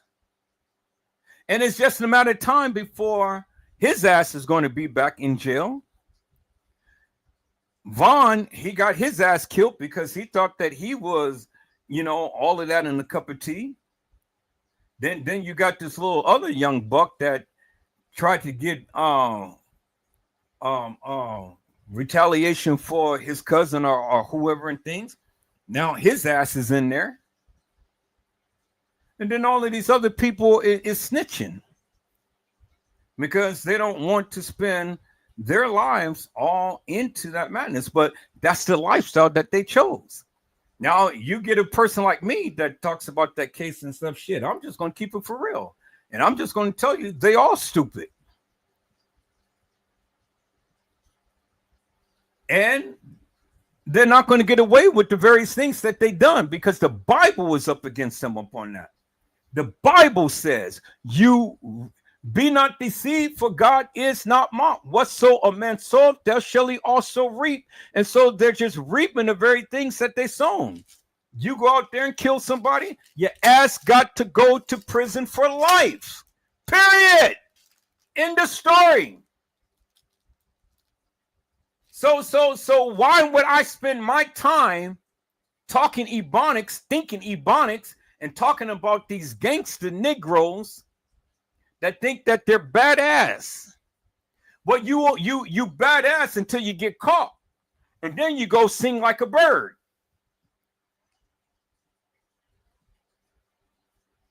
That's why I can't cover it, people, is because I'm too real. I just have a different look upon it. Because I'm not from the streets, I'm going to have a different perspective on it, and I'm going to be hard.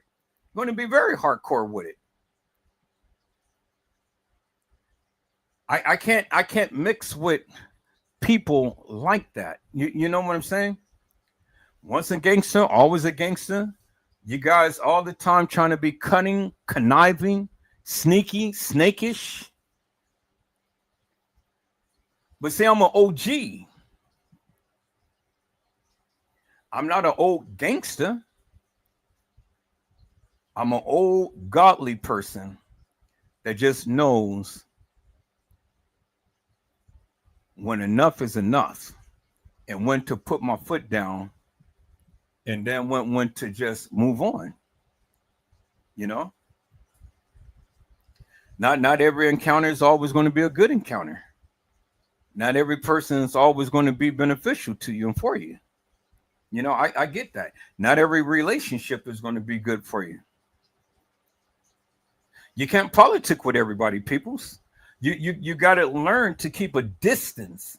You got to learn to do what's right for you. The hell with the other people.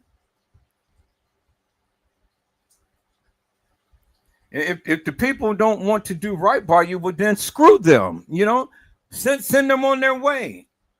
Hell, I don't give two rat's asses. I'll politic with the best of them, and I'll politic with the worst of them. But you got to know when to just say enough is enough. And some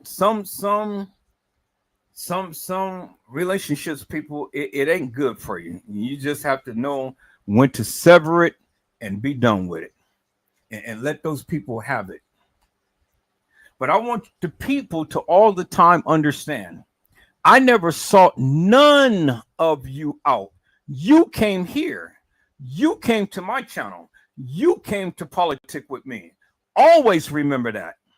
So when you want to get ghetto fabulous, when you want to talk that Lily Lango madness, when you want to get mad and things like that, always remember one important factor.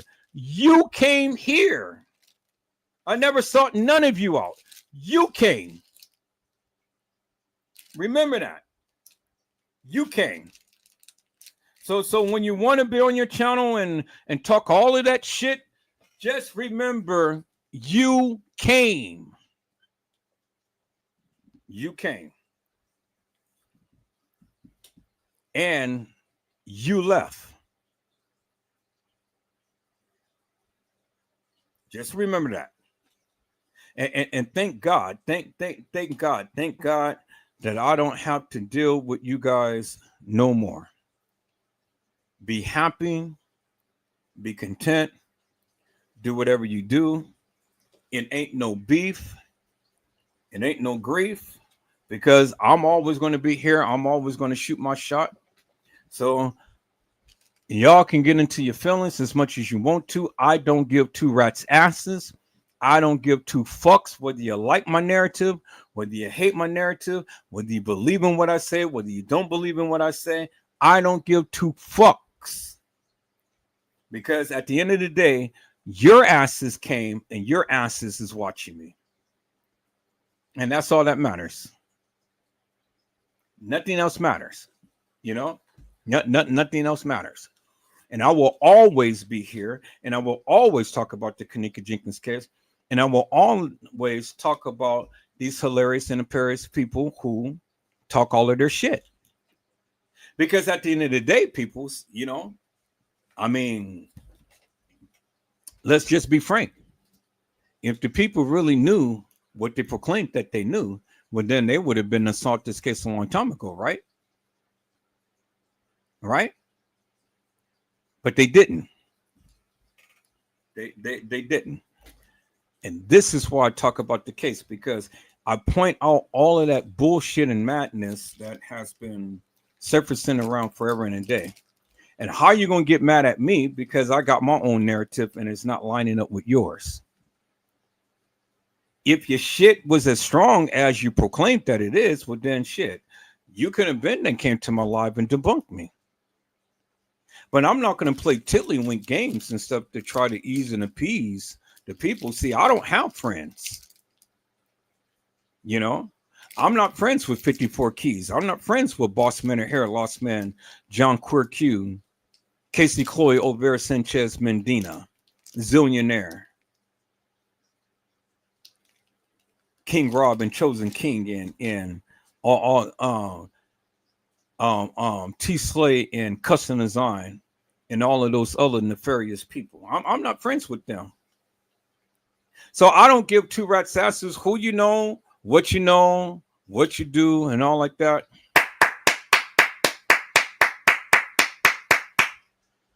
Suckers, I will give you all a goddamn biscotti and just be on your way. That's it. Just be on your way. You know. Now you guys had showed your true colors. Now you guys don't even have to bring your asses back over here. You guys don't have to politic with me. We'll just keep it on a mutual thing and be done with, and call it today. You know, it ain't no love loss. No, nobody's upset. Nobody's angry. I'm just doing what I always do. Call the people out for the nefarious bullshit that they do. And then leave it at that. Is that all right, peoples? You know, you just got to know when to just say, hey, enough is enough.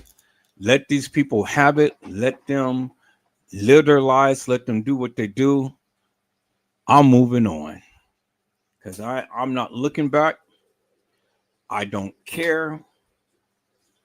You know, it is what it is. But I had to address this and stuff because, again, people's, you know, it needed to be said. It needed to be addressed. It needed to be said. And I'm glad that I did say it.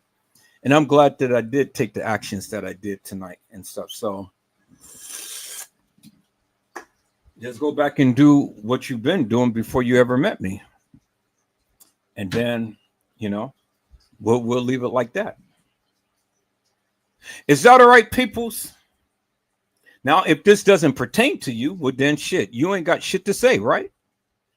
You ain't got shit to say. You ain't got shit to worry about. All you need to do, just shut the fuck up, sit down and listen. And if you don't like that, then, you know, there's the door. You can take your ass out of here too. Is that all right, peoples? I mean, it is what it is, you know? I mean, shit. I tell you, this is a very unique channel, and I'm a very unique person and stuff, you know? I just can't deal with bullshit and nonsense. I can't deal with suckers that's all the time in their feelings and things. I can't deal with people who are backstabbers, people who do the sneaky, conniving shit. And don't think that I'm not aware of what you're doing. You know who you are, and you're on borrowed time right now. On borrowed time. And see, and what's going to happen is your ass is going to be ejected out of here too, with the quickness, because my tolerance level is getting very, very thin. If you ain't doing shit, you ain't got nothing to worry about. But if you are doing shit, you better change it before I exit your ass out of here. Now, I gave you an opportunity to politic with us, to do right, be right, and things and stuff. But, you know, if you can't change your behaviors, then your ass is going to be out of here. Point blank, period. And I don't give a fuck. Whether you like me, whether you hate me, whether you watch me, whether you don't. I don't give a fuck. Because I'm always going to be here. You understand what I'm saying, peoples? You know?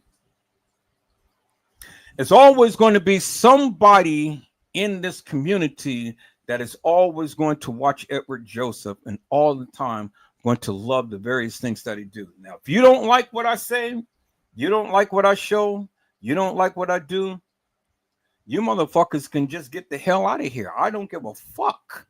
You ain't got to watch me. I really don't give two fucks.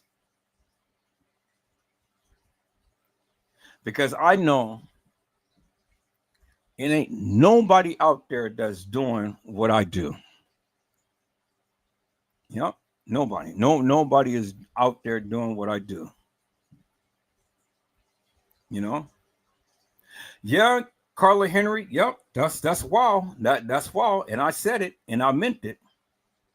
Because see, the thing is, you don't know what the fuck I've been through for these past 7 years. See, you just came in on the back end and things. You haven't been with me that long to see the shit that I had to endure for all of these 7 years have been on the internet and things. I've been through some shit. So my attitude just didn't come overnight and stuff. I had to fight through some shit. And so if you ever knew the backstory, then you understand why I'm saying such. And why I do such and stuff, and why I really don't give a fuck right now. You know? So, and I say this to you. You don't like what I say in here or what I do, you can get the fuck on. I don't give a fuck. I'm not beholden to nobody. My thing is, I treat you with respect, treat me with respect. Don't be snakish. Don't be conniving. Don't be cunning. You know, don't be a backstabber. Let's just politic. Let's work together and let's do what we do and stuff. But if you can't do that, and especially you don't like me, then just move the fuck on, and then go to somebody else's channel, politic with them and stuff. That's just the way that I feel. That's just the way that it is. And the people who ride and die with me understand how I feel because they've been through it as well.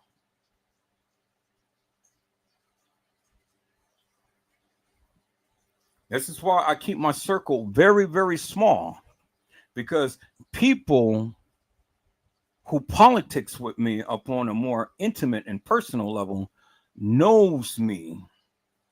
They understand me. They've been through it themselves.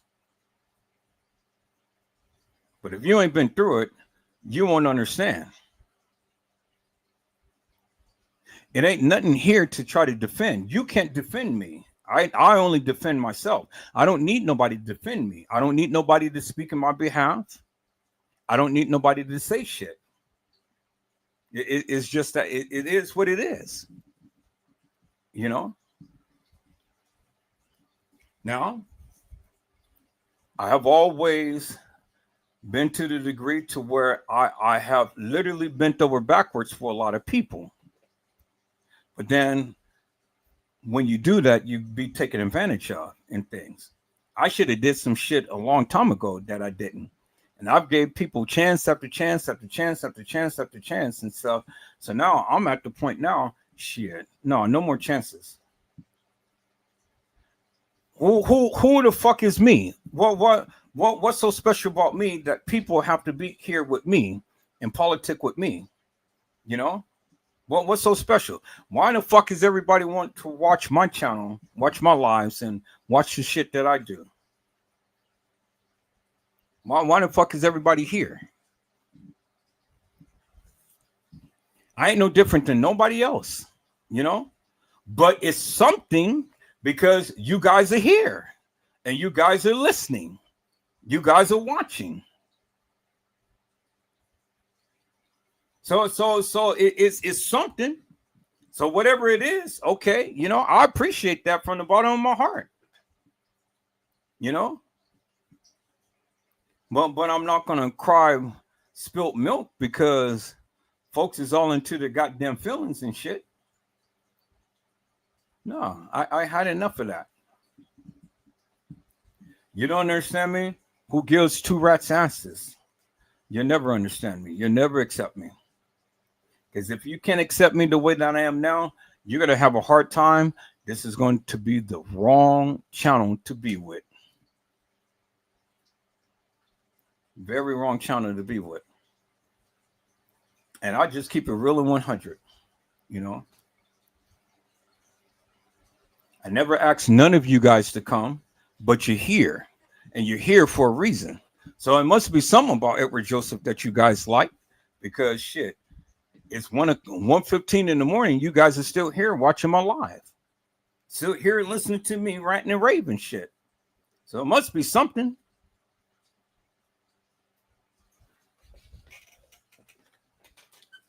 And all of my moderators know it. If you guys don't like what I do here on my lives or on this channel, you guys can get the fuck on. Nobody is holding you here. Nobody. You owe me nothing whatsoever. You people, y'all don't owe me nothing. I greatly appreciate you watching. Greatly appreciate you being here and hitting the like button and helping me grow my channel and shit. But other than that, shit, you don't owe me nothing, and I don't owe you nothing. You know,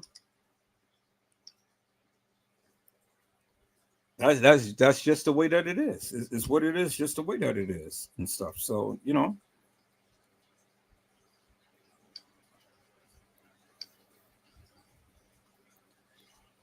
So again, peoples, I didn't get like this overnight. This was a gradual thing that has been building up, and now I'm to the degree now I'm cleaning this motherfucking house.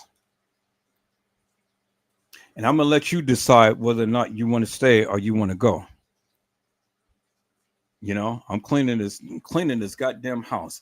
If you motherfuckers want to stay, abide by my rules, and then let's do this thing, because it ain't about no individual. It's about this goddamn channel. That's all that it is. That's all that it's ever been. It's about this goddamn channel. You motherfuckers don't want to work? Get the fuck out of here. The mandate is crystal clear and it's simple. And if you guys can abide by that, get the fuck out of here. Simple. Simple. So you guys be on every goddamn body else's channel. Y'all be chalking it up and stuff. But then when it comes down to me, then y'all ain't got shit to say. Y'all can't come to the chat sessions that we have and stuff. You motherfuckers all the time say that you're goddamn busy. You ain't goddamn busy because you're on other people's channel chalking it up and shit. So what the fuck are you doing here?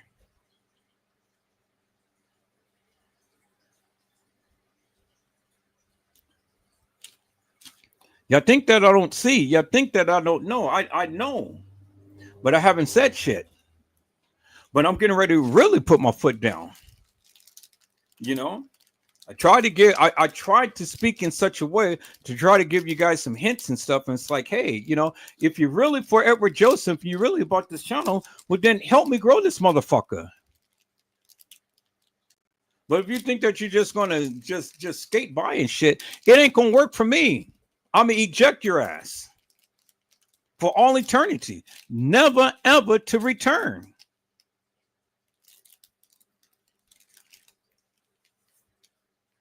Y'all think this shit is easy, Motherfucker have to be here. I gotta read posts. I gotta look at lives. I gotta listen to this and that and the other. I gotta compose all of this shit and do all of this shit. I gotta pay for this shit and stuff. And when I just ask a motherfucker to do the simplest little thing, you guys act like shit. That oh goddamn, now you got every goddamn excuse in the world, but you can sit your ass on somebody else's goddamn live and chalk it up 24/7. But when it comes down to Edward Joseph, your motherfucking ass can't even show your goddamn face.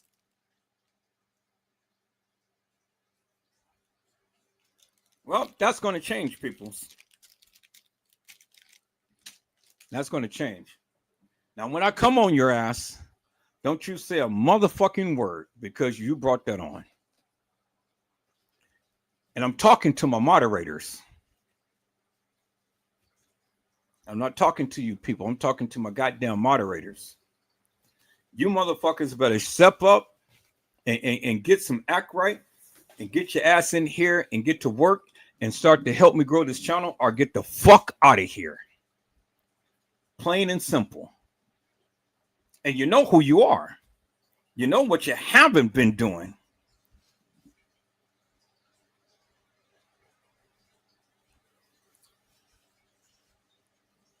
So when you come and you see that your ass is blocked, don't you say shit.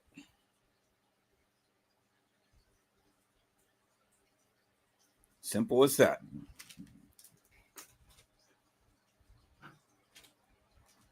I'm tired of being treated like a second motherfucking class citizen. And you people, if y'all motherfuckers can't come in and hit that like button and shit, you might as well just stay the fuck off my channel. Oh, see, I got ways to get you out of here. I got ways to irritate your ass and shit. You know, I'll just talk about you all night. You know, ain't nobody gonna sit here and watch nobody talk about them all night. You know.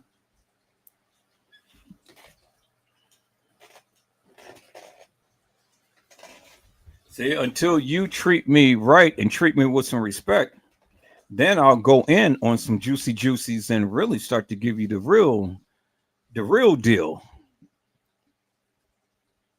You know, because I know that's what many of you are here for and shit. All I ask is for you goddamn people to come in, treat me with some respect, and hit that like button. Keep me in the goddamn algorithm. Got all of these motherfucking people in here. You motherfuckers act like you so goddamn stingy with the likes. All you got to do is just press the goddamn like button, and then, you know, we can be good. And then I can really give you all of Edward Joseph. Really just hammer it out and shit. I know y'all waiting for me to play back the other thing about Casey and stuff, but I can't play it back when you motherfuckers treat me like a second-class citizen. So, you know what I do? I just piddly around and shit and stuff, you know? That's all I do. Till you treat me with some respect, then this will be all that you get. And I really don't give two fucks, you know, whether you come in and watch it live or whether you don't, because somebody's going to watch it. Somebody's always going to be here. So I don't give a fuck.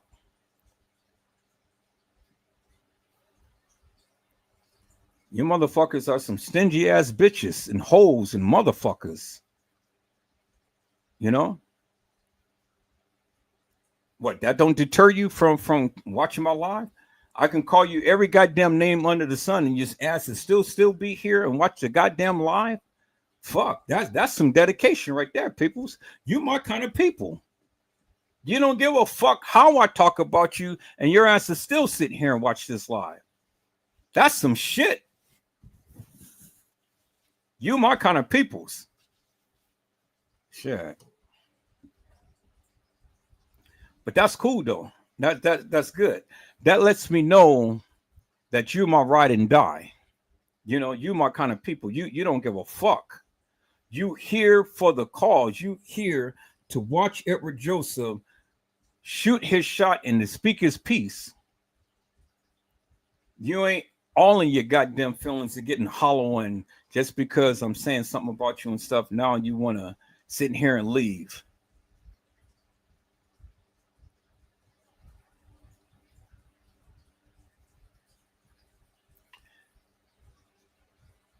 I'm building up my channel, peoples, and I'm doing this for all of us, not just for me, for all of us.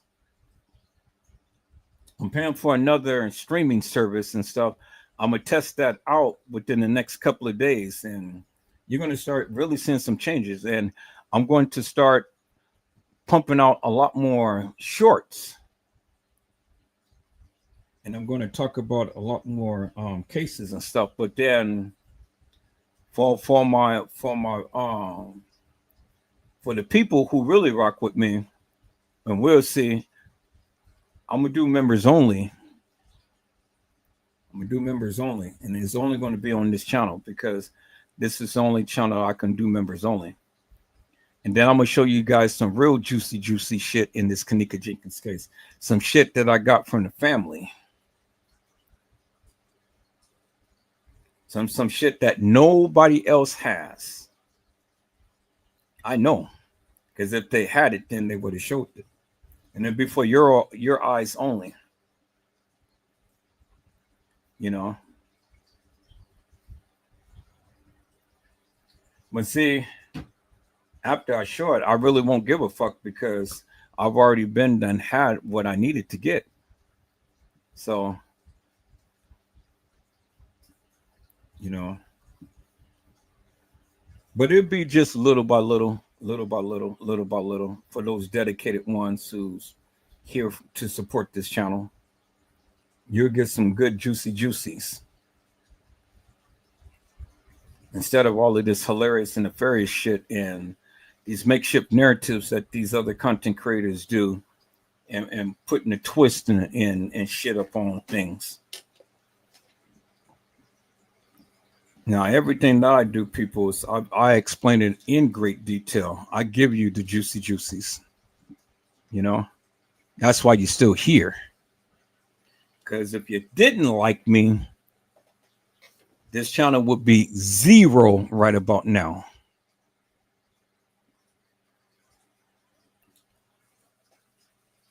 When it comes to time, people, you know, it comes to times, and I don't like doing what I'm doing, but I have to set the record straight because I have to let the people know I'm no pushover and I'm no fly by night either. I'm dedicated to what I do and I'm good at what I do. I know I'm good at what I do. That's why you guys are all here. Good at what I do. You know?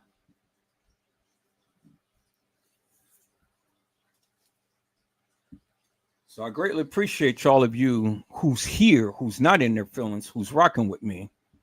Greatly appreciate that from the bottom of my heart. I don't take that shit lightly. You know, if I don't rock with nobody else in this goddamn community, I'm gonna rock with you because you rocking with me. You know, we'll be in this thing together. Is that all right, people? I greatly appreciate the hell out of you.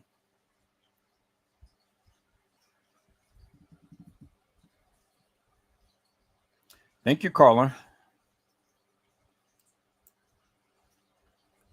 All right, people, so let's get back into this shit. You know, it's late.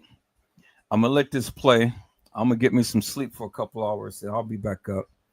Hopefully, I'll be up before this thing ends. But yeah, you know, I got some shit in store, peoples. Got some shit in store. So y'all hang in there, because next couple of days, we're gonna do a deep dive. Now I'm gonna bring out the actual court files and we're gonna go over it. So then you can see for yourself instead of listening to all of these hilarious and nefarious YouTubers that want to use their city as clout status of talking about this case, which that ain't got shit to do with nothing. I'm not from Chicago. I don't give a fuck about Chicago. You know, just because you're from Chicago don't mean shit to me. And that don't mean shit to this case either. I ain't got to be out on the streets in order to know the juicy juicies. Do you understand what I'm saying? So I ain't using Chicago or being from Chicago or being from the area as clout status to talk about this case. I don't give a fuck. Because even though you may be from Chicago, from that area or whatever, you still don't know what the fuck you're talking about.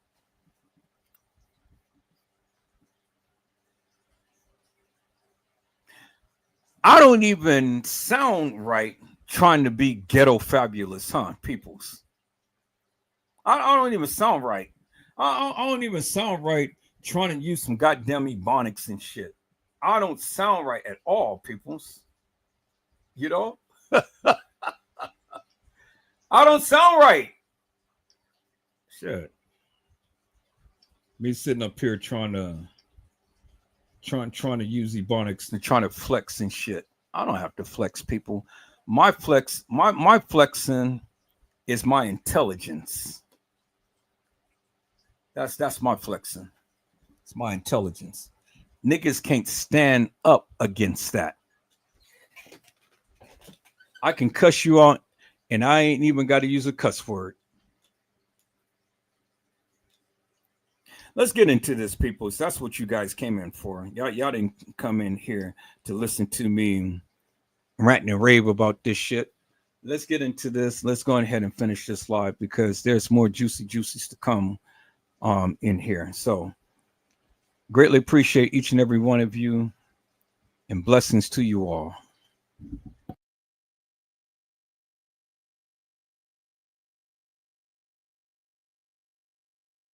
And when I think about what this mother has been through, and you know what I noticed about her, she'll get upset and she tries to be real calm. Why? Why were you trying so hard to stay calm? Because I know. Well, to get my daughter, because I knew something was going on with her. Because she knows.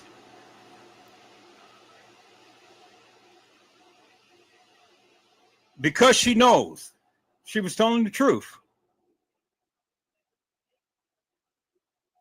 Because she knows.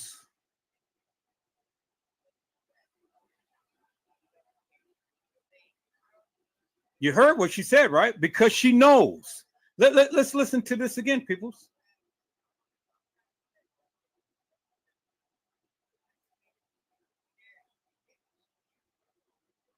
No video shows her entering the freezer because we never had a camera there. Never had a camera there. So Larry, how do you respond to that? I went to the Crown Plaza and I did a walkthrough of the area. They had some 46 or so cameras there. And there were cameras that should have captured her progressing, apparently, according to them, toward this kitchen that did not capture her. And they claimed they weren't working. Nancy, what happened here? This is You know, Dr. Oz, when I think about them trying to go door to door, showing the picture, then running to the next door and showing the picture as the minutes passed and her body temperature went down, down, down, down, down. Why was she told no? Why don't I see things in the autopsy like fingernail scrapings? Was there DNA under her fingernails? We'll never know. We'll never know now. Why were there's one thing after the next that went wrong? And when I think about what this mother has been through, and you know what I noticed about her, she'll get upset and she tries to be real calm. Why? Why were you trying so hard to stay calm? Because I know.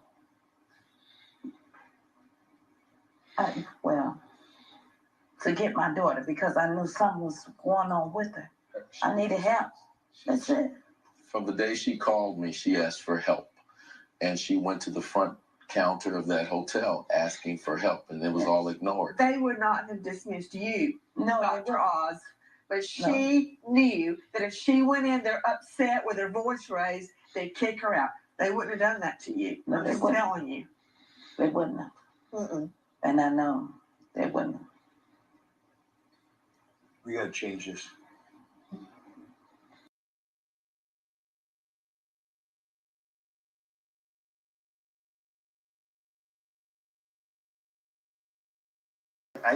I wasn't there, but they were. And they say there is one motion-censored still camera inside the kitchen that points in the area of the freezer, but does not show the door of the freezer.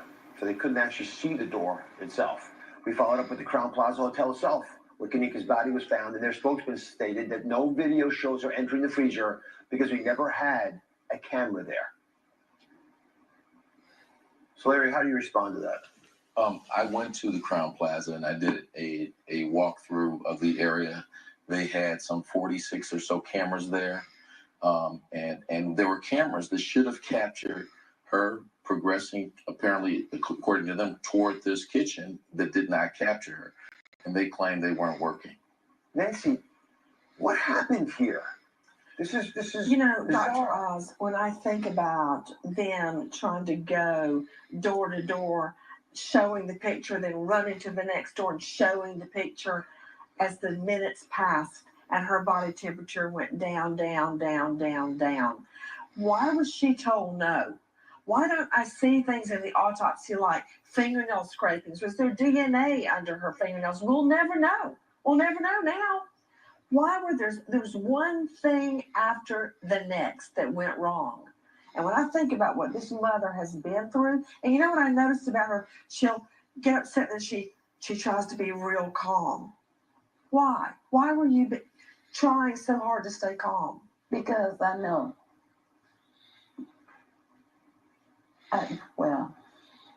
To get my daughter, because I knew something was going on with her. I needed help. That's it. From the day she called me, she asked for help. And she went to the front counter of that hotel asking for help, and it was all ignored. They would not have dismissed you, No, Dr. Oz, but she knew that if she went in there upset with her voice raised, they'd kick her out. They wouldn't have done that to you. No, I'm they just wouldn't. telling you. They wouldn't have. Mm-mm. And I know they wouldn't have. We got to change this. You can't be scared, intimidated when you're searching for your daughter and trying to save her life. That's not the country we live in. I know this is incredibly hard for you. I hope you find peace. And we will be with you and supporting you all we can. All right, just the tip of the iceberg. Thank you. Thank you very much, Lil, for being here. Thank you. That's right. We hope we get some answers for you. We'll follow up with the case. We'll be right back. Because she know. Because she know. See, Nancy Grace is smart. She's a smart cookie, peoples. And you can't pull the wool, you can't pull the wool over her eyes like that and stuff. Nancy Grace is smart. She gets it. She understands. TM thought that she was going to come into there and woo the people and stuff with an old picture of Kenneka and try to garner some sympathy and things, but it didn't work.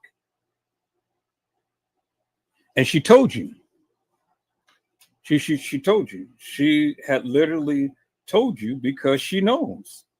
And yes, she knows. And that was the first time. That was the first time that TM has ever told the truth in this whole entire case. She said, because I know.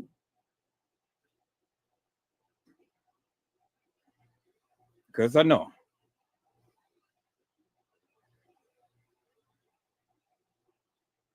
All right, people. I'm sitting here trying to make some gravy and stuff. So I got to show another video or something, a little longer video. And I really didn't want to try to go and show another live and things and stuff because we on the move. I want to get back into this case files and stuff and show you what the courts had said. But I can't do that because I have to be a father as well as doing my live. So I got to balance the two. So what I'm going to have to do is right now, people, so I'm going to have to show something just a little longer to give me enough time to be able to go ahead and finish this meal, you know, because my son, he's going to be waking up and he's going to be hungry.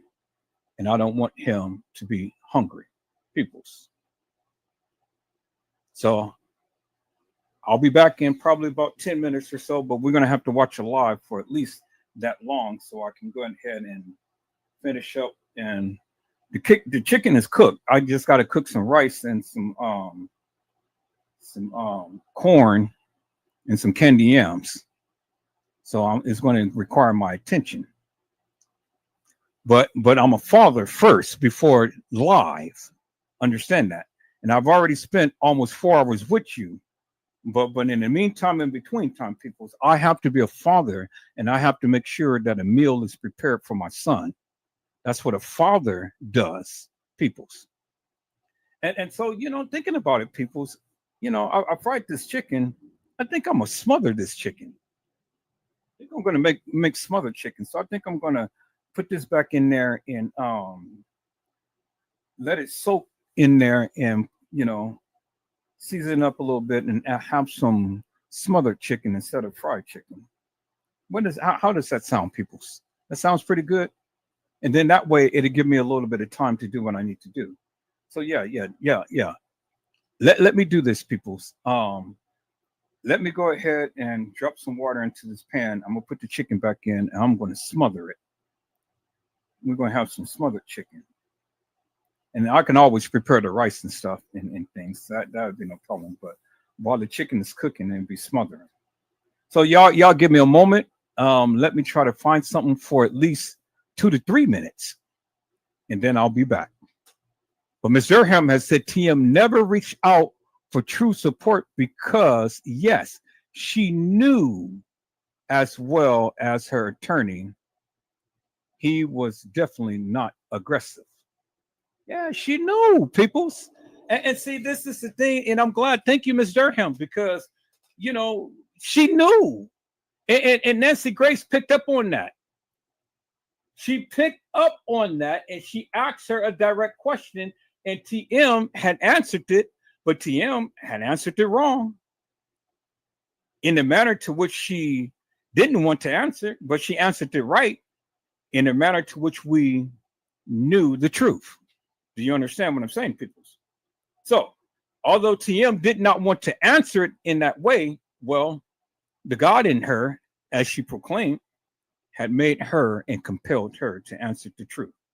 And see, God didn't have to use a lasso like Wonder Woman.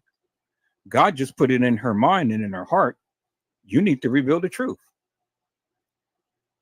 How could you be so calm? Because I know. You never cried over Kenneka, but you cried over your sister. Because you know. And that's the point that I'm trying to make with you all, peoples. All right, peoples. Let me go ahead and share another video real quick because TM, no. Let's see what I can show real quick here, peoples. Yeah, okay, we're going to do this. Let's look at the 911 tape, peoples, and let's listen to what the 911 tape says. This will give me enough time to finish up with what I have to do. All right, peoples. Let's go.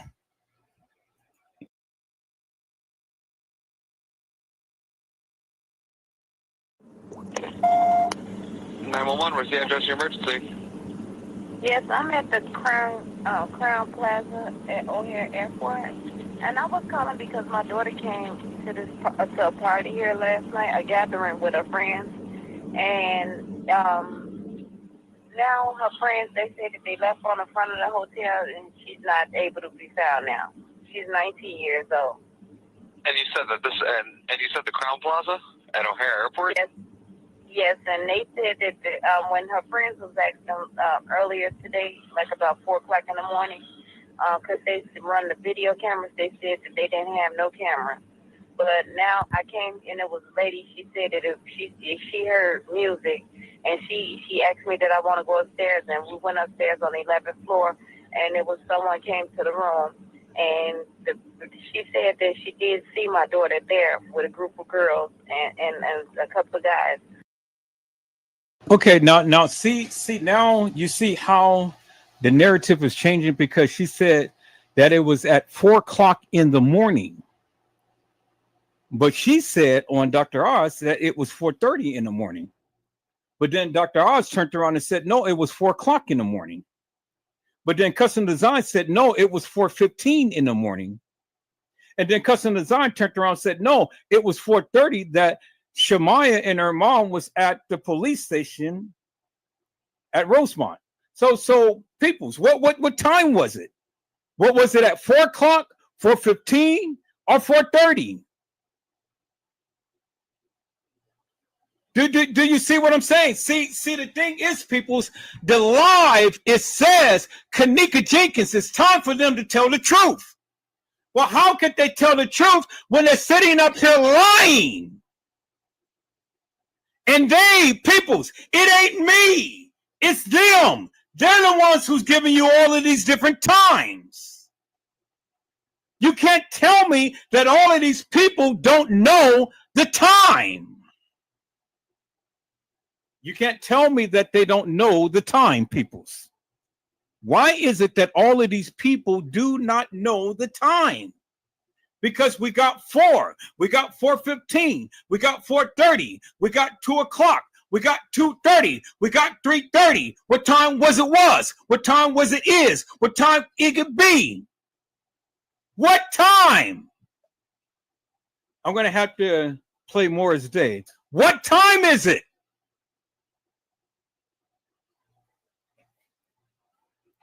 So you see, peoples, do you see how I am going about this, peoples? They can't even get the time straight. So if they can't get the time straight, how in the hell are you going to tell me what happened in this case when these are the people that was down there and you was never there? And if they can't get the time straight, how the hell are you going to tell me what the time was? You can't. Let's listen in, peoples. Let's go. But that's all she just saw because she was busy trying to get reception on her phone. They didn't have no camera. But now I came and it was a lady. She said that if she heard music. They didn't have no camera, but that's a lie, peoples. That's a lie, because they did have cameras. And the courts had told them that they had cameras. That was a bold-faced lie right there, peoples. And see, I'm catching them in their lies because they did have cameras. And I'm going to prove to you that they did have cameras. And this is something that none of the YouTubers has ever did, peoples. Oh, they had cameras. But let's listen in, peoples. We're gonna rewind this back. 911, how can I help you? You can't, for I'm already dead.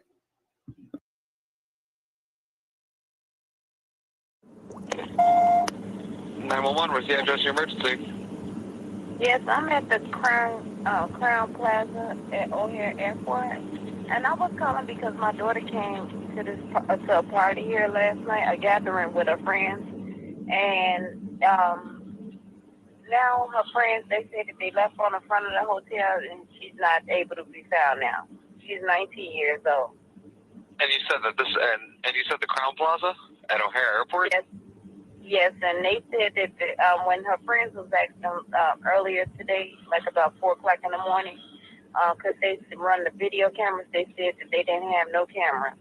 But now I came and it was a lady. She said that if she heard music, and she asked me that I want to go upstairs, and we went upstairs on the 11th floor, and it was someone came to the room, and she said that she did see my daughter there with a group of girls and a couple of guys. Kenneka was on the 11th floor, peoples. She didn't say anything about the 9th floor. She said Kenneka was on the 11th floor. So now let me ask the question again, peoples. How did Kenneka Jenkins get out of Irene's life? And when she got out of Irene's life, where was she taken? Because she wasn't taken down to no lower level. Not at the time, peoples. I said not at the time, peoples. Because if the ladies seen Kenneka with a group of girls and a group of guys, well, then that's telling you something. That's telling you that Kenneka was on the 11th floor at one point in time before she was ever down in the lower level in the dock area. So that changes things, peoples. Do you understand what I'm saying? For what this lady had said, that changes things, peoples. So the question is, peoples, where was Kenneka when she left Irene's life? Let's go. But that's all she just saw because she was busy trying to get reception on her phone. All right, well then, you know what? Are you sure you don't mean the Crown Plaza in Rosemont? Yes, yes, it is. I'm sorry, the Crown Plaza in Rosemont. That's exactly where it's at. I'm okay. sorry. No, it's okay. And have you and you said you spoke with the front desk? I'm sitting outside, right in front of the hotel in a parking lot right now. And they were saying that they haven't seen your daughter since she left, or?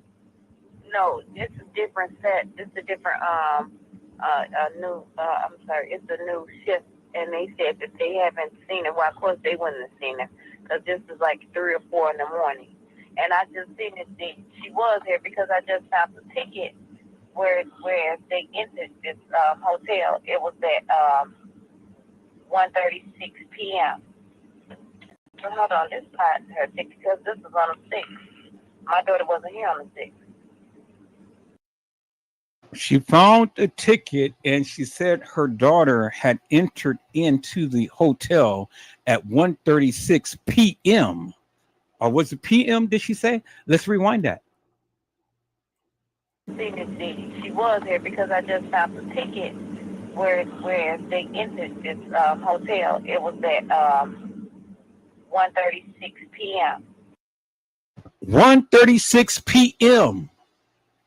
You guys didn't hear that. But yes, you did. Because she said 1:36 p.m. At 1:36 p.m., peoples, Kenneka was there on the 6th, as I said beforehand. I told you Kenneka came to the establishment on the 6th. Nobody wanted to believe me. But TM told you that Kenneka came to the establishment at 1:36 p.m. on the 6th.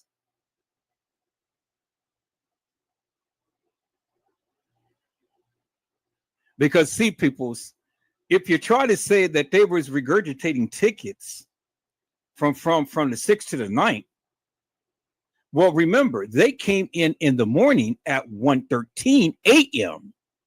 How are they going to get a ticket at 1:36 p.m. when they came in at 1:13 a.m.? Oh my God, peoples. Boy, you guys ain't listening to Edward Joseph. I said, you guys ain't listening to Edward Joseph. And see, peoples, see, the thing is simply this.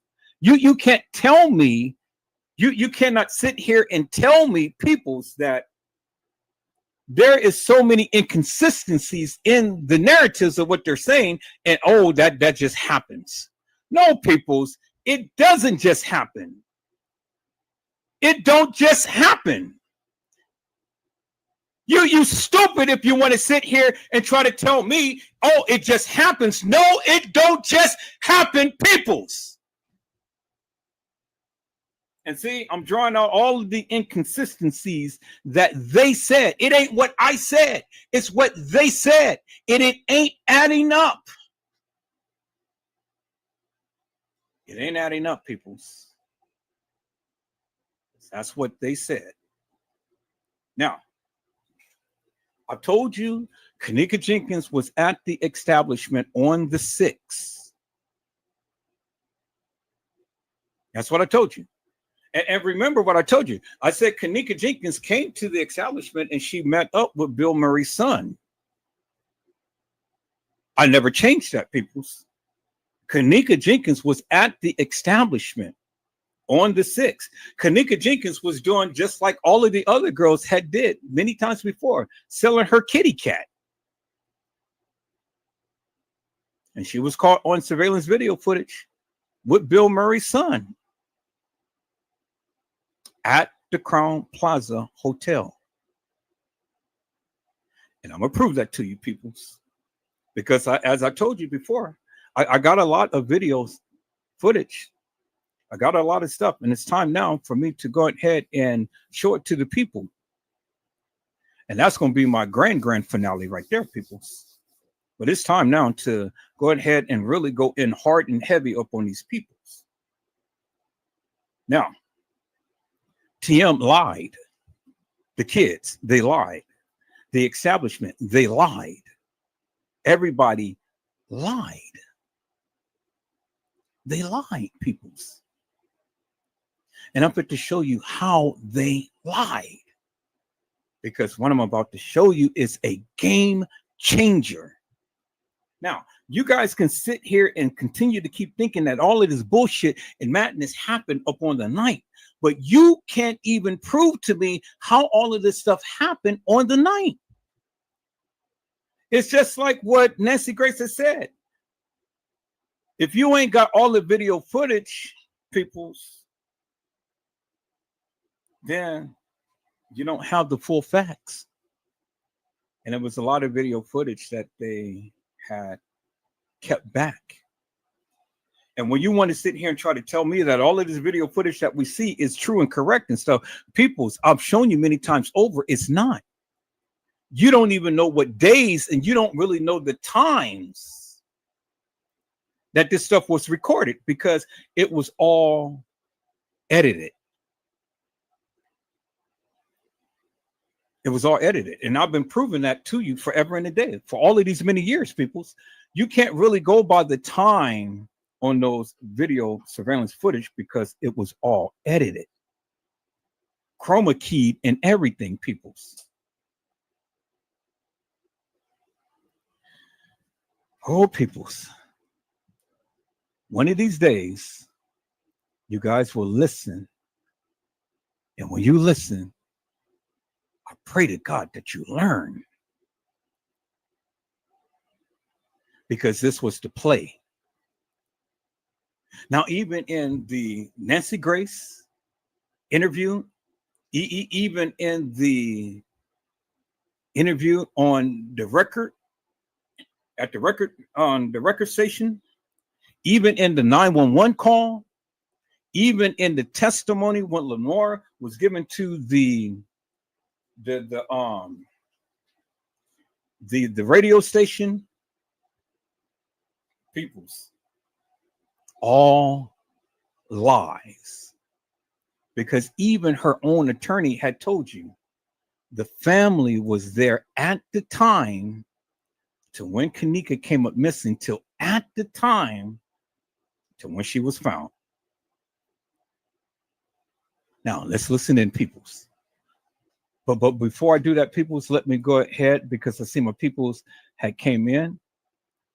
So let me go on ahead and give a shout out to, hello, Mr. Homer Green. How are you, my friend? It is a blessing to see you on today.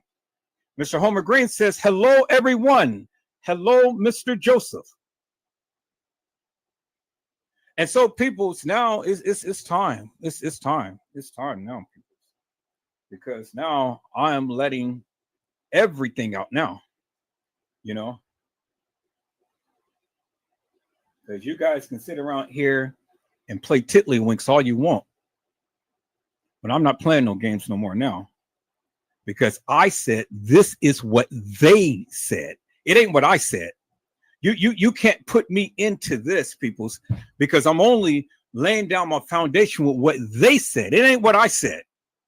So let's get that let's get that straight from jump. It's what they said. And as you can see, peoples, all of these different times that they gave, it's just like when Honesty said, it doesn't add up. Now, let's listen in, peoples. Let's go.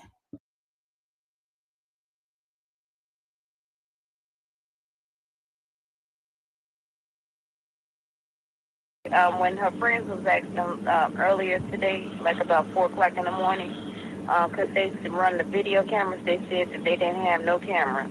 But now I came and it was a lady. She said that if she heard music, and she asked me that I want to go upstairs, and we went upstairs on the 11th floor, and it was someone came to the room, and she said that she did see my daughter there with a group of girls and a couple of guys, but that's all she just saw, because she was busy trying to get reception on her phone. All right, well then, you know what? Are you sure you don't mean the Crown Plaza in Rosemont?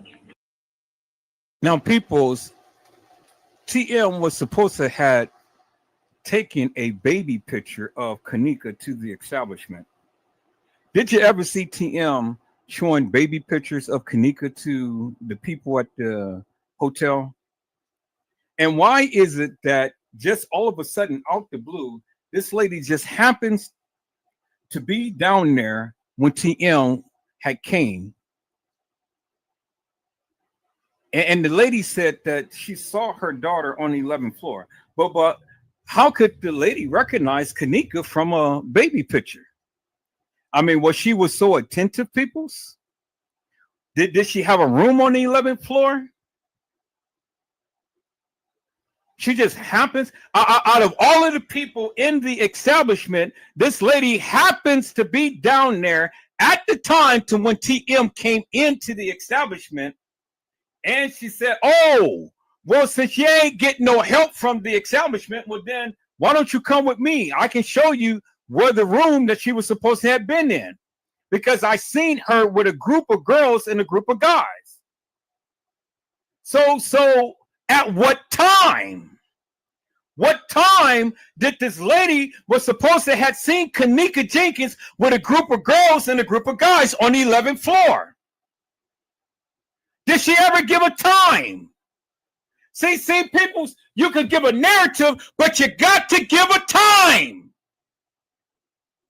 Did she give a time? See, people, you don't think the way that I do. I said you don't think the way that I do.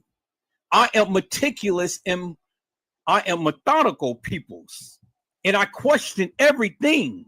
I don't take for face value for what the people say. I analyze it. And I try to make it make sense. So while you sitting around here wanting to try to give me a narrative, well, then I ask a question of you. What time did the lady say that she seen Kenneka on the 11th floor? Did she give a time? And if she gave a time, peoples, where's that video footage? See, it's amazing to me, peoples, how all of these people say they seen Kenneka, but nobody cannot show you any video footage other than this hilarious and nefarious madness that they gave you. Where was Kenneka? That is the question that I have been asking peoples. Can anybody answer the question that Edward Joseph is posing to you? Where was Kenneka?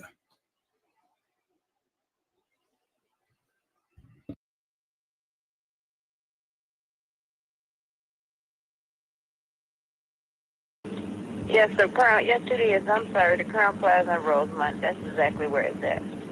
I'm Okay. so sorry. No, it's okay. And have you spoke? And you said you spoke with the Front desk. I'm sitting outside, right in front of the hotel in a parking lot right now. And they were saying that they haven't seen your daughter since she left, or? No, it's a different set. It's a different new. I'm sorry, it's a new shift. And they said that they haven't seen her. Well, of course they wouldn't have seen her because this is like 3 or 4 in the morning. And I just seen that she was here because I just found the ticket where they entered this hotel. It was at 1:36 p.m. So now it changes from 4 to 4:30 to 3 to 4. You see how Dr. Oz has changed the time. Now TM is changing the time. It was like 3 or 4 o'clock in the morning. So peoples, again, why all of the time changes? Did you just hear what she said? Now I'm going to have somebody, oh, well, she was just making a mistake. No, peoples, that's unacceptable to me. It's unacceptable to me because it is too many times that these people couldn't get the time right. I said it's too many times that the people couldn't get the time right. So don't try to sit here and placate to me and try to make an excuse for this woman and these people. See, this is why you can't come onto the live. And this is why you can't come talk to Edward Joseph, because, see, you with the bullshit and madness. Because you want to sit around here, believe all of this madness, and you want to make excuses for why they are changing the time. But see, me, I'm catching them on all of the lies that they're saying. Kenneka Jenkins, it is time for them to tell the truth. Peoples, it is time for them to tell the truth.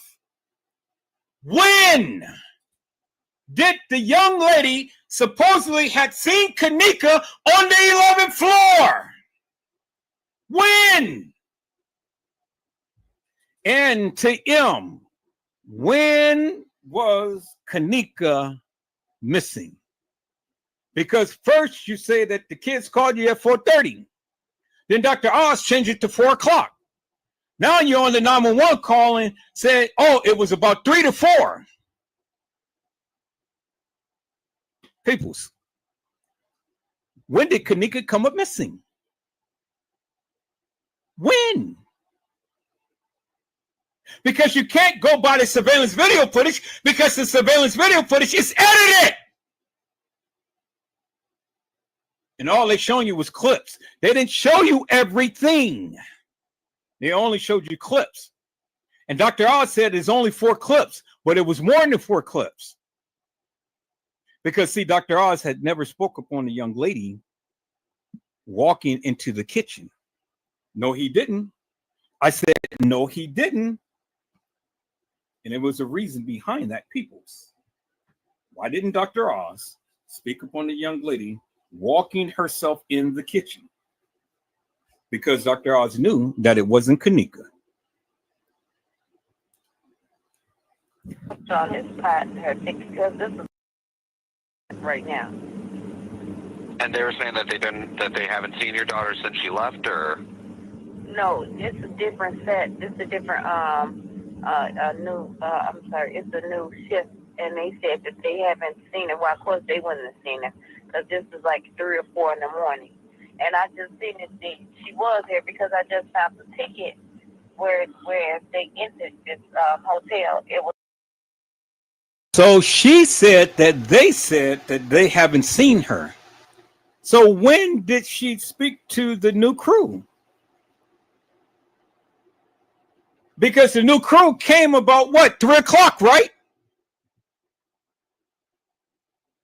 I said the new crew came about 3 o'clock, and she said that they haven't seen her. But of course they haven't seen her because I found the ticket and it was dated the 6th. But wait a minute, my daughter wasn't here on the 6th. But wait a minute, TM, you were supposed to have got a call at 4:34. But you're at the Crown Plaza in the parking lot at about the 3 o'clock hour. Because you said that you spoke to the people with the shift change.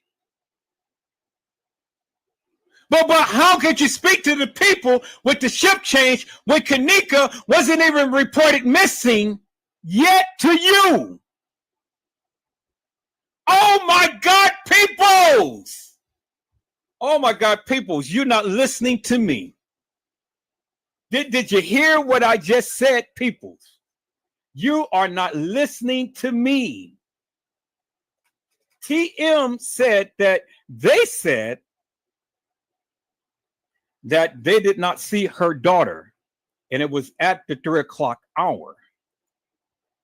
But she said that she got a phone call at the 4:30 hour. But Dr. Ott said that they were there at the 4 o'clock hour. But TM said that she got a phone call at 4:34. But then she changed it. And then on a 911 call, she changed it to about 3 or 4. But wait a minute. It was different up on when she was on the Dr. Oz show. It was different when Lenora had spoke to the reporters in front of Crown Plaza. It was different, peoples, on the 911 call. So see, the thing is, peoples, TM can't even establish when, but we catching her in all of her lies. Because if it was at the 4 o'clock hour, Shamaya could not have been at the Rosemont Police Department giving a testimony about Kenneka missing. Because according to you, TM, they were still supposed to be at the Crown Plaza. According to Custom Design, at 4:15, Shamaya is at home calling her mom. At 4:30, they were supposed to be at the Rosemont Police Station. But that can't be true, Custom Design, because according to the video surveillance footage, and according to TM, they're still down at the Crown Plaza. So peoples,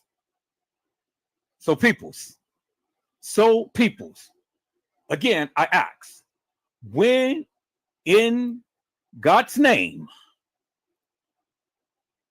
did Kenneka come up missing? See, ain't nobody breaking it down like this, Randall Robinson.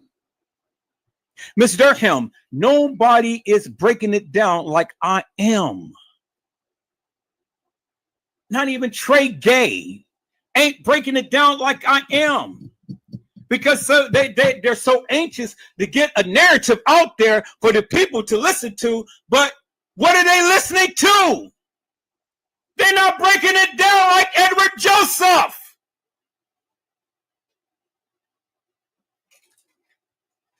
Oh my God. Ms. Durham said the reason TM kept changing times, her story, etc., was because she was in cahoots with the establishment. That is mega. That is what I am trying to tell the people, Ms. Durham. But nobody wanted to listen to me.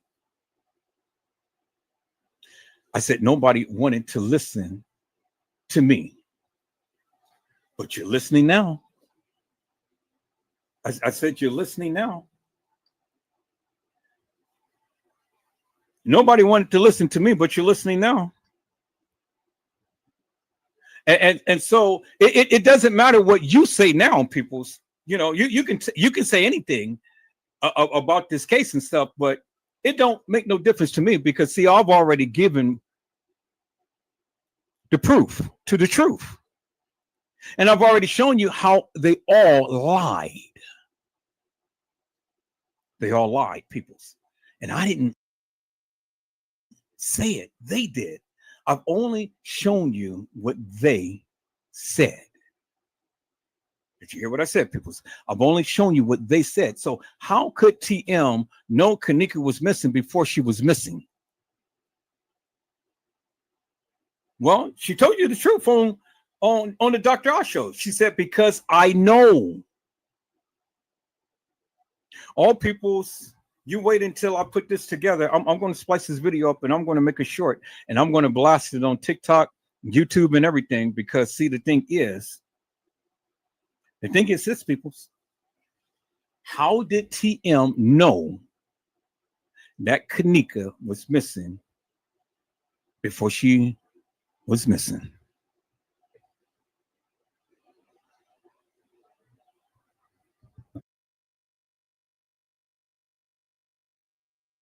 That 136. That it's a different it's a new shift, and they said that they haven't seen her. Well, of course they wouldn't have seen her.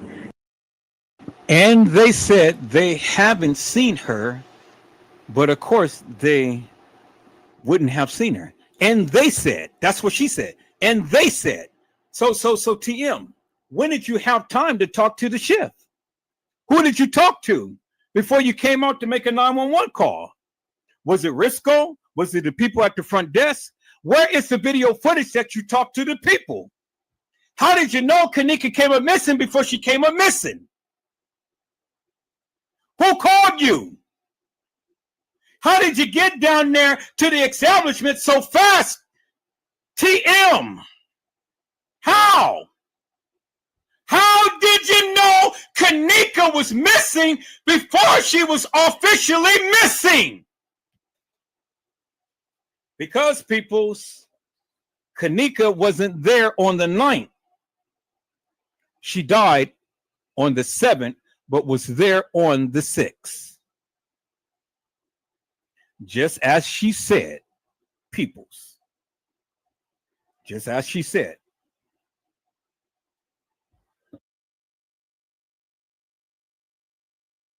Because this is like 3 or 4 in the morning, Cena. Because this is like 3 or 4 in the morning.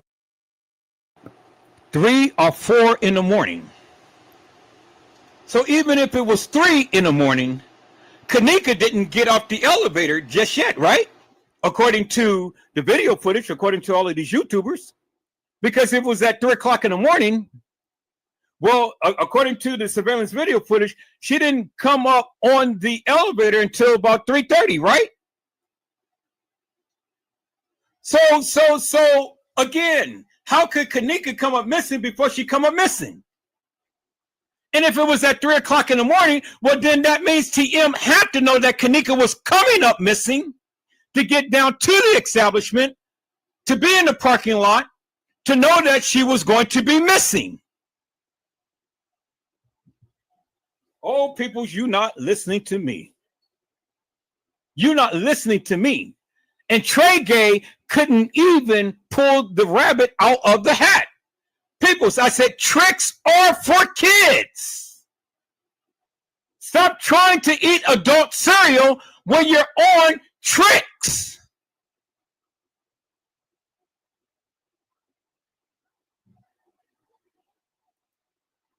And Ms. Durham has said, remember, TM supposedly had breast surgery. How she get there so fast like Speedy Gonzalez when she was supposed to have had breast surgery? Because she never did. Oh my God, people, see. Father God, thank you. Thank you, thank you, thank you.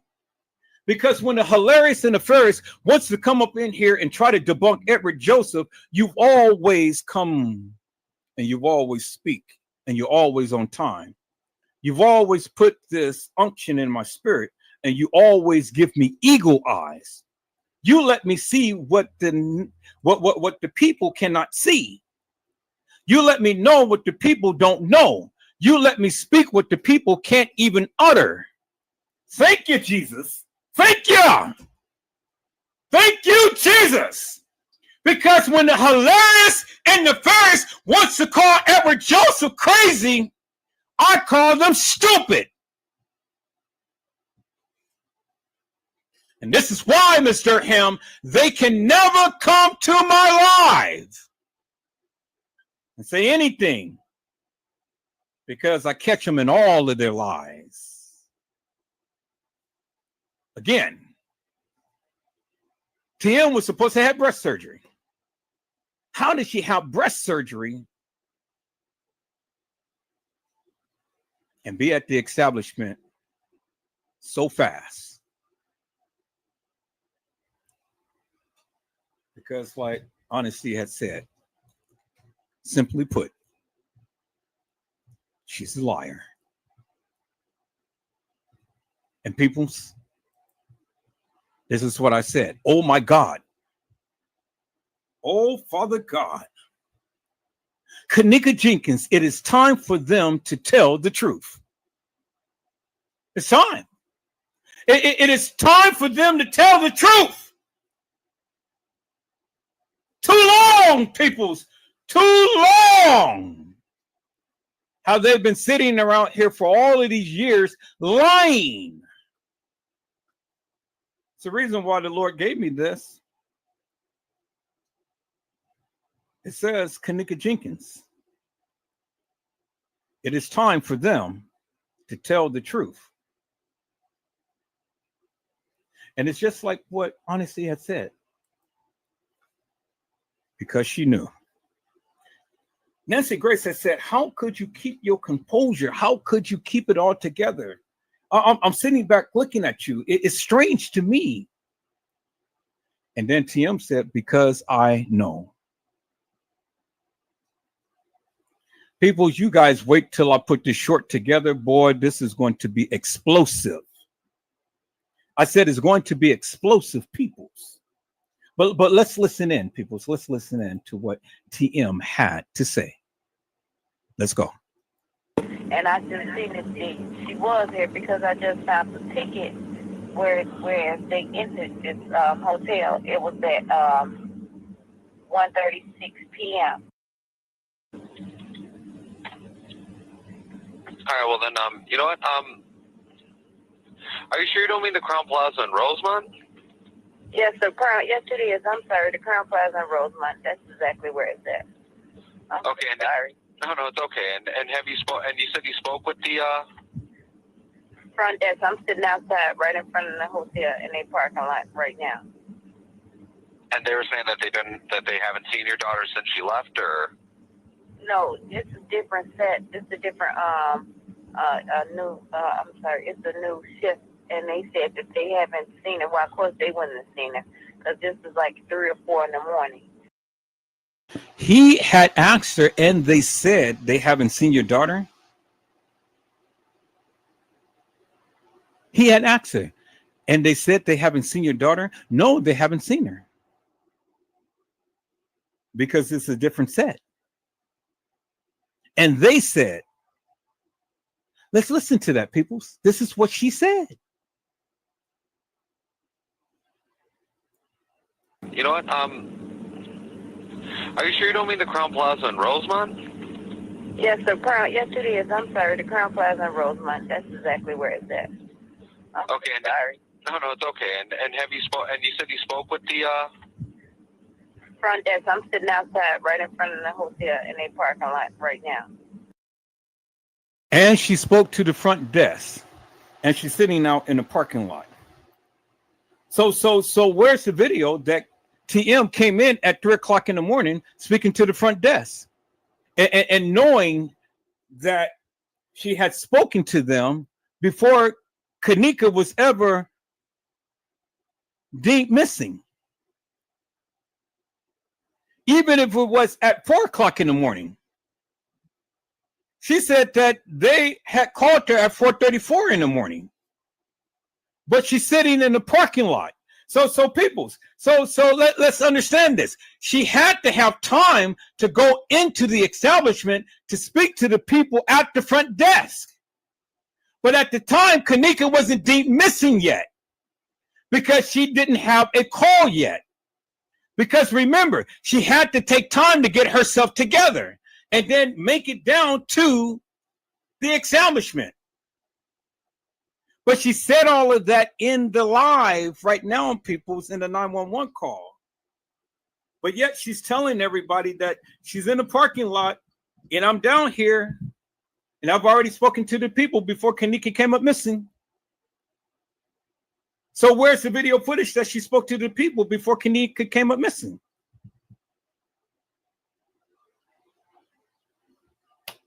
Where's the video footage of TM speaking to anybody at the front desk at 3 o'clock in the morning?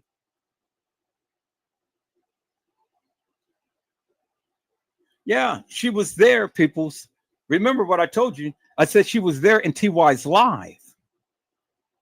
She was there in TY's live. She was there all the time. She was there. She didn't think that we was going to catch her on video footage, but we caught her on video footage, people, because she was there in TY's live. Watch the live that I played during last night. And you will see she was there. She was there, peoples. She was there. Showing up, she was. She was there, peoples. And she was there before Kenneka was ever deemed missing. Let's go, peoples. Let's go. And they were saying that they haven't seen your daughter since she left, or? No, it's a different set. It's a different new. I'm sorry, it's a new shift, and they said that they haven't seen her. Well, of course they wouldn't have seen her. And they said, I told you, peoples, I was only going to go by what they said, right? I was only going to go by what they said. And she said, and they said. So you can't blame me for saying anything because TM said, and they said. So Edward Joseph didn't say that. TM didn't say, and Edward Joseph said. TM said, and they said. They. And they said, and I told you, peoples, this time around, I'm only going to go by what they said. And that's what TM said. And they said. And they said before Kenneka ever came up missing, or at least reported missing, because that's what they said.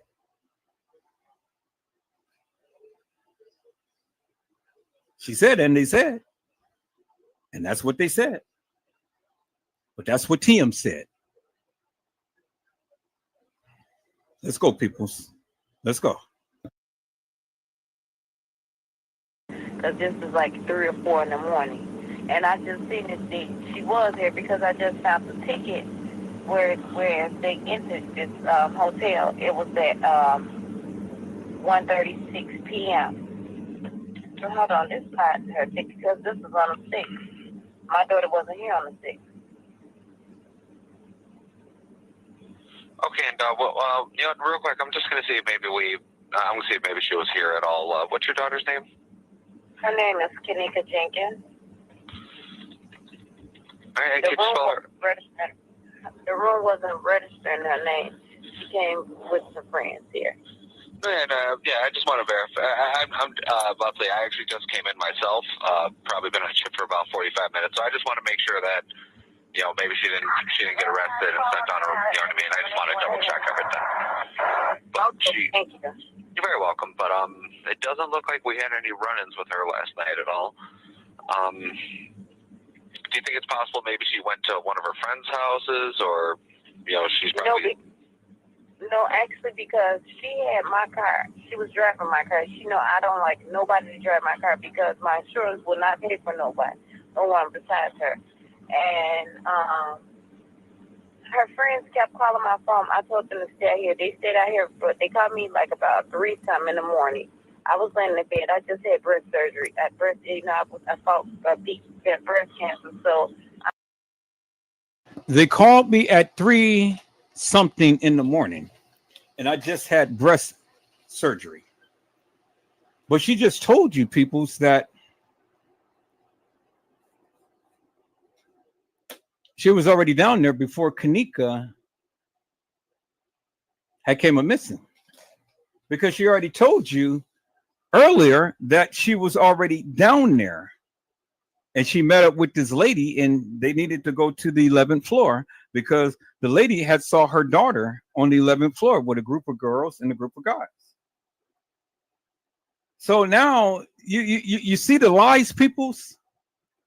TM is saying that they caught her at 3 o'clock in the morning. Well, that's still well before the supposed Kenneka came up missing. But yet she said that they caught her at 4:34. So when the YouTubers want to sit up here and say, oh, well, she was just nervous and stuff. No, people, you don't make mistakes like that. No, you don't. You got Customs Design and T-Slay saying that Shemaya is calling her mom at 4:15 in the morning. And at 4:30, they're at the police station. You got TM saying that the girls called her at 3 o'clock in the morning. And then she's out in the parking lot making a 911 call. Well before Kenneka was ever supposed to have came up missing. You got the surveillance video footage saying that Kenneka got out the elevator at 3:30. Well, if she got out the elevator at 3:30, well, then at some point in time, she would have connected with the kids in the hallway, right? Because if Kenneka got off the elevator at 3:30, and then the kids is out in the hallway looking for Kenneka. But then how could that be? What was they doing between 1:30 and 3:30? Was they still up there crunking? Was they still up there partying? Was they still up there drinking? Or were they in the hallway looking for Kenneka?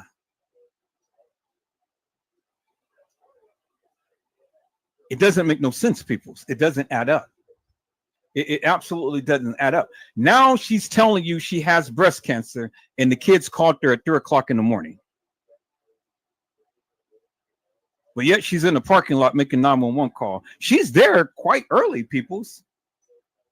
She's speaking to the people, and the people getting off at 3. The people getting off at 3, but yet she's getting a call at 3.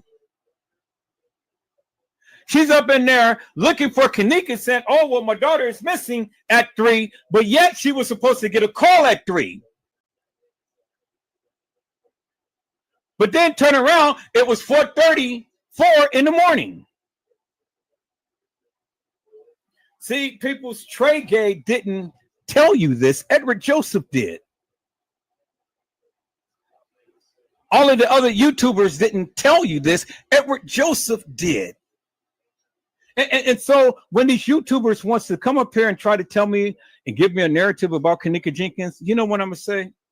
I'm just going to tell them, you stupid. You stupid. That's it. That's all I'm going to say. You stupid. I don't want to hear nothing you have to say. You stupid. I don't want to hear nothing. You stupid. Because TM has already proven herself to be a liar. Already. Clear as daylight. Because she said on Dr. Oz, I know. I know. Yeah, she did know. And I'll prove to you that she know. It ain't nothing you can tell me, peoples. It ain't nothing you can say to me. Because she's a liar. And see, peoples, the thing is simply this right here, peoples. Think is simply this. This is what I had did, peoples. Let me go back and let me share my screen right quick here, peoples. I said, let me share my screen. This is what I did. Let me go back here, peoples. This is what I did. I made it live, and I made it live, and I asked the question, peoples. Made it live, and I asked the question, peoples. And I said, Kenneka Jenkins, Teresa Martin is innocent. That's the live that I did. And you guys, if you haven't watched it, you need to go watch it because this is a damn good live. It says, Kenneka Jenkins, Teresa Martin is innocent. And I got 212 views off that live, peoples. 212 views off that live. That's good for a channel like mine. I may not have gotten thousands and stuff, but that's okay. Anything over 100 is good for me. I said anything over 100 is good for me. And then I made another live, peoples, after that, and I said, Kenneka Jenkins, you are not Kenneka Martin. And I got 232 views off that live, peoples. Oh, yeah. Yes, indeed, peoples. Yes, indeed. Yes, indeed.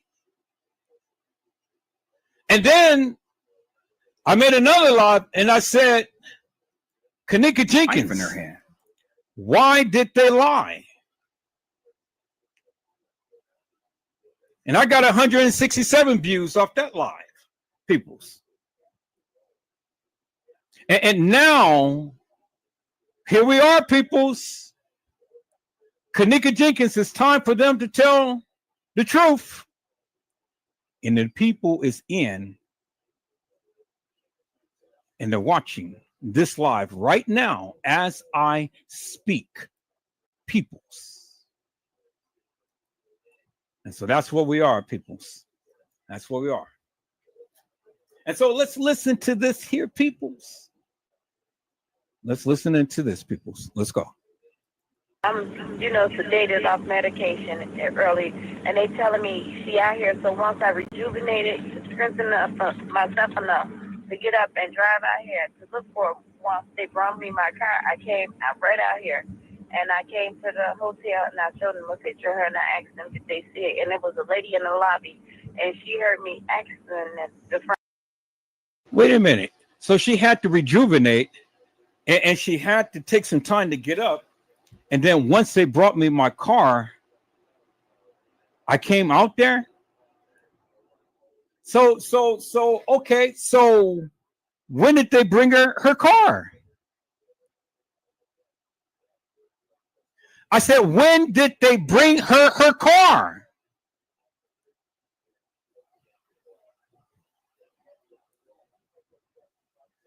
Oh my God, people, you not listening to me. Boy, I'm busting this woman all up and down, and you still not listening to me. When did they bring TM her car? Because remember, they were supposed to have had her car, right? And so if they were supposed to have her car, when did they bring her car? And if they brought her car, that means that they had to leave early to bring her down there. That means she had to have known well before Kenneka came up missing. So was it Bree that went and picked up TM and brought her down to the establishment? Because Bree was the one who had the keys, and Bree was the one who kept leaving. So did Bree go and pick up TM? Or was TM already down there? Oh my God, peoples, boy, looky here. You guys can't even answer that. She said they had brought me my car. That's what she said. So then my question is simply this. When did they bring her car?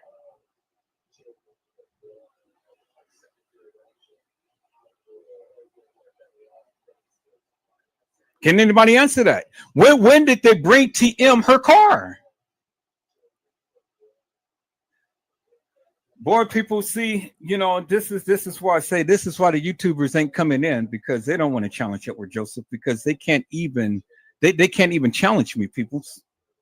They don't have nothing to say because they can't break it down the way that I do. They can't. They're so anxious in giving you a narrative to when they can't even analyze all of this good juicy for themselves. And I'm giving you the juicy, peoples. I'm giving it to you. When did they bring TM her car? You can't even answer that. Let's go. She said no, actually, because she had my car. She was driving my car. She know I don't like nobody to drive my car because my insurance will not pay for no one besides her. And her friends kept calling my phone. I told them to stay out here. They stayed out here, but they called me like about 3-something in the morning. I was laying in bed. I just had breast surgery. I fought breast cancer. So I'm, sedated off medication early, and they telling me she out here. So once I rejuvenated, to strengthen myself enough to get up and drive out here to look for her. Once they brought me my car, I came right out here, and I came to the hotel, and I showed them a picture of her, and I asked them if they see it, and it was a lady in the lobby. Okay, so did you just hear what she said? Let me rewind that, because it's a lot, people. And I don't think that you guys are getting it. But I see my peoples came into the house, so let me give a shout out to hello, Mildred Wilkins. How are you, ma'am? It is a blessing to see you on today. Mildred Wilkins says, hello, everyone. Have a blessed day. And blessings we are showering over each and every one of you peoples. You guys be blessed. You guys be blessed, peoples. Let's listen in to what TM had to say, peoples. Let's go. No, actually, because she had my car. She was driving my car. She know I don't like nobody to drive my car because my insurance will not pay for nobody. She had her car. She had her car. She had her car. That's what she said, right? She said, Kenneka had my car. And I don't like nobody else to be driving my car. Let's listen in. No one besides her. And her friends kept calling my phone. I told them to stay out here. They stayed out here, but they called me like about 3-something in the morning. I was laying in bed. I just had breast surgery. I fought deep breast cancer. So I'm, sedated off medication early. And they telling me she out here. So once I rejuvenated, strengthened myself enough to get up and drive out here to look for. Once they brought me my car, I came right out here. And I came to the hotel and I showed them a picture of her and I asked them if they see it. And it was a lady in the lobby. And she heard me asking at the front desk and she said it was music. She did hear music. She keeps referencing out here, meaning that she's already been out here. I had to wait for them to bring me my car, but yet I drove out here and I told them to bring me my car. But she keeps referencing out here, meaning that she's always been out there.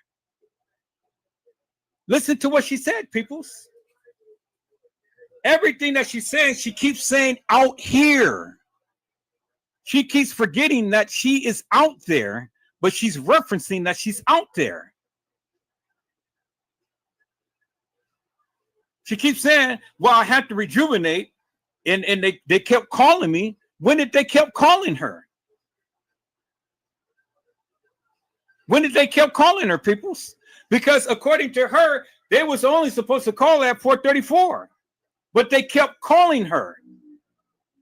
So if they kept calling her, when did they kept calling her? At what time did they kept calling her?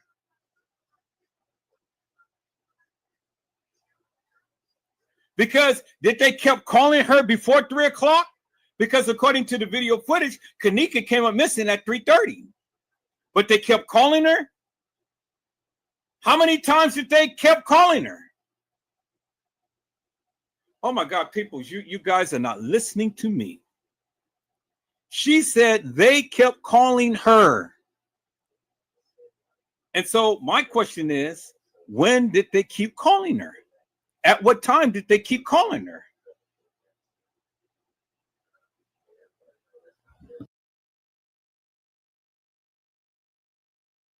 Want to double check everything. But Thank you. You're very welcome. But it doesn't look like we had any run-ins with her last night at all. Do you think it's possible maybe she went to one of her friends' houses, or she's probably? No, actually, because she had my car. She was. It doesn't look like we had any run-ins with her last night. Doesn't look like we had any run-ins with her last night. Okay, so what time was it that TM make the call? Because was it last night? I mean, he's saying last night, but if it was last night, what time was it? Last night. Because supposedly Kenneka was supposed to come up missing in the morning.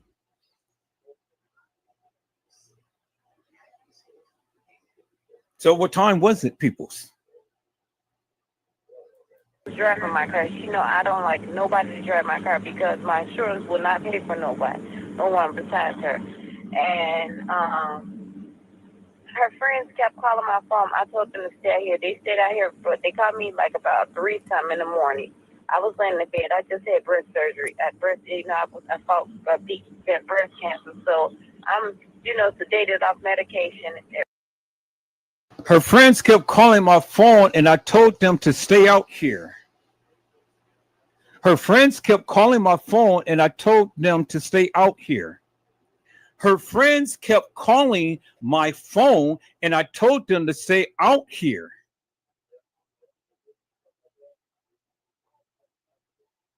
Well, if they kept calling your phone, why are you telling them to stay out there? Why are you telling them to stay out there and they have your car? How was you going to get down there, TM? You said for them to bring you your car. So why are you telling them to stay out there with your car when you said, bring me my car?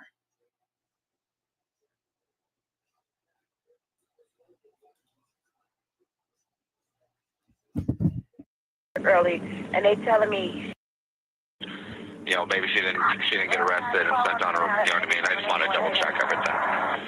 But thank you. You're very welcome, but it doesn't look like we had any run-ins with her last night at all. Do you think it's possible maybe she went to one of her friends' houses, or, you know, she's probably... No, actually, because she had my car. She was driving my car. She know I don't like nobody to drive my car because my insurance will not pay for nobody, no one besides her. And her friends kept calling my phone. I told them to stay out here. They stayed out here, but they called me like about 3-something in the morning.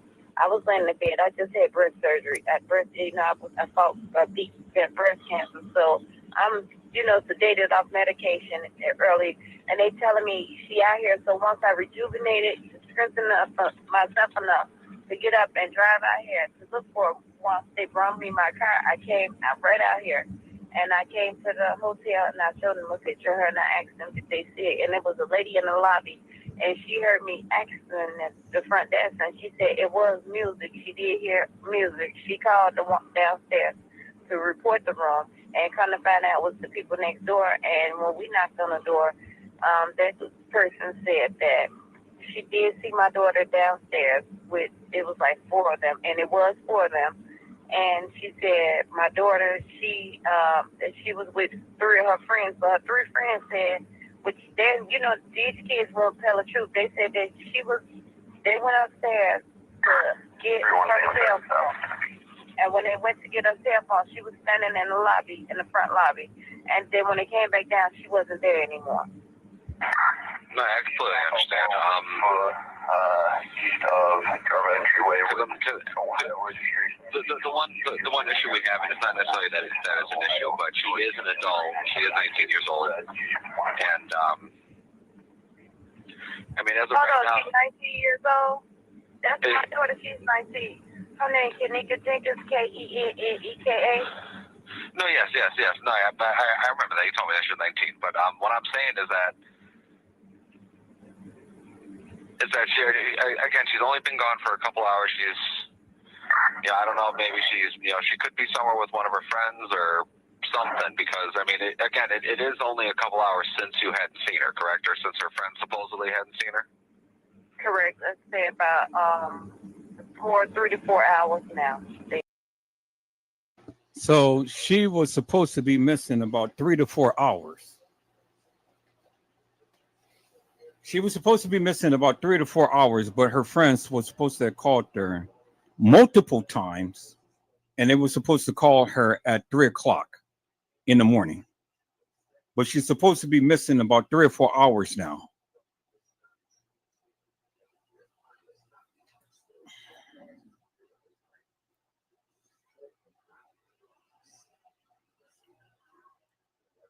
Listen, peoples, you know, my name is Edward Joseph.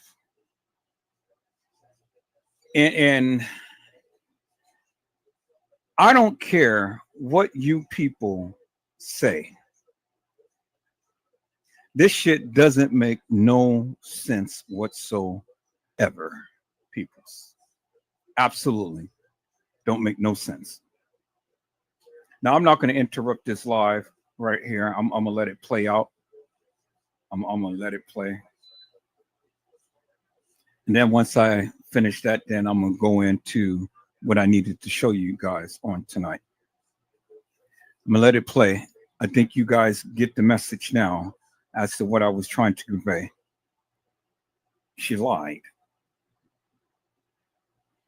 And I don't care what you YouTubers say, what your thoughts is, what your theories is, what your views is. I think I have really on today came out and really showed you and expressed to you the lies that was told in this case. So you can sit and say all what you need to say and stuff, but it don't make no difference to me, because at the end of the day, it don't make no sense to me and don't make no difference to me, because she lied. She lied. Period. She lied. And you may not think that she didn't have anything to do with this, but I'm saying different. I say she did. And I said that. Now, you want to challenge me? Come on. The link is in the chat. Come on. Any YouTuber, come on and shoot your shot. I said TM had something to do with it. I said it. Come challenge me. I said it. Now, let's listen to this so I can finish cooking peoples. And then we're going to get into what the courts had said, peoples. Let's go. They told me it was like 4 o'clock in the morning when they called me. Yeah.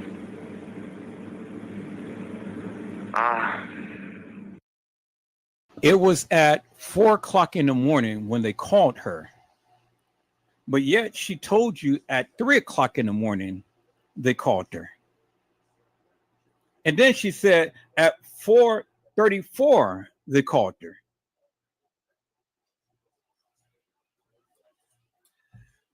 I rest my case, peoples. Let's listen in. I rest my case.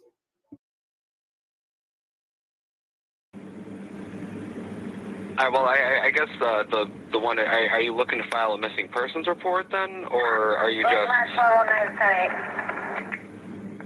Or would you? I'm sorry. Go ahead. I'm so sorry, sir, but I just want to know: is it possible that maybe they can look at the cameras and see? It's because they send the police out here and ask them to look at the cameras and see if they've seen her on their cameras around that time. I was about to say, even if I did send an officer, it would take a little bit in order for us to get the camera footage and for us to pass it on to the detectives division. Okay. Okay. So what would you suggest? Well, again, the only thing I would suggest maybe is just give her a couple hours. She could have went somewhere with one of her other friends. I mean, and who knows what her friends are saying is true. You know what I mean? Exactly. You could tell, not to be saying, you could tell it don't sound right. I'm a parent. I've been young before, and it's not sounding right. It don't sound right, period. That's why I came out here myself, because it sounded like they had been drinking, honestly. Yeah. And I asked them, did she drink? And they said she had only 1 cup. But okay, my daughter ain't the type that normally, she can't even take liquor. Her liquor level is just like mine. We can't take liquor. We cannot take liquor. We take a sip of liquor, we drunk.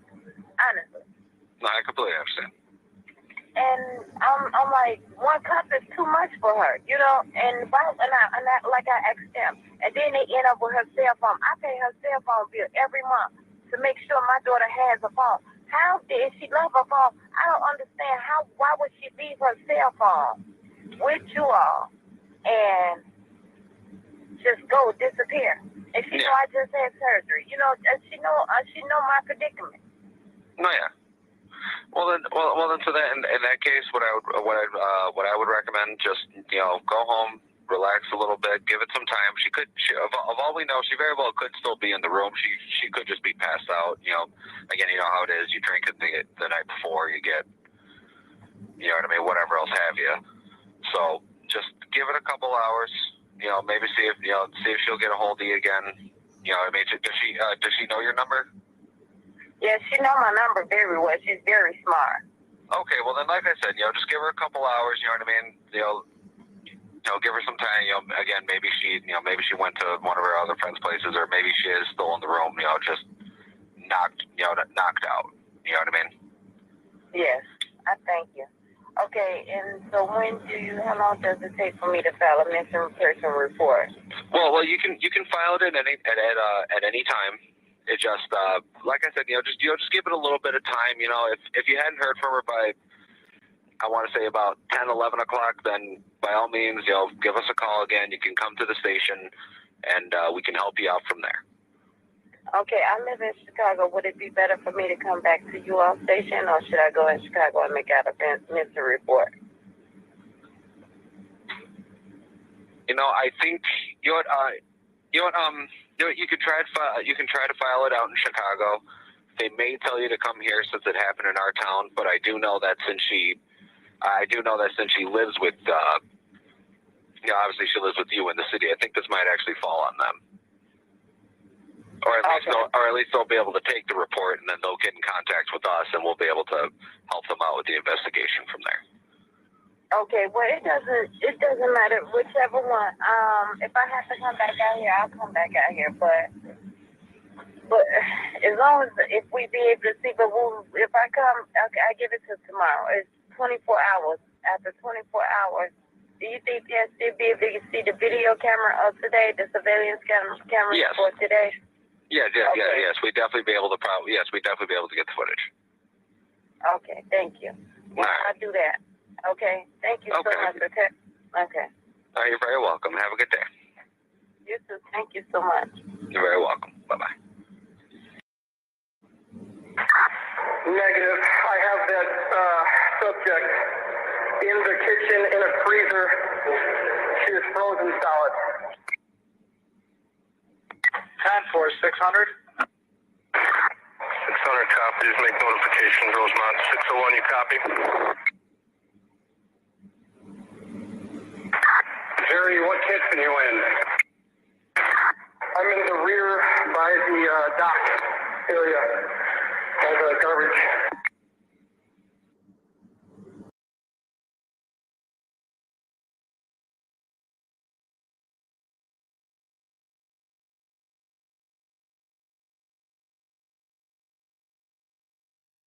He's in the rear by the dock area.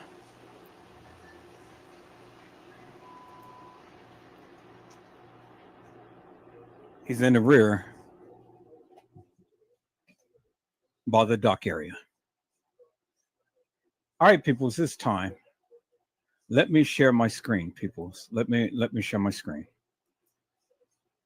Let me share my screen.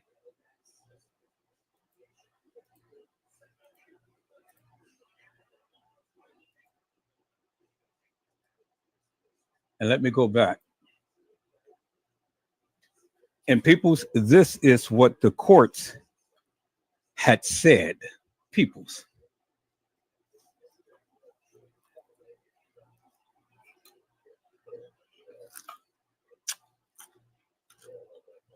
This is what the courts have said.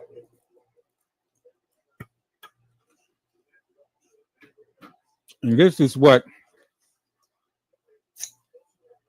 no other YouTuber or Facebooker has ever mentioned, peoples. And we're going to talk about this in its entirety. You guys give me a moment.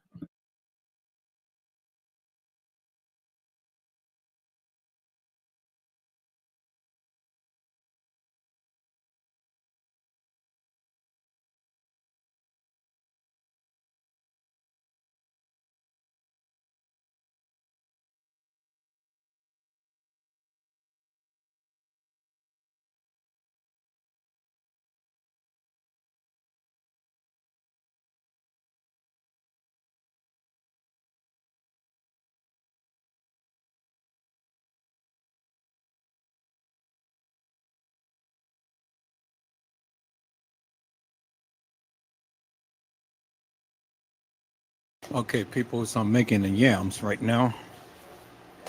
Cooking the rice. Chicken is already done. I want to read this for you. in its entirety, peoples. So I want you guys to follow with me. Let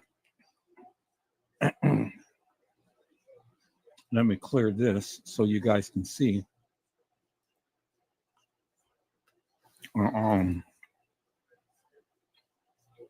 Let's read this, peoples.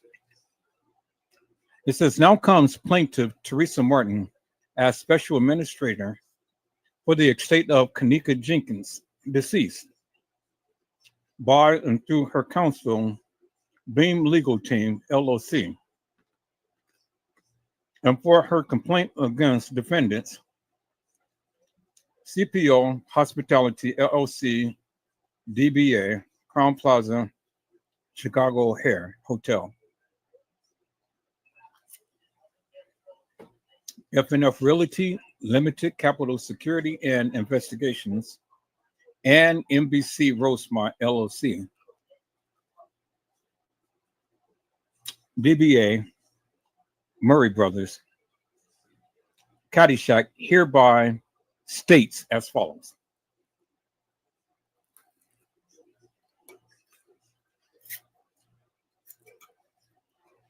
All right, give me a moment. Eating a piece of chicken.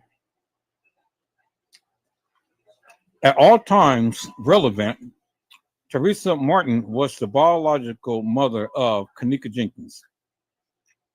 A petition of duly appoint Teresa Martin as administrator of the estate of Kenneka Jenkins has been filed and is currently pending in the probate court of Cook County, Illinois. At all times relevant, plaintiff decedent Kenneka Jenkins was a resident of the city of Chicago, County of Cook, State of Illinois.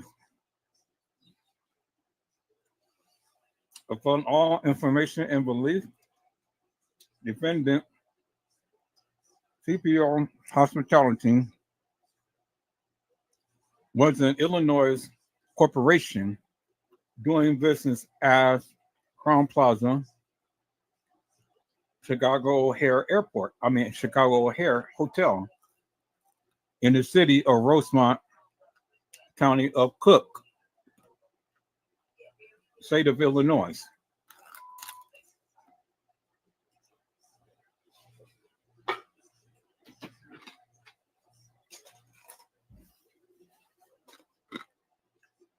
Upon all information and belief, defendant FNF Realty Limited was an Illinois corporation doing business in the city of Rosemont, County of Cook, State of Illinois.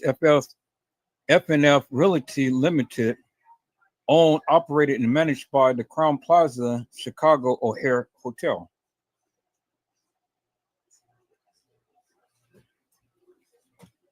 Upon all the information and belief, defendant Capital Security and Investigations, hereinafter Capital Security was an Illinois corporation doing business in the city of Rosemont, County of Cook, State of Illinois. Capital Security provided security services to the Crown Plaza Chicago O'Hare Hotel. Upon all information and belief, defendant NBC Rosemont LLC was an Illinois corporation doing business as Murray Brothers Caddyshack Restaurant.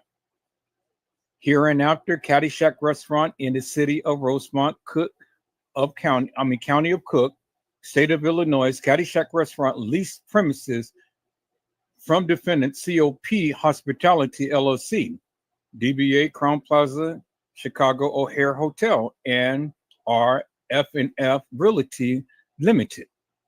Defendant CPO Hospitality LLC, DBA Crown Plaza Chicago O'Hare Hotel, and FNF Realty Limited are collectively referred to as Crown Plaza defendants.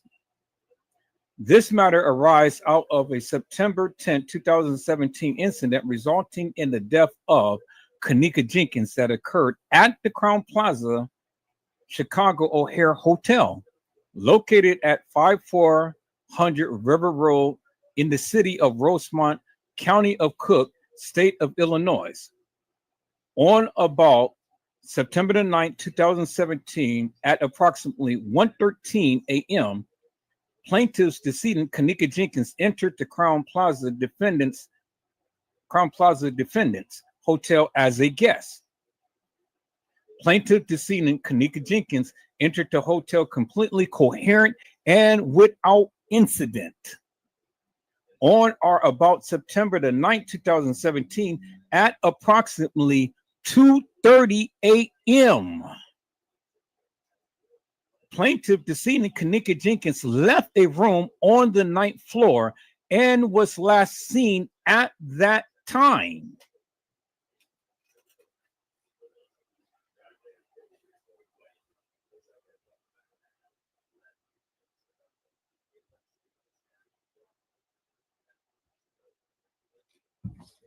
Okay, you guys hold on for one moment.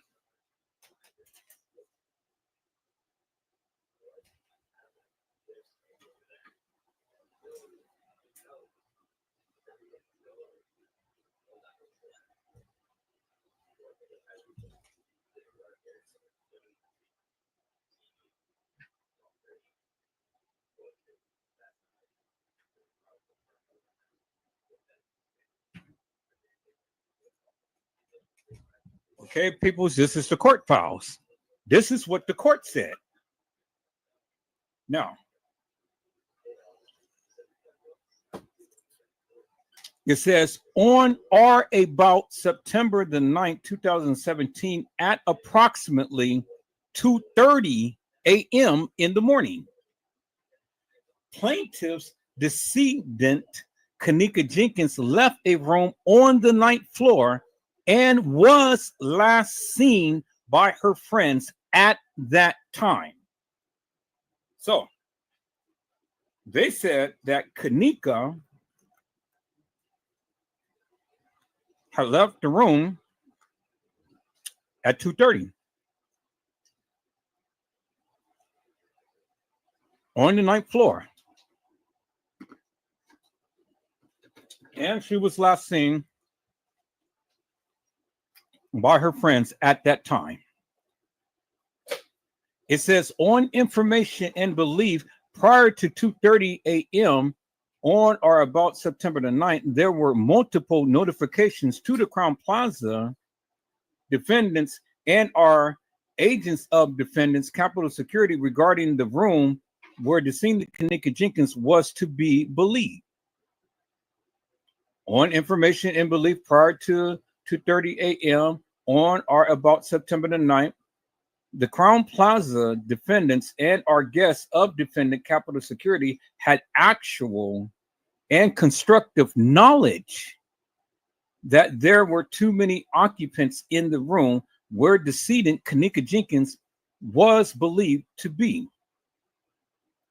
A smoke detector has been disabled in the room where decedent Kenneka Jenkins was believed to be, and there was a smell of strong intoxicants emanating from the room where decedent Kenneka Jenkins was believed to be. Okay. It says, people's on information and belief prior to 2:30 a.m. on or about September the 9th, neither the Crown Plaza defendants and nor agents of defendant Capitol Security who had actual and our constructive knowledge of dangerous and our impermissible conduct of individuals in the room where decedent Kenneka Jenkins was believed to be intervened or appropriately investigated such conduct as was required under the circumstances then and there existing. Meaning that they already knew that the kids wasn't supposed to be up in there drinking and smoking and doing drugs and every other manner of things that they wasn't supposed to be doing at the establishment. And they had full knowledge of that.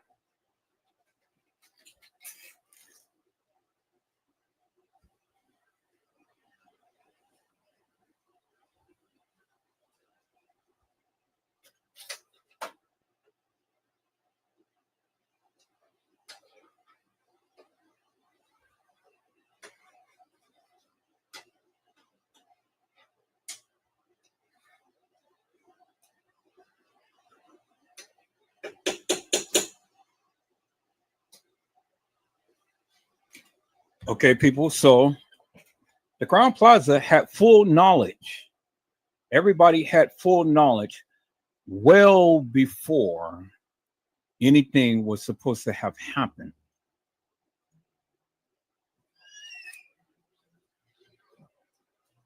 They have full knowledge, peoples, that dangerous and impermissible conduct in the room where decedent Kenneka Jenkins was believed to be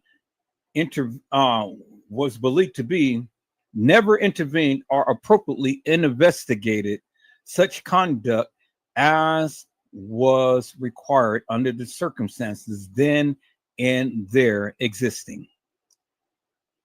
It says, on or about September the 9th, 2017, shortly after defendants knew and had reasons to know Kenneka Jenkins was missing at or about 2:30 a.m.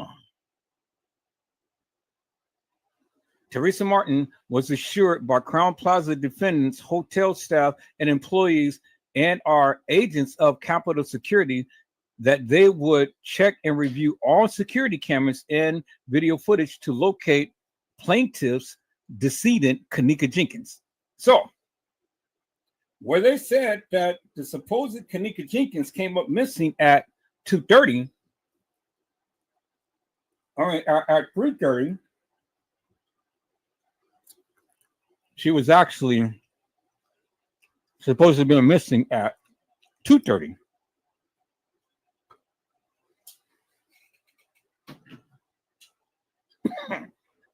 You see? Okay.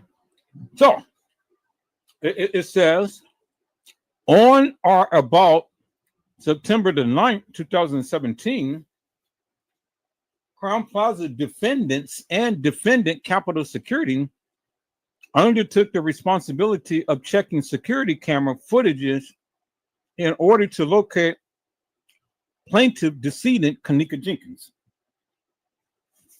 After defendants were informed of plaintiff's decedent Kenneka Jenkins' disappearance, employees of defendants failed to properly monitor and review security video cameras and footage which have shown the whereabouts of Kenneka Jenkins, which would have saved her life.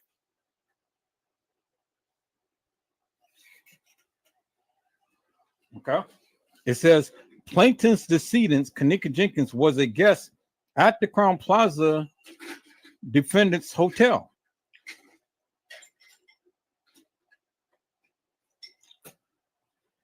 Now listen to this, peoples. It says plaintiff decedent Kenneka Jenkins was last seen near an elevator on the 9th floor. Now listen to this. This is what nobody has ever stated, peoples. Nobody. Trey Gang, Cousin Design, T Slave, 54 Keys, Zillionaire, Bossman O'Hara, Lost Man, Josh Queer Q, Leave No Witness of Lord footage, Jackie Dragon, Casey Coy, Overa Sanchez Mendina. Nobody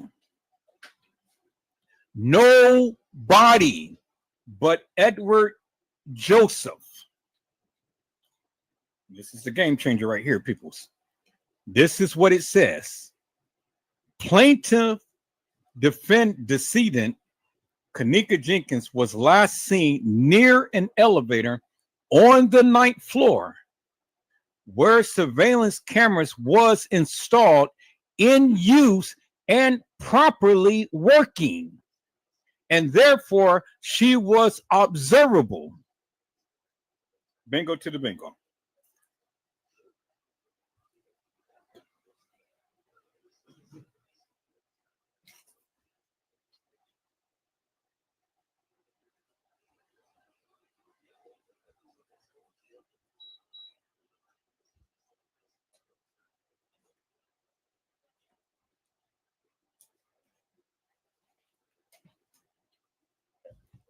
Meaning, peoples, that they saw Kenneka Jenkins on video footage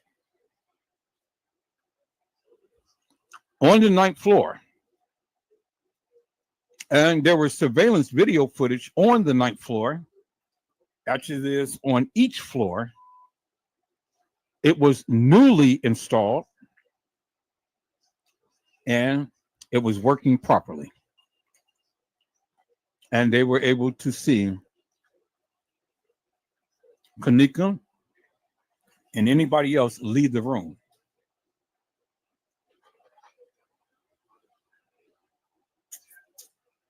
Now, let me give you a caveat, peoples. Let me give you a caveat. Because, see, although they're stating Kenneka Jenkins and she was caught on surveillance video footage, peoples, although they're saying Kenneka Jenkins, the courts cannot differentiate who Kenneka Jenkins is.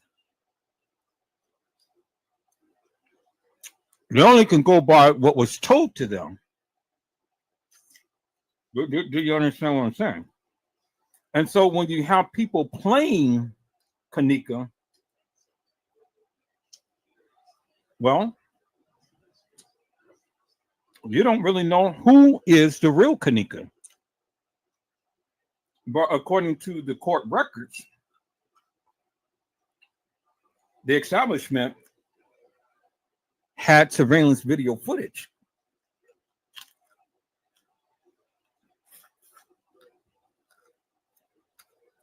Do you understand what I'm saying? And they can see with their own eyes on video surveillance footage when and who was walking on the elevator or had got on to the elevator. Do you understand what I'm saying, peoples? And so they said that they saw Kenneka at 2:30 on the elevator on the 9th floor. And that it was surveillance video footage of her.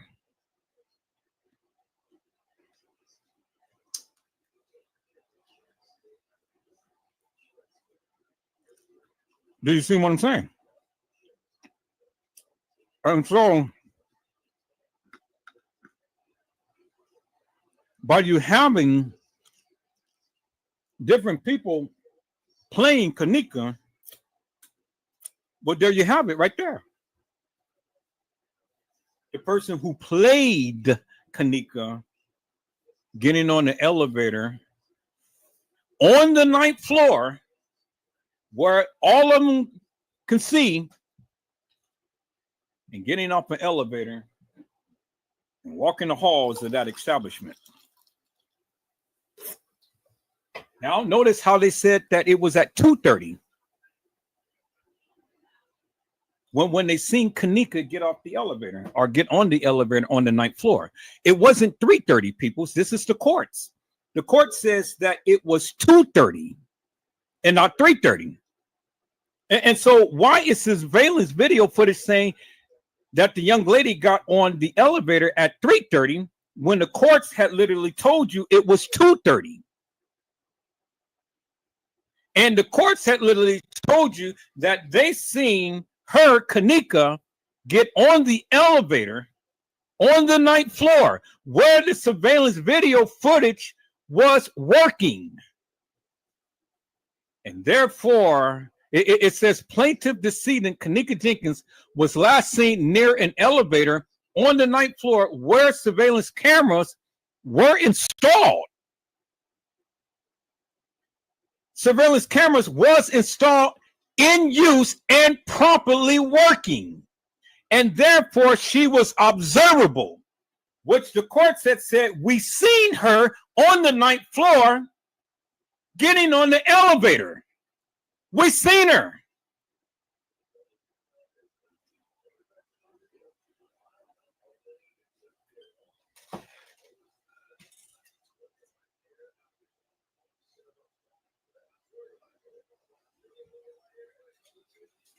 But see, peoples, they didn't see Kenneka Jenkins.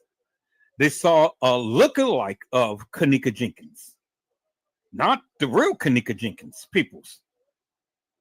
And that's why I have asked the question: how did Kenneka get out of Irene's life? Well, she never did. I said she never did. That was the play. Because the fake Kenneka was the one who got on the elevator, was seen getting on the elevator on the 9th floor and walking the halls of that establishment. Kenneka never left Irene's life, peoples. She never did. And the time to when Kenneka was at the establishment in Irene's life, it wasn't on the 9th. This was all the reenactment, peoples. Because you never seen the video footage of Kenneka come to the room, 926. Because remember, the courts had already told you they have the surveillance video footage up there. You would have seen Kenneka come to the room. You would have seen the girls come to the room. You would have seen the guys come to the room. You would have seen Irene come to the room. You would have seen everybody come to the room, but you didn't see them come to the room. Why? Because they didn't give you the video footage. But the court says that the cameras was installed and working properly, and everybody in that hallway would have been observed on video footage. Even Love and all of those peoples. This is the game changer right here, peoples. I said this is the game changer right here, because there are cameras on every level. And there are cameras on every level for the people walking on and off and on the hallway. Just like you seen in Diddy, when Diddy and Cassie had walked the halls. You seen them on surveillance camera. Well, it was the same with the Crown Plaza. They have surveillance camera. The courts is telling you. It says right here, plaintiff's decedent Kenneka Jenkins was last seen near an elevator on the 9th floor where surveillance cameras was installed. Where they told you it wasn't no cameras, the courts is telling you there are cameras.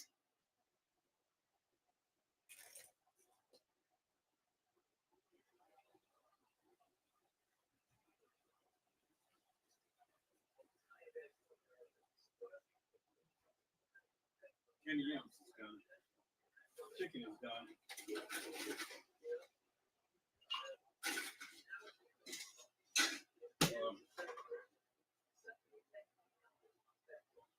We gotta just make some rice.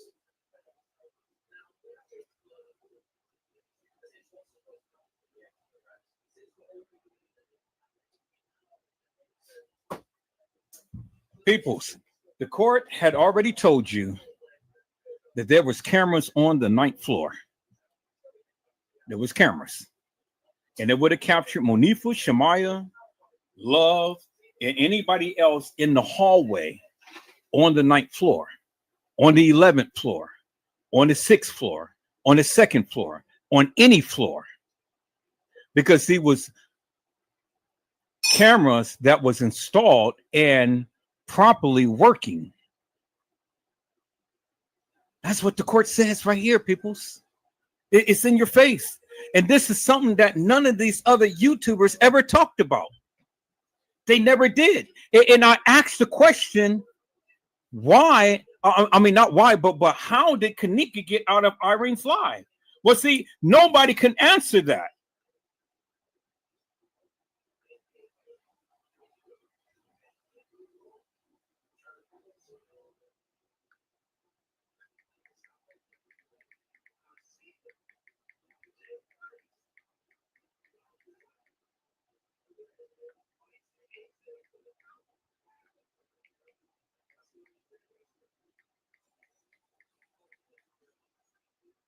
Nobody can answer that, peoples.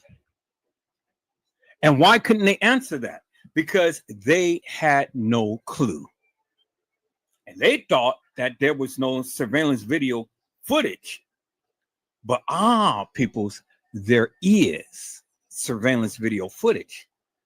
And I have proven to you that it is surveillance video footage because the courts had said so. So where they said that it wasn't, the court says it was. And they just told you that she was observable on the video footage. Oh my God, peoples, man. That's a game changer right there. That's a game changer right there.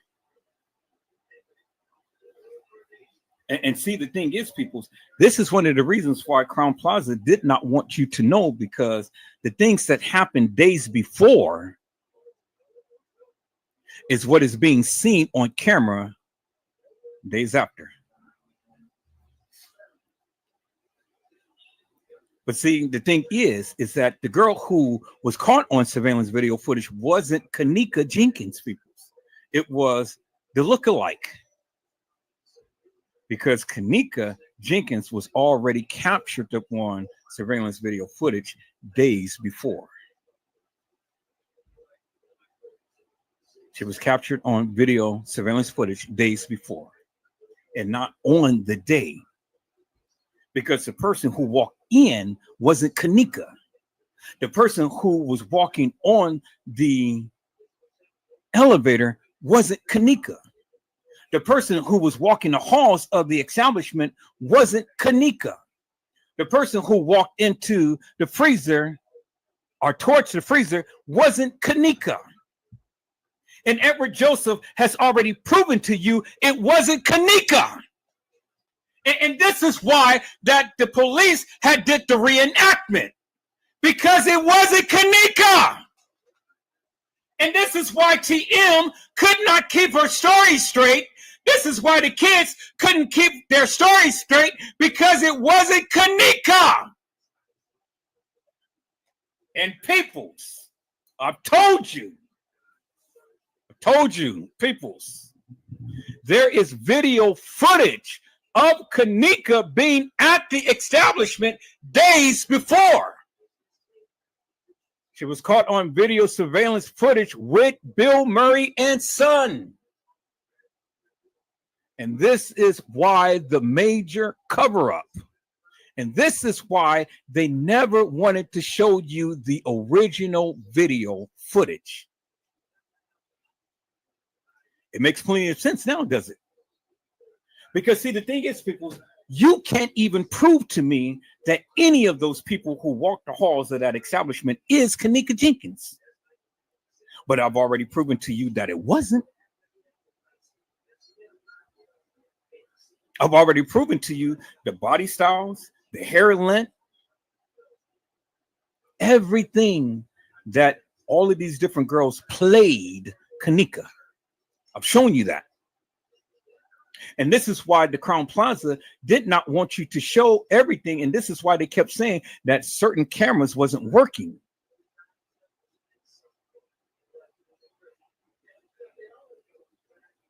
But the court says it was. And there's the evidence right there.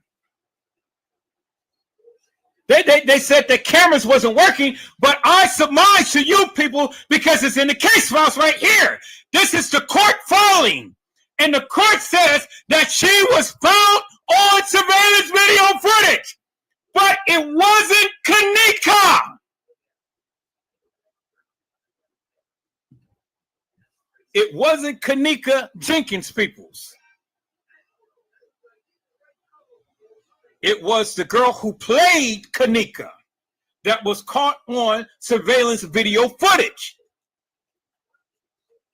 And this is why the Crown Plaza had to try to change the time. But you can't change the time because the court said that she got on the elevator at 2:30.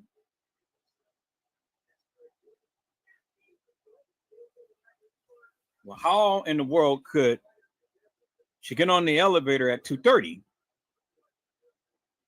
And so that brings the question, peoples, because see, it narrows down the time. And this is why I say you can't go by the video footage, because the courts had already gave me the time, because the courts has the original video footage. And the court said that the young lady who they call Kenneka Jenkins got off out of room 926 on the elevator and got on the elevator at 2:30. And was walking the halls of that establishment at 2:30 and not 3:30. And so they said that she came in at 1:13. And then at 2:30, she's walking the halls of that establishment. So from 1:30 to 2:30, there's your golden hour right there. And I didn't even have to have the case files in order to come up with the timeline, because the court document right here in your face gave me the time. And they said 2:30 that the supposed Kenneka got on the elevator. That's what they said. That's what is written. So then my question to you is, how could TY's live, how could Irene's live be within that golden hour? All of this stuff was supposed to happen, and then Kenneka getting off the elevator, staggering drunk. How did all of that happen? You couldn't even explain it to me. I kept asking you and asking you and asking you, but none of you YouTubers would ever give me an answer. And the reason why you didn't give me an answer, because your ass did not know. See, I had all of this information, peoples, and I got the video footage where they did not want you to see. I got the video footage, peoples, and I've been having it for a long time. And I've been asking you people, help me to make this make sense. How did all of this stuff happen within an hour time? You couldn't even explain it to me. But the courts did, because the courts gave you the timeline. The court said that that young lady got off the elevator at 2:30 and not 3:30. 2:30. So from 1:13 to 2:30, so an hour and 15 minutes, peoples, the supposed Kenneka Jenkins was supposed to have gotten drunk, been taken out of the room, and been walking some halls of that establishment. But you heard and you see what the court filing says. Let's read it again, people. So let's read it again. It says, number 18, plaintiff decedent Kenneka Jenkins was a guest at the Crown Plaza Defendant's Hotel. Plaintiff decedent Kenneka Jenkins was last seen near an elevator on the 9th floor where surveillance cameras were installed, in use, and properly working, and therefore she was observable. She was seen. They had cameras up there that was installed, and it was in use. And they had seen her on the 9th floor in the hall and walking to the elevator. Because people's, the elevator is right outside of room 924 and 926. And I kept asking the people for years, help me to make this make sense. How did Kenneka Jenkins get out of Irene's live?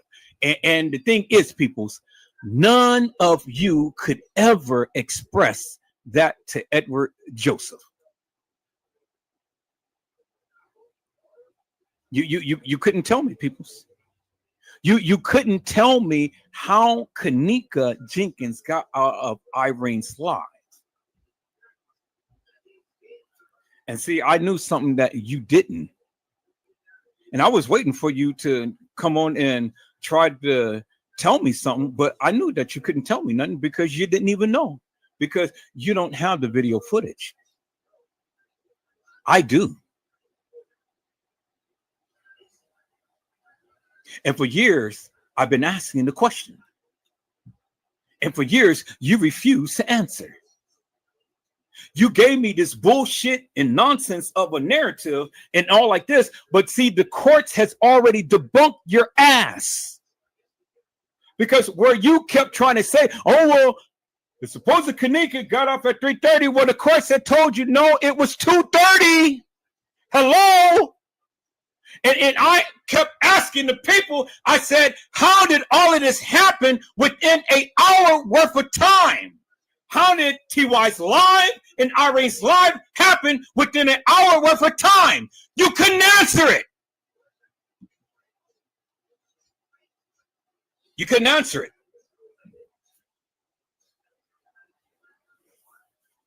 You know, another thing of what it debunks, because see, the thing is simply this, peoples. Shemaya and Monifa was at the establishment earlier, and they took a picture in the establishment in an elevator. You guys remember that, right? You remember they took a picture in the elevator. Somebody took a picture of them at 12:38.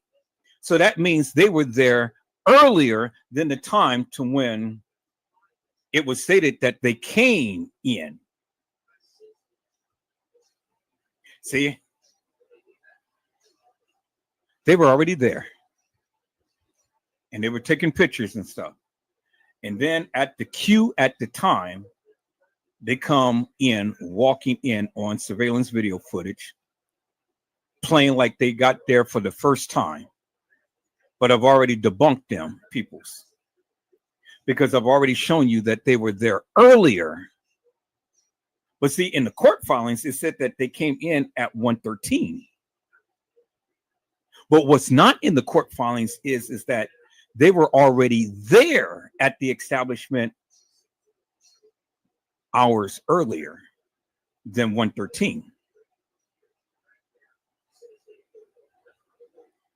Do you see what I'm saying, peoples? You see what I'm saying? So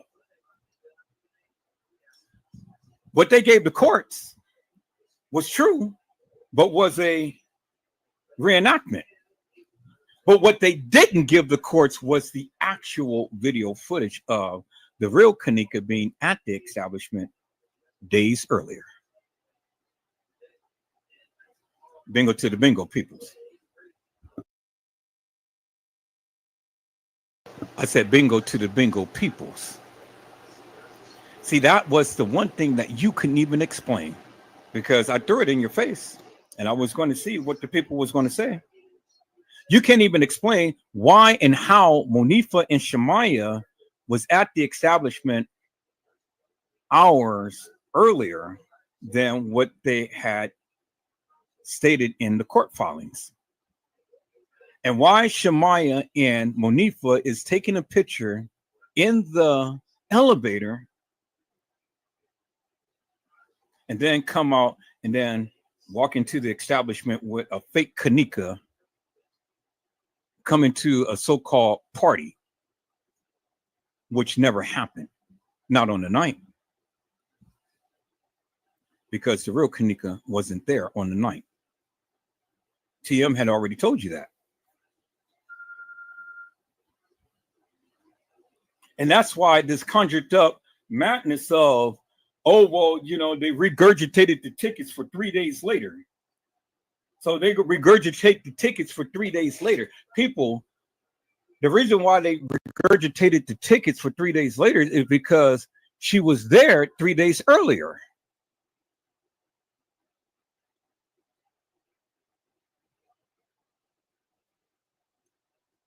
Every patron in that establishment did not get a pre-dated ticket.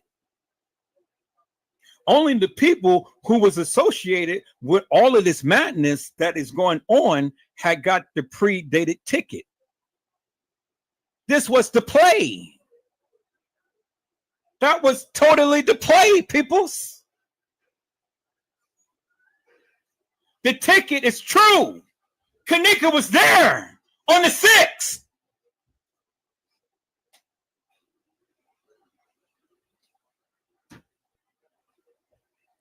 That was the play.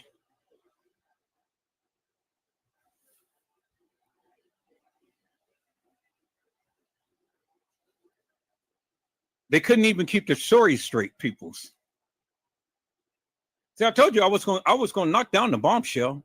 This is just part of the bombshell that I knocked down right here, because as it stands now, unequivocally, undeniably, none of you YouTubers can ever debunk me, because when you guys saying that this girl got off the elevator at 3:30, no, the court said that she got off the elevator at 2:30, and that was the fake Kenneka.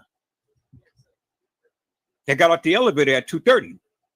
And so then I asked the question again. How did Kenneka get out of Irene's live? You never seen the video footage. But the court said that there were surveillance cameras on the 9th floor.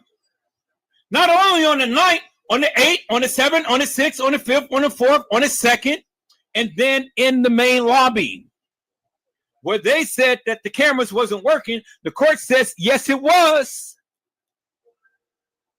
And the young lady who played Kenneka got off on the elevator at 2:30 and plain staggering drunk, getting out the elevator. So why didn't they show you her staggering drunk coming down the ramp? You seen the walkthrough. She had to come down the ramp. You know, she had to come down the ramp. She would have been caught on surveillance video coming out from the elevator and come down the ramp, or rather come up the ramp, I should say. But you seen it. You seen it. And that point was the main level, peoples, when she was walking up the ramp, because it ain't no ramp that's on the lower level. Oh my God, peoples, you guys messed up. You didn't get the play. When you saw the girl walking on the ramp, that was the ramp that was leading up to the main level. But it wasn't the lower level. It was the main level that she got off of. And walking up the ramp, walking towards the shopping area, walking towards the main area of the lobby. And they cut it off. Because what they did was they showed you that little piece, but then they had you see her down in the lower level roaming some halls. But she was already in the main level, walking towards, in the main level, towards the little general area of where the shopping center is. You see how they played you, peoples? That's why they gave you the clips. See, you didn't figure that out. You didn't know it. You did not know it. You thought everything happened on the lower level. No, it didn't, peoples. And that was a part of the play. That's what I've been trying to tell you, peoples. I said they gave you clips and they gave you a narrative to where they wanted you to follow by. People, you go back and play the live, you go back and play the video when the girl walked down the hall, down on the ramp. It was the upper level, peoples. It was the upper level. It wasn't the lower level. Because how can you get lower than the lower level, peoples, if you're coming up a ramp? Help me to make that make sense. It doesn't make no sense.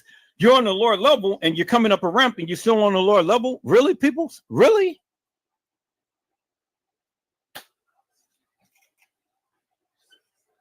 Boy, looky here. I just debunked everything that you guys have ever said. It's incredible, people. It's absolutely incredible how stupid many of you are by trying to give a narrative and trying to tell me what I don't know.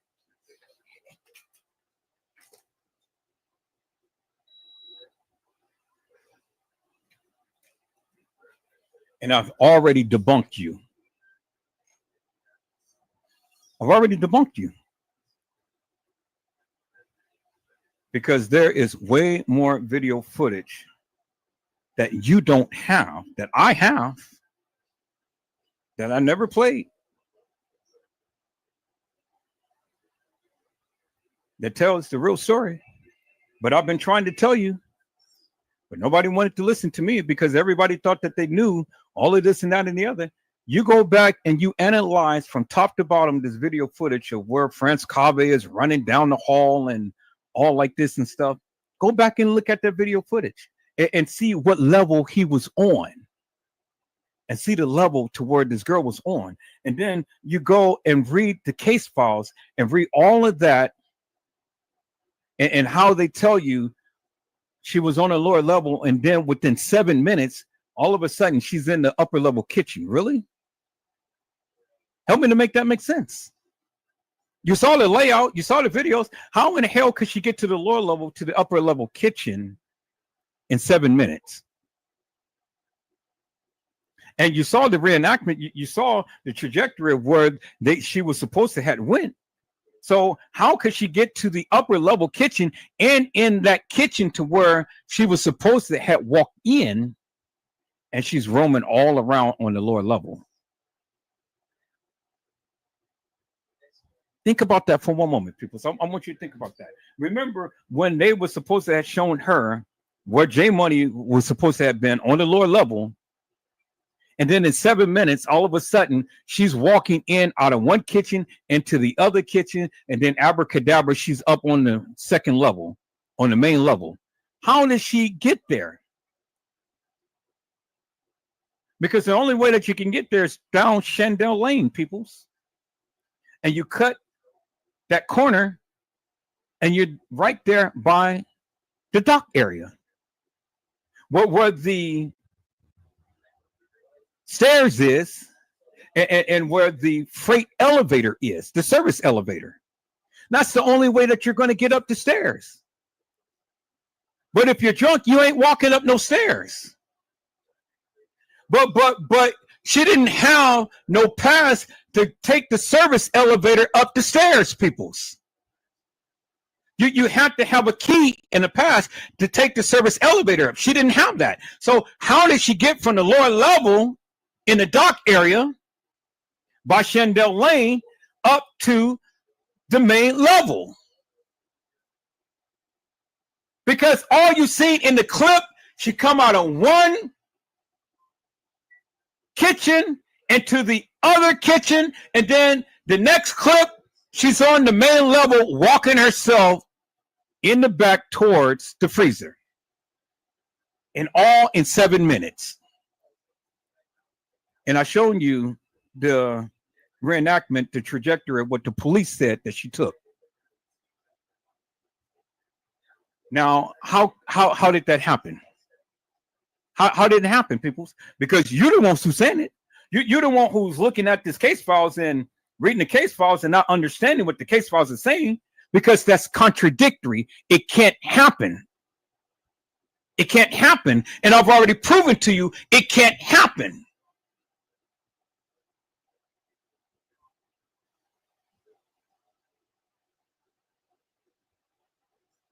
They lied and said that all of this camera footage were not working.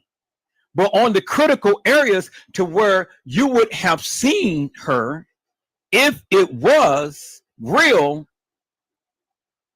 they said it wasn't working. And that's the reason that's the get out of jail free card, peoples. Because on those places to where you would have literally seen this person, you're never going to see the person because they said that these cameras wasn't operable. That's how they got away with the play. And that's how they fooled your ass majorly. And many of you went with the narrative that they gave you. And I've been trying to educate you for the longest time, peoples. But now here I got the court document where you guys said that TM had shut it up. No, there it is right there in your face, people. We were just reading it. It's in your face. And it tells a different story. Now, peoples, let's get back into this. Here, let me share my screen, peoples.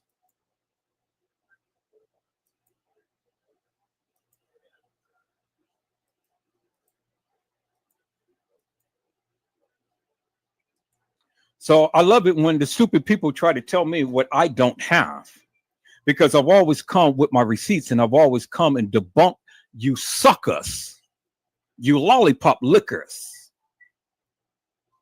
You can't touch me. I got way more videos and proof that I have never shown. I told you that I had it. But I wanted to listen to what you guys had to say because you guys was going down this narrative. Now I just debunked you with the court files right here. This is what the court said. It ain't what Edward Joseph said. I can't make it up. I can't make it up. And no matter how you try to twist it and turn to people, you still can't debunk me because it goes against logic of all what you said. The court said that this person who you call Kenneka Jenkins got on the elevator at 2:30. It totally changed everything that you suckers have been saying forever and a day. Now, let's read the case files. The court filings, peoples. It says, clear as daylight. Plaintiff's decedent Kenneka Jenkins was last seen near an elevator on the 9th floor where surveillance cameras were installed, in use, and properly working, and therefore she was observable. Listen to what it says, peoples. It says on or about September the 9th, 2017, at approximately 3:32, which is a whole hour later, plaintiff decedent Kenneka Jenkins was seen on camera entering a kitchen through the employee's door from the downstairs hallway of the Crown Plaza Chicago O'Hare. So, where was she for a whole hour? Where was she for a whole hour? Let me say that again. Where was she for a whole hour? Because the video clips that they gave us did not represent one whole hour. No, it didn't, peoples. No, it didn't. And so listen to what the court filing said. It says on or about September the 9th, 2017, at approximately 3:32 a.m., plaintiff's decedent Kenneka Jenkins was seen on camera entering a kitchen through the employee's door from the downstairs hallway of the Crown Plaza Chicago O'Hare Airport. Chicago O'Hare Hotel. It didn't say the Marriott. It didn't say Burger King. It didn't say the DoubleTree. It didn't say have it your way.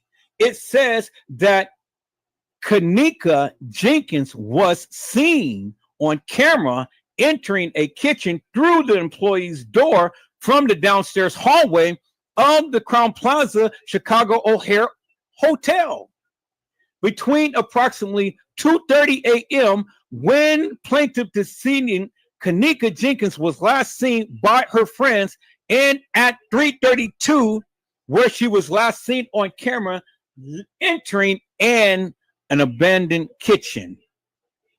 She appeared on Crown Plaza defendant's surveillance footage at all times.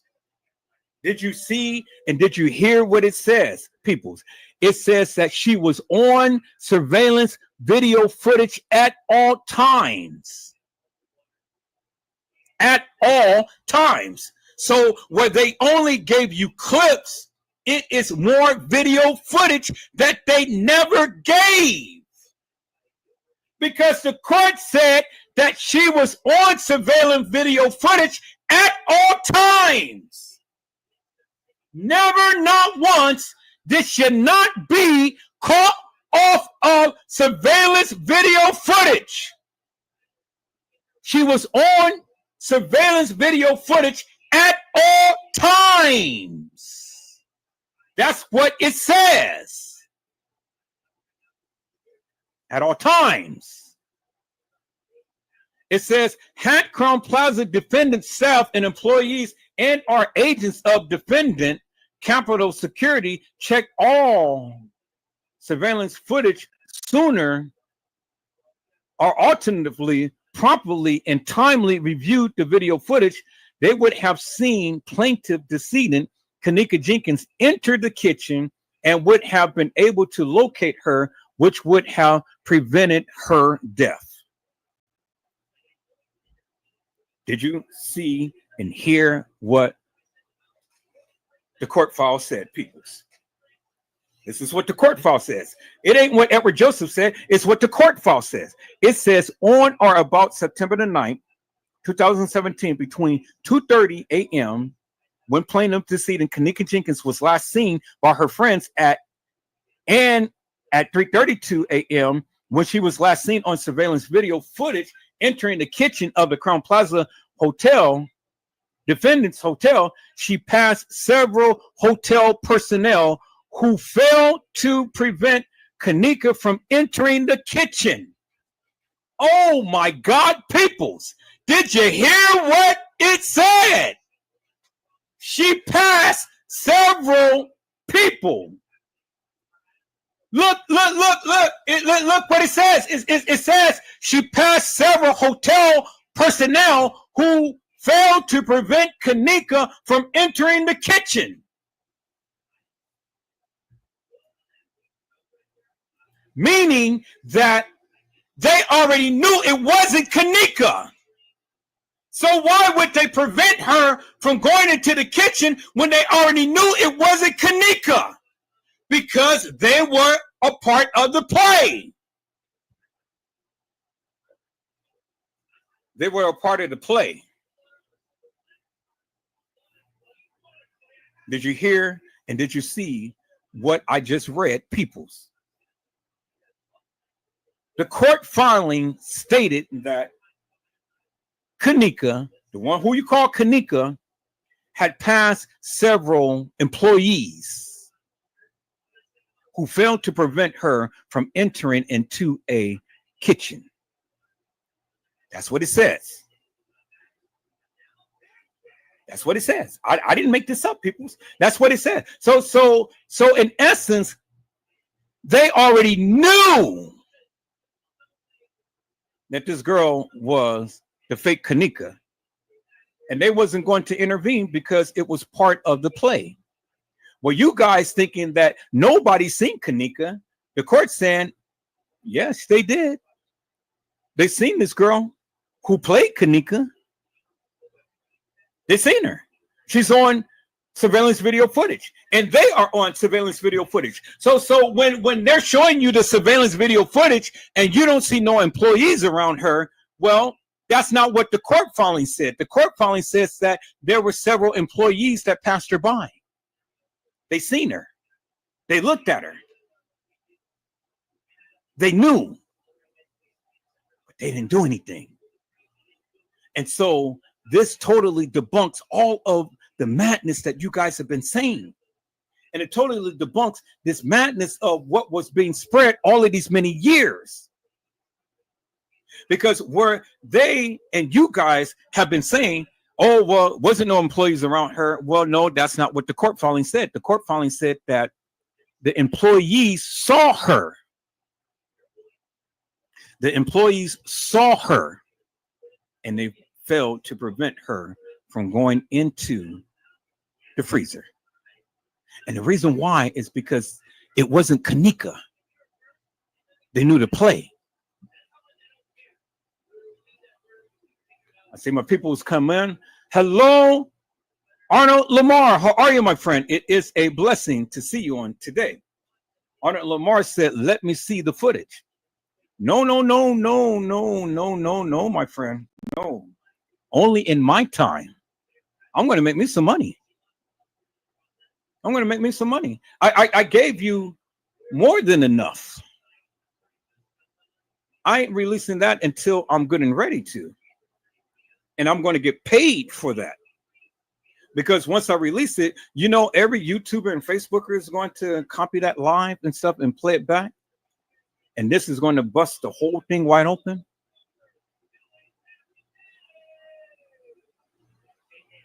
No.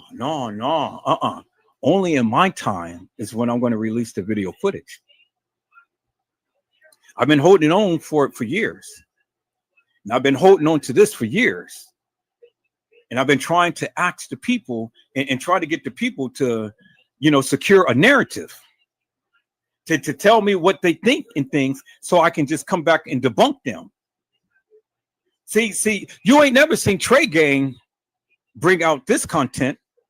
You ain't never seen 54 Keys. You ain't never seen Zillionaire, Bossman, Hair Lost Man, John Queer Q, Casey Cloyo, Ver Sanchez Medina, Lena Witness and Lord Footage, and all of this. You ain't never seen nobody, Cousin Design and T Slay. Nobody else has ever brought this out, Arnold Lamar, other than Edward Joseph.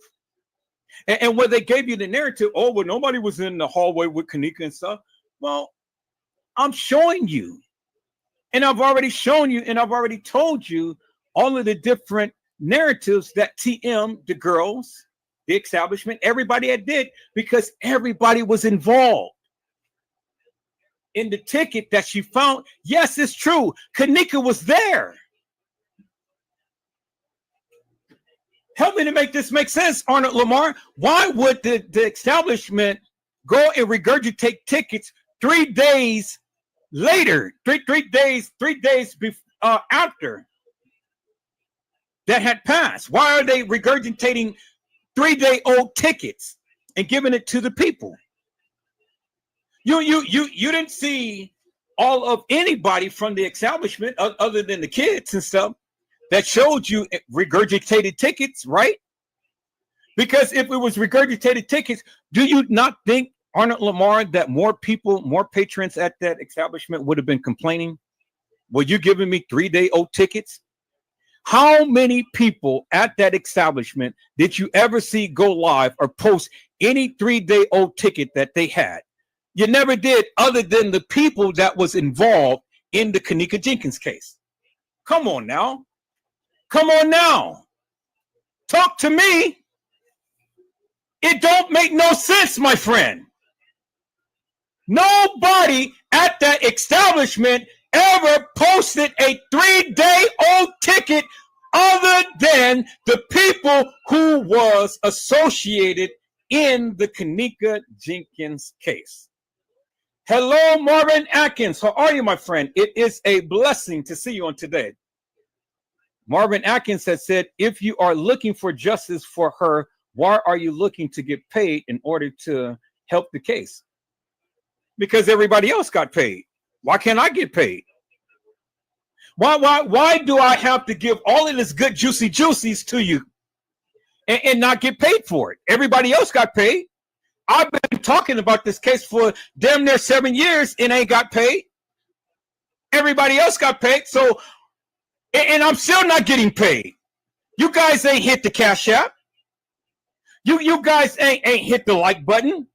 You guys ain't did nothing. Ticket gets on and he talks about all of the Diddy cases. They're sending him $50. They're sending him $100. They're sending him $200. I can't even get a sandwich. But I'm giving you guys all of this juicies. Marvin Atkins, when did you ever hear anybody show you the court filing and talk in the manner in which I'm talking? When did you ever see anybody in this Kenneka Jenkins case tell you and show you all of the inconsistencies that these people have been saying and doing? You never did. So why come I can't have a payday? Why is it that I always have to give up everything just because you people want to see? No, I'm getting paid. I'm getting paid. Sure enough, I'm getting paid. Just like they got paid, I'm getting paid.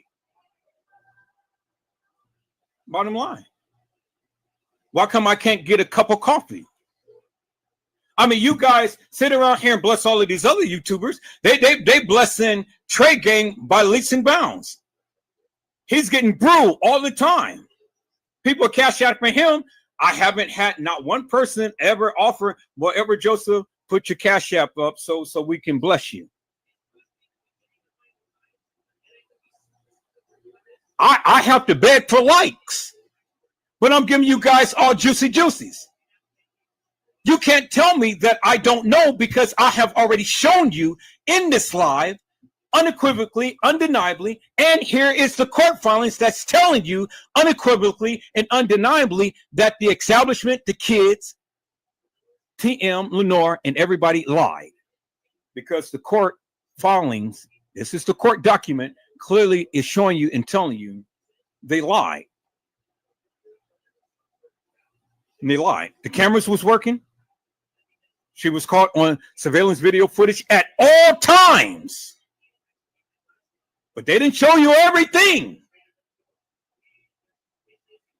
They didn't show you everything. But see, I told you, I got friends that wears blue. I got connections. And I was able to get a lot more than what you guys ever would have. And see, that's what happens, Marvin Atkins. It's that the thing is simply this, my friend.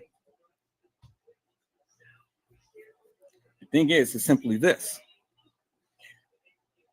When you have what you have all the confidence in the world. Why isn't it that nobody ever comes to my channel to challenge me? Why is it that nobody ever comes to my channel to try to debunk me? The reason is they can't, because I would run rings around them. See, they've been talking about the Kenneka Jenkins case forever and a day. So as much as Trey Gay talk about the Kenneka Jenkins case and spreading all of these salacious lies about her and stuff, you would think that he wants justice, right? He's all the time screaming for justice. He's all the time going live with all of this madness and stuff. But did you ever see Trey Gay show you this court filing? Did you ever see Trey Gay do what I did and show you all of the inconsistencies that these people have been saying and doing? No, he never did. So if Trey Gay was really justice for Kenneka, you would think that Trey Gay would mount it up with Edward Joseph to come and collaborate and talk about this case and get the real out. But Trey Gay is about his money. Because the more Trey Gay continued to keep spreading all of this salacious lies and stuff and keep coming up with these catchy titles and stuff, you suckers continue to keep going over there, viewing his live, paying him money to tell you lies. I've been doing this for almost 7 years, and I haven't asked for a red cent. I gave you live after live after live after live after live, and I've been expressing and I have been showing you unequivocally and undeniably. Now it's my time to get paid. It's my time to make some money. You guys want to see some stuff? You pay for it. And it's only going to be for the people who's going to pay for it. I'm giving you what I'm giving you right now, and this is for free. You ain't never had nobody come to give you the court files, the actual court files, and walk this shit down and show you the lies that these people has been telling. Now is my time, and I'm going to get paid, whether you guys like it or not. You know, it's just that simple. I got some juicy juicies that you guys want, and I'm not giving it up until I get paid, because see, what's going to happen is soon as I release it on a live, some of you guys are going to screenshot it. Some of you guys are going to record it. Some of you guys are going to do whatever, and then it's going to go viral. And then everybody else is going to get paid off the work that I've been holding on to forever and a day. And that's going to be the very thing that's going to blow this case wide open. And it's going to force the FBI, the CIA, and every other government agency to reopen this case and truly get justice for Kenneka. And it's going to put TM in shackles. And all of these entities is going to be coming after Edward Joseph, because I'm going to be just like the people who did not want to put out the videos in the Sean Denny Combs case. You know, they said that he was supposed to had been messing with a minor. You know, remember Kendrick Lamar song, A Minor. Well, where's the video footage? Because if he was messing with a minor, well, then the other people would have been on video footage with a minor. Do you understand what I'm saying? Arnold Lamar, you get it, right? Okay. So, Edward Joseph, be appreciative and be happy what Edward Joseph is giving you, because I didn't have to do this. And I still haven't made a dime off of this. But I told you what I was going to do. And I told you I was going to show you something that no other person has ever did. Now watch. After this, somebody is going to take this video footage. They're going to see this, and then they're going to put their own narrative and spin on it, and they're going to run with it. And it's going to be all over YouTube, Facebook, Instagram. But you got it from here. But see, they can take this and they can make their little money and stuff. That's fine. But I'm fit to make my money, because I'm fit to splice this video up. I'm going to make my short, and I'm going to put it on TikTok, and it's going to go viral. Because I can't get no support off of YouTube. You know, YouTube, I love you guys much, but you guys suck. I'm not talking about the people here. I'm talking about all of these suckers who watch my lives that don't support my channel. I work hard. I do a lot of research, and I bring it to you, and I can't even get a cup of coffee. Come on, people. Goddamn. Really? Okay. So that's what it is, Arnold Lamar.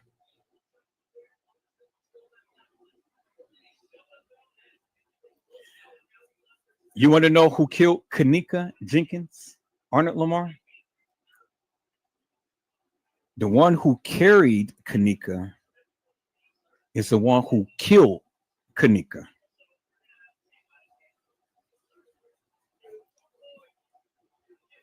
The one who carried Kenneka is the one who killed Kenneka. And did you not know, Arnold Lamar, that there is actual video footage of the one who carried Kenneka, clear as daylight?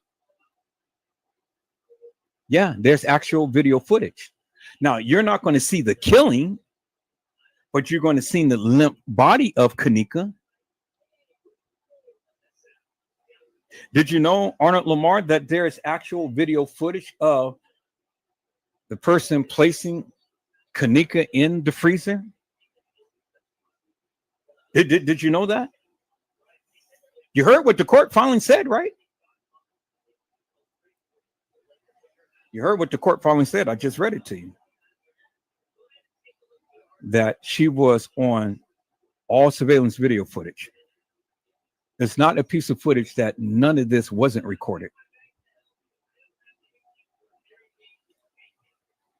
But it was. And see, the only way that I would have been able to get my hands up on it if there was actual video footage, but I had screenshots. But there's the actual video. And I'm going to just say this, and I'm not going to say no more. I got my hands on a good portion of the video that I've never, ever shown. But I talked about it. And at that time, that's all I can do was talk about it, because shit, my life would have been in jeopardy. You know, they've already came to my house. They already sent poison food to my doorstep. They already blown up my modem. They already took down all of my channels, but I had to fight back to get it all back. And so I'm here. So Arnold Lamar, if I wasn't telling the truth about something, ain't no way that they would have went to that great extent. Even Traygate lives wasn't even taken.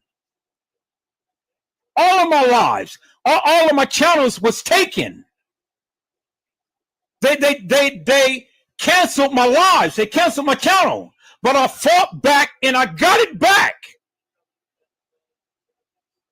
I got all of my channels back, Arnold Lamar. So if I wasn't telling the truth in some shape, form, or manner, they wouldn't have went to the extent to go and cancel me. They tried to, but they couldn't. I'm still here.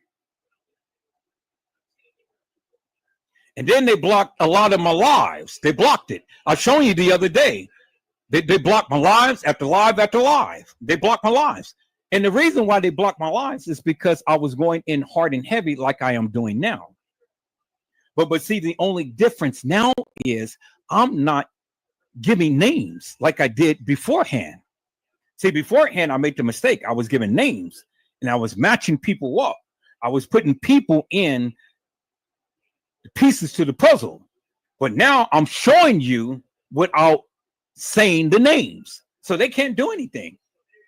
Well, what can they do? They can't take it on my lines because I'm not saying nothing about anybody. I'm just telling you what is. And you can clearly see if you read between the lines, if you're looking. See, I got smart, Arnold Lamar. I got smart. What can take you down quickly if you go and you browbeat people, that'll take you down. It can take down your lives. But I'm not saying no names. I'm only just giving you facts and information without saying names. And that protects me. Do you understand what I'm saying? And so you got to be careful about the things that you say and the things that you show, because it is a thing called defamation, my friend. Defamation. And so I have to be very careful about how I go about in doing things on my live. Because if not, then I can be hit with defamation. But if I am expressing to you without actually saying the person's name, then I can't be hit with defamation. My channel can't be stricken. They can't do anything. Now, do you understand, my friend? This is why you have to be careful. This is why you have to be careful in the manner to which you say things and do things. See, I'm monetized now. I'm monetized now. And so people, they're going to sit back, they're going to watch this live and man, look at here. Look at here. Do you understand what I'm saying? See, I'm monetized now. So I have to be very careful about the things that I say and do while I'm giving my life, because I'm monetized. I don't want to be demonetized and I don't want to lose my channel. So that's why I have to be very careful about how I go about disseminating information. Do you understand? So there it is. Now, I'm going to show the videos, but I'm going to get paid for it. And it won't be on YouTube. It will be on something like Patreon. You will have to pay a good price in order for me to show you the video. Do you understand what I'm saying? And I'm going to promote it. I'm going to promote it on Patreon. And it's only going to be shown once. And before it's shown, I have to reach a certain number before I show it, because I know even by showing it on Patreon, you know, the people is going to screenshot it and then they're going to run with it. And then it's going to be all out everywhere. And I have no control over it once somebody else copy it. But at least I'll make my money. At least I'll be satisfied. And at least now it'll be out of my hands. Now you really know the truth. And whatever happens after that, that's what happens. But it's going to bust this case wide open. And it's going to implicate the powers that be, the people who owns the Caddyshack. And it's going to affect Crown Plaza in a major way. And this is why they did the reenactment. And this is why they edited the video footage, because they did not want all of that stuff to come out. And they did not want you to know the truth about Kenneka Jenkins.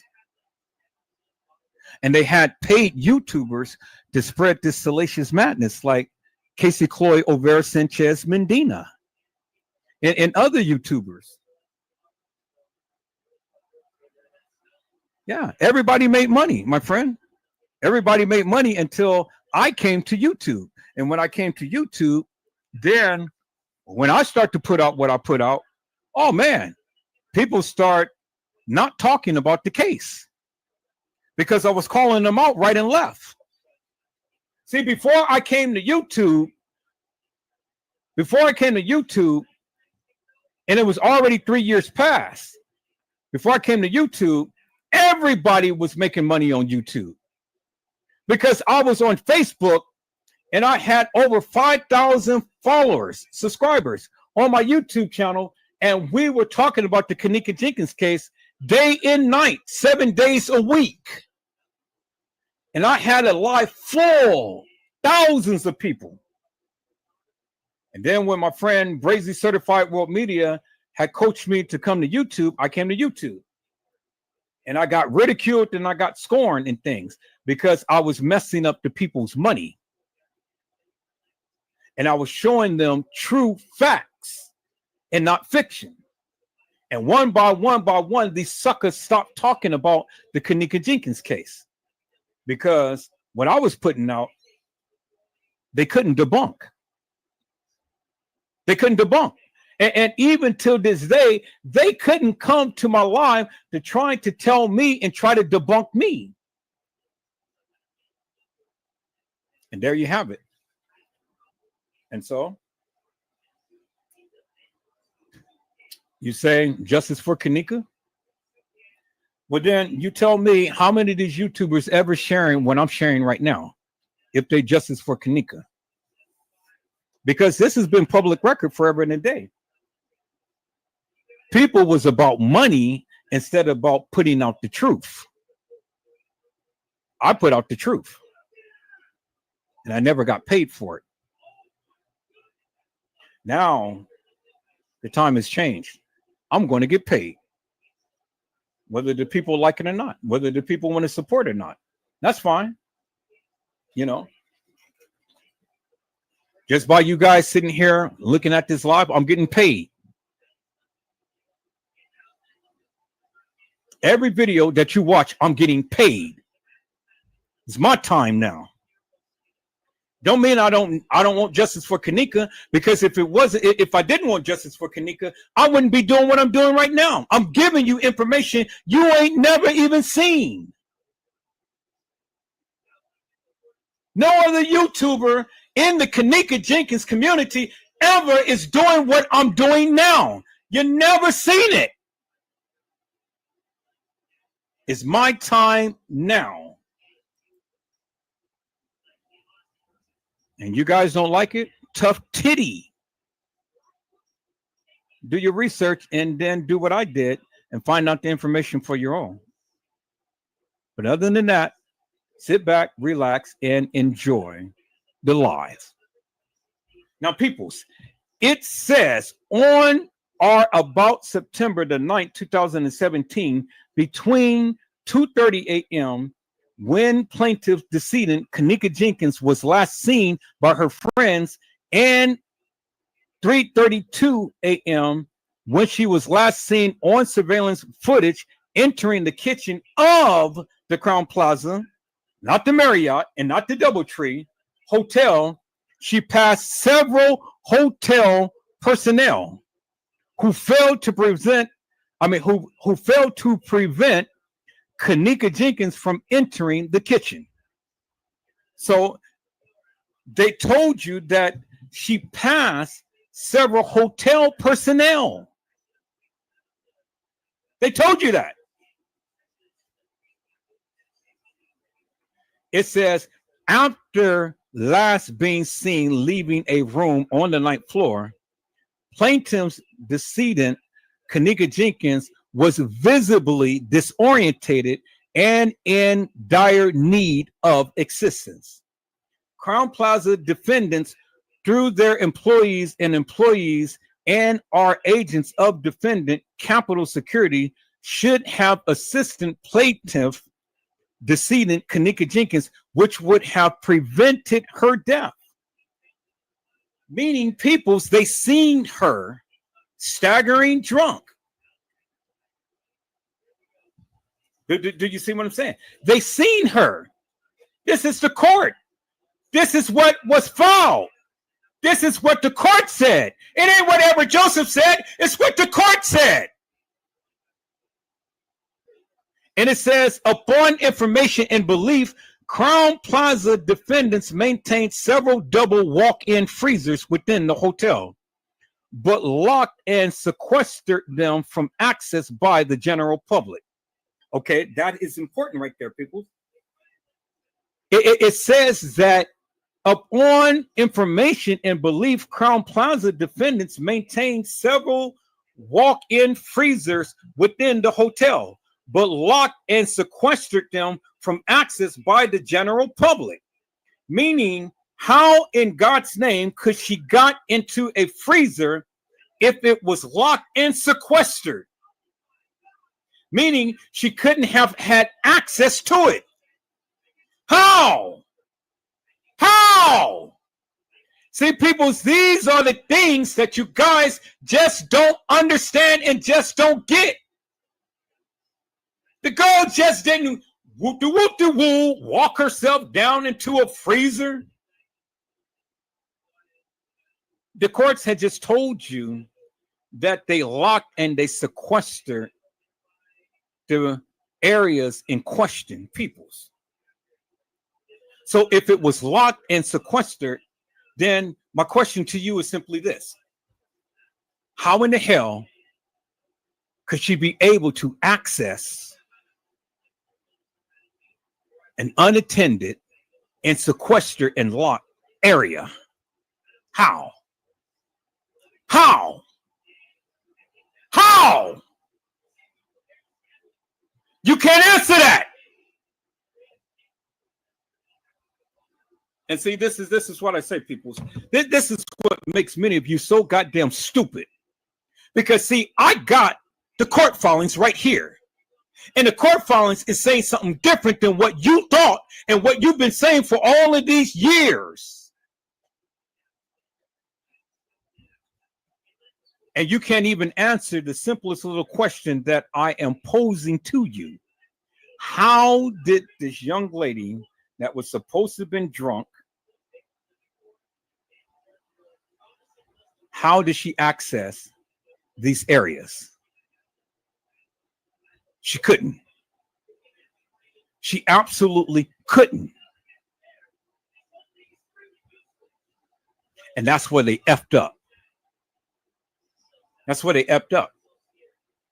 Because they were so hell-bent on getting organs and want to freak up on people to where they effed up. And this is the whole reason why they had to come with the reenactment.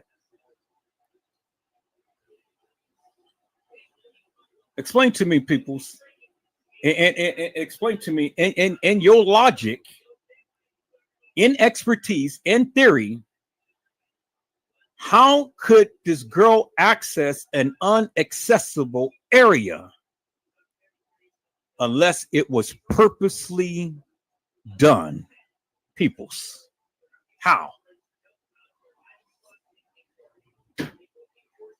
You can't explain it. Thank you. Thank you so much. You can't explain it. And that's exactly what I'm saying. So now, look and listen and learn something. It says, At all times relevant hereto, the kitchen within the Crown Plaza Defendant's Hotel contained a double walk-in freezer that was accessible to the general public and all defendants, agents, and our employees without restriction on access. At all times hereto, the double walk-in freezer in the abandoned kitchen within the Crown Plaza, not the DoubleTree, not the Marriott, like Custom Design and T. Slate tried to say. People, this is the court. This is a court document. This is the filings right here. It didn't say the Marriott. It didn't say the DoubleTree. It says the Crown Plaza. And so when you wanted to listen to stupid people, you can listen to stupid people. But this is the case files right here. This is the actual thing that went before the judge. This is not something that Franz Convey conjured up. Detective Kitten Bell, Detective Rockefeller, and all of these other people, Detective Roche. This is what was in the court, and this is how TM won the case. Now listen in, people, listen.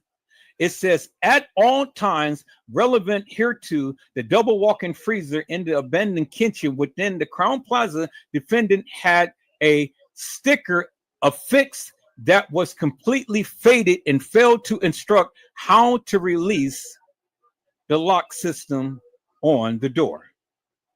At all times relevant hereto, the double walk-in cooler in the abandoned kitchen of the Crown Plaza Defendant's Hotel was unused and did not contain any food or produce. Upon information and belief, all coolers and freezers within the Crown Plaza Defendant's Hotel was supposed to be temperature monitored on a regular basis.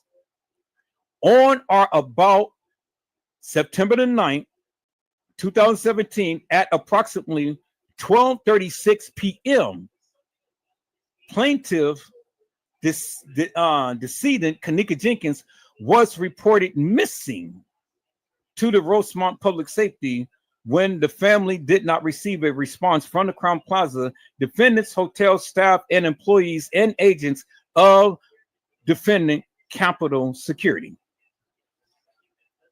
On or about September the 9th, 2017, at approximately 3:20 p.m., the Rosemont Public Safety Police commenced an investigation at the Crown Plaza Defendant's Hotel.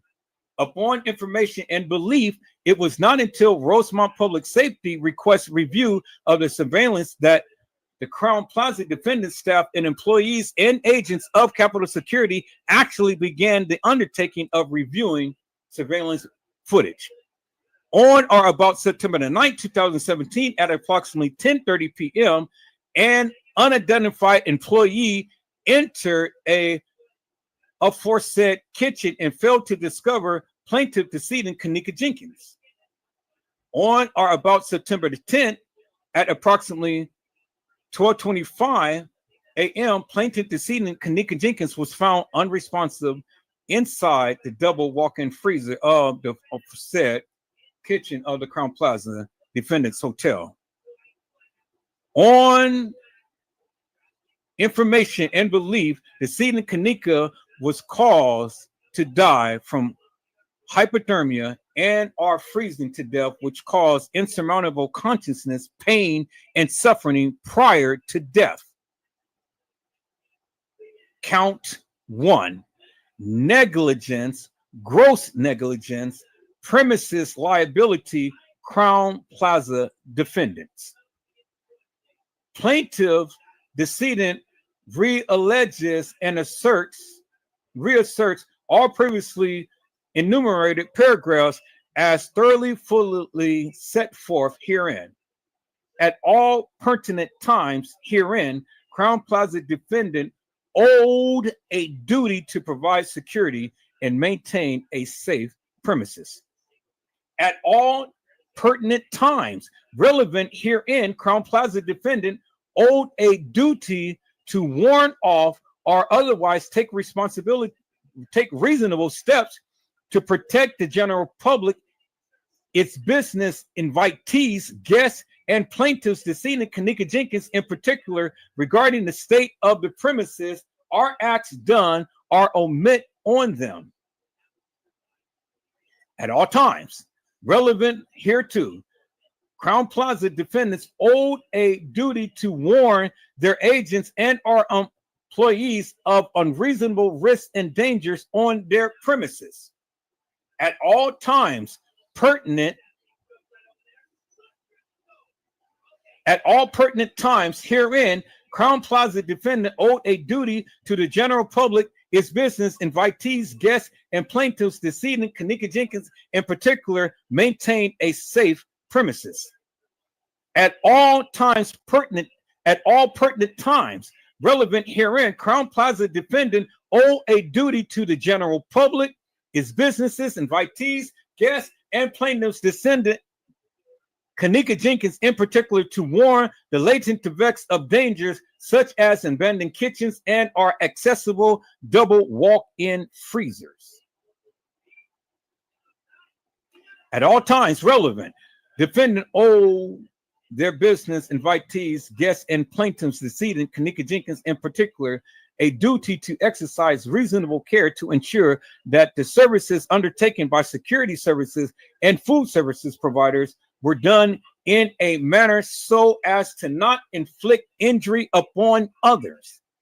At all times relevant, Crown Plaza defendant owed a duty to the general public, its businesses, invitees, guests, and plaintiffs, decedent Kenneka Jenkins in particular, to properly supervise, train, and hire its personnel who were working at the Crown Plaza Defendants Hotel.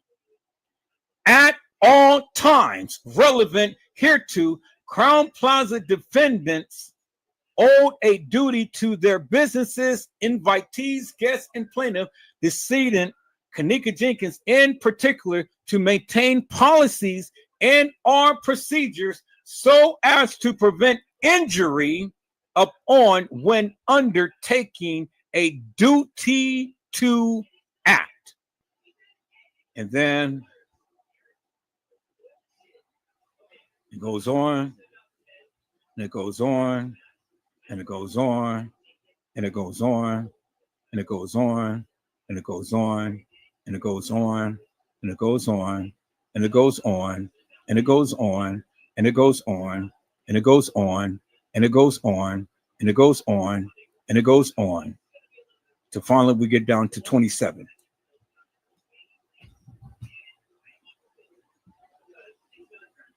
Finally, we get down to 27, peoples.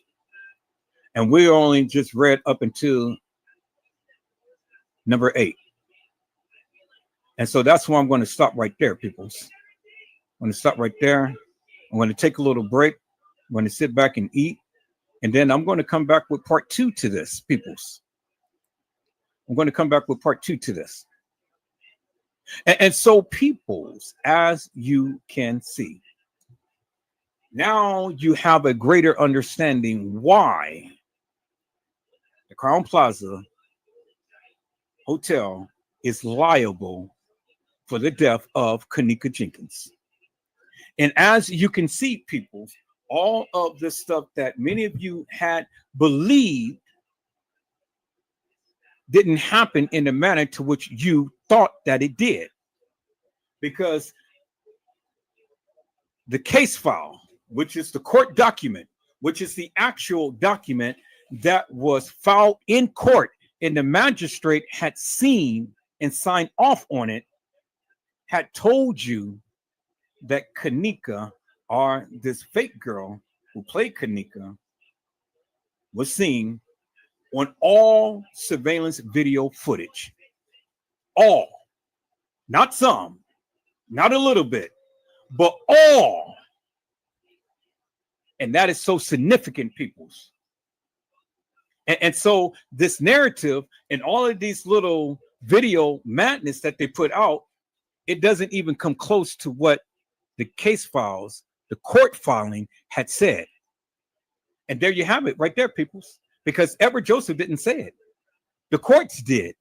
And the courts had validated everything that I've been telling you for all of these years, peoples. Now, you take that and you run with it, because the court had said she was on camera at all times.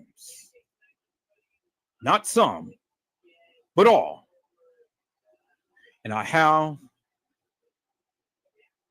some of the video footage to prove it, peoples. And there you have it. Now, who's going to debunk Edward Joseph? You can't. You absolutely can't. Now, peoples, I'll be back. I'll be back if the Lord says the same. I'll be back today.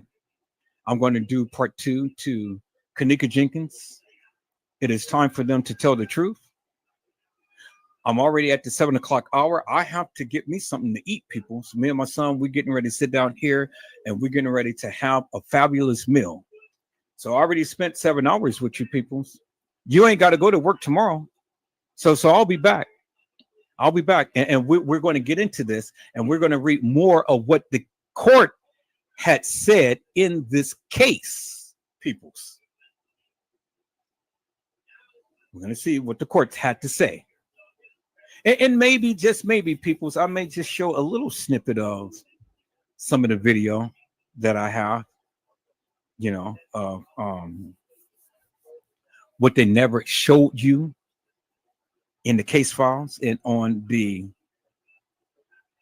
Rosemont Public Safety website. But you have to stay tuned. You have to come back. And you have to come back to see what I'm going to show. So, peoples, I hope I had said something to encourage your hearts upon today. Tune in again next time to when Edward Joseph Let's Talk Live, Edward Joseph Kitchen, Edward Joseph Gospel Hour, Edward Joseph's Blessings Giveaway 2025 will come to you with something wonderful. I love you with the love of Christ, and there's absolutely nothing you can do about it. Peoples, mask up and be safe. And again, peoples, if the Lord says the same, I will be back. But right now, me and my son has to break bread together. It's my time to spend with him now, as I spent 7 hours with you. Is that all right, peoples? I'll be back. I'll be back with part 2 to this. So until then, peoples, you guys be blessed and get your rest. And I will see you soon. God bless you all. Thank you for watching.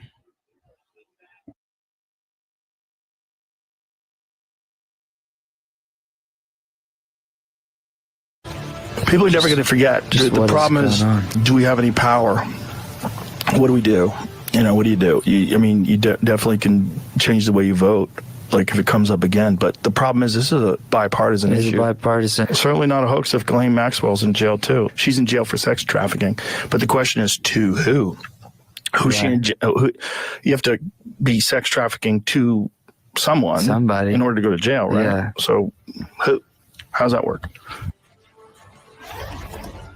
Never stop asking questions. And you have tons of power. You're Joe Rogan. Hi again, everybody. It's now 5 o'clock in the East. On the scale of momentous and impossible to ignore, Joe Rogan reminding his millions of listeners that they can, quote, change the people they vote for, is a clear sign that Joe Rogan is not going to become Lindsey Graham in this story. He's refusing to buy the BS being peddled by the Trump White House and rescue Donald Trump from a crisis of his own making, his botched handling of the Jeffrey Epstein scandal. The scandal has proven to be sticky and a critical flashpoint and growing political nightmare for Donald Trump and his entire administration, as well as Republicans in Congress who, in a sign of weakness, decided to tell everyone they were leaving Washington to go home to hide. Hey everyone, this is Tatiana Manning, host of Real Talk with PG&E. We know small businesses are dealing with rising costs and looking for ways to boost their bottom line. That's why we're doing this show. to help customers save with simple and easy to do steps by making sure they're on the most optimal rate for their business. So check us out on pg.com/Real Talk and all other streaming platforms. From the Epstein scandal. Now it is the subject of a significant brand new court ruling that broke late today. The judge overseeing the Epstein case saying he will not unseal the grand jury transcripts and exhibits, rejecting a request by Donald Trump in his bid to appear transparent and quell this political firestorm, bipartisan backlash to his handling of it. In his ruling, Judge Richard Berman writes this today, quote, "A significant and compelling reason to reject the government's position in this litigation is that the government has already undertaken a comprehensive investigation into the Epstein case and, not surprisingly, has assembled a, quote, trove of Epstein documents, interviews, and exhibits. And the government committed that it would share its Epstein investigation materials with the public," end quote. Judge Berman also writes this, quote, "The information contained in the Epstein grand jury transcripts pales in comparison to the Epstein investigation information and materials in the hands of the Department of Justice. The government is the logical party to make comprehensive disclosure to the public of the Epstein files. By comparison, the instant grand jury motion appears to be a diversion from the breadth and scope of the Epstein files in the government's possession."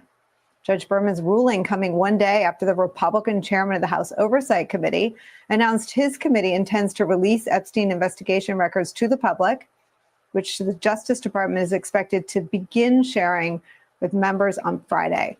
As the questions pile up, so too does the political peril for Republicans who could be forced into a vote next month that the New York Times says will, quote, "thrust them into a political thorny position between Trump and constituents with a timetable that, quote, all but guarantees that the issue would hang over lawmakers throughout the August recess and that Republican leaders would be forced to address it when they return."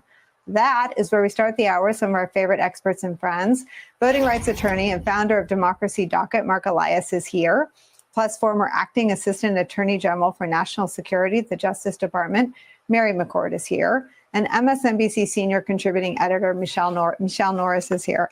Mark Elias, it is something I came to late, but something I now cover enthusiastically, and that is the political import to the Trump coalition and the Republican majority in Congress of support from the manosphere and this culture-adjacent political wing. When you have the ostensible leader of that cultural adjacent movement saying we can, quote, change who we vote for next time, and explaining the nature of a child sex trafficking ring on the air, which was, you've got Ghislaine Maxwell in prison, but there are people she trafficked too, making the very logical point that to be imprisoned for felony child sex trafficking, and I think there are 4 other convictions, conspiracy to commit child sex trafficking and whatnot, you had to have been trafficking children for sex to people. And so his point is simple and not really one to be argued with, because she wouldn't be sitting in prison if she hadn't trafficked girls for sex to people. So where do you think this political crisis for Donald Trump stands today? So I think that it stands in a hiatus until Congress returns, and then there will be a critical pivot point, as you suggest. The fact is that the Republicans in the House almost certainly are going to have to vote on whether to release the Epstein files. Now, the jujitsu that's starting to play out, you can just already see it, is that the Justice Department is going to selectively send some records to the House committee. Comer is then going to selectively release only some of those records. And I promise you, none of them will include the name Donald Trump. And so they will preemptively say, look, we did the thing that we said we were going to do. Democrats will call it out and say that is not true. And then the question is, where does the politics fall? Does the Trump coalition just say, okay, that's good enough? Or, as I suspect is the case, they say, no, we actually really want all the Epstein files. Like we didn't come this far to just have some of them. And that's where I just think like they have misread the politics of this all along. People may not understand all the nuance of policy. They may not really understand how Medicaid cuts affect them this year versus next year. They may not understand who is telling the truth and not telling the truth about tax cuts. They understand what it means that there was a child sex trafficker in the name of Jeffrey Epstein, that Donald Trump's campaign promised to release those files, that Donald Trump has a reason, some really good reason personal to him, that he doesn't want them released, and that the Republican Party is doing his bidding. That's not a complicated story for people. And so I think ultimately the politics cut in favor of these files having to be released. But I think the question is going to be the way in which the Department of Justice slow walks or selectively releases. Mary, today's ruling by Judge Berman, nothing short of extraordinary. The judge writing, quote, "There is another compelling reason not to unseal the Epstein grand jury materials at this time, namely possible threats to victim safety and privacy. Victims did not have sufficient notice before the government filed the instant motions to unseal." A nod and I think a recentering around the truest part of the story, that the real victims are girls, now women, who were sexually assaulted at the hands of Ghislaine Maxwell and Jeffrey Epstein. Your thoughts on the language that the judge uses today? So to that point, I'm so glad you've uplifted that, Nicole, because one of the things that bothers me so much about this entire scandal, totally of the Trump administration's own making, when you spin conspiracy theories and then you cannot deliver, they're going to come back on you because now it looks like a cover up. But with all of that swirl, I feel like we don't talk often enough about how many victims, child victims there were of this. You know, I prosecuted sex crimes in the District of Columbia, including child sex crimes. And these are some of the most heinous crimes out there. And people like Ghislaine Maxwell, who enable and traffic to someone, as Joe Rogan said, I mean, they are an integral part of these types of sex trafficking rings. There aren't tons and tons and tons of them, but they exist. And here, of course, we're talking about somebody who had such wealth, such power, such ability, Jeffrey Epstein, to make a convincing case through Ghislaine Maxwell that these girls ought to come and engage in sexualized massages, etc. That is that same sort of power dynamic that you see over and over and over in these types of cases. So I'm really, really glad you uplifted that. And I'm glad that the judge today pointed it out. The other thing I think that is remarkable here is Judge Berman, of course, is not the first judge to basically call out the not lies, but misrepresentations in the Department of Justice's own pleadings seeking to unseal these grand jury transcripts. Just Judge Paul Engelmeyer, just a few weeks ago, did the same thing, denied the Department of Justice's motion to unseal the transcripts from the Ghislaine Maxwell grand jury and said that the government's representations that these transcripts would be revealing of information that is of significant public interest were, and this is a quote, demonstrably false, which means I guess I was okay saying a lie, yes. Demonstrably false, right? And he says, anybody who actually reads these would see that there is no new information there. And the government, of course, knew that. And the government, when it first filed its motion to unseal, had not even included the transcripts. Judge Engelmeyer then asked for them, looked at them and said, this was not an investigatory grand jury. It did not hear from victims. It did not hear from witnesses. It heard from a single FBI agent who gave summary testimony about what the investigation had shown. The Department of Justice knew that when it went into court and sought to unseal those. This was what both Judge Engelmeyer and Judge Berman said. This was a diversion to try to blame on the courts the lack of information coming out to the public.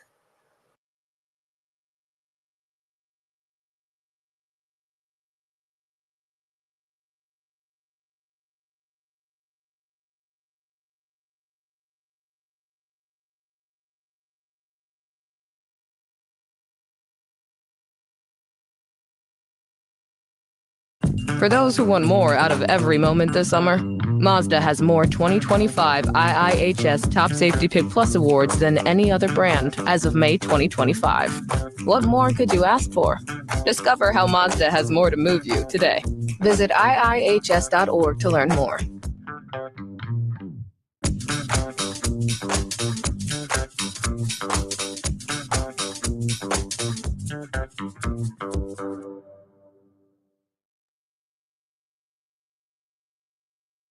Well, the verdict in the court of public opinion is in, and it is not good for Donald Trump.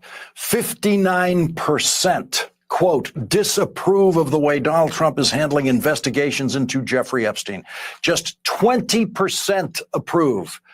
Donald Trump is the first and only president in American history who had a long-term friendship with a man who raped children regularly, almost every day, while that man was Donald Trump's closest friend, according to that man.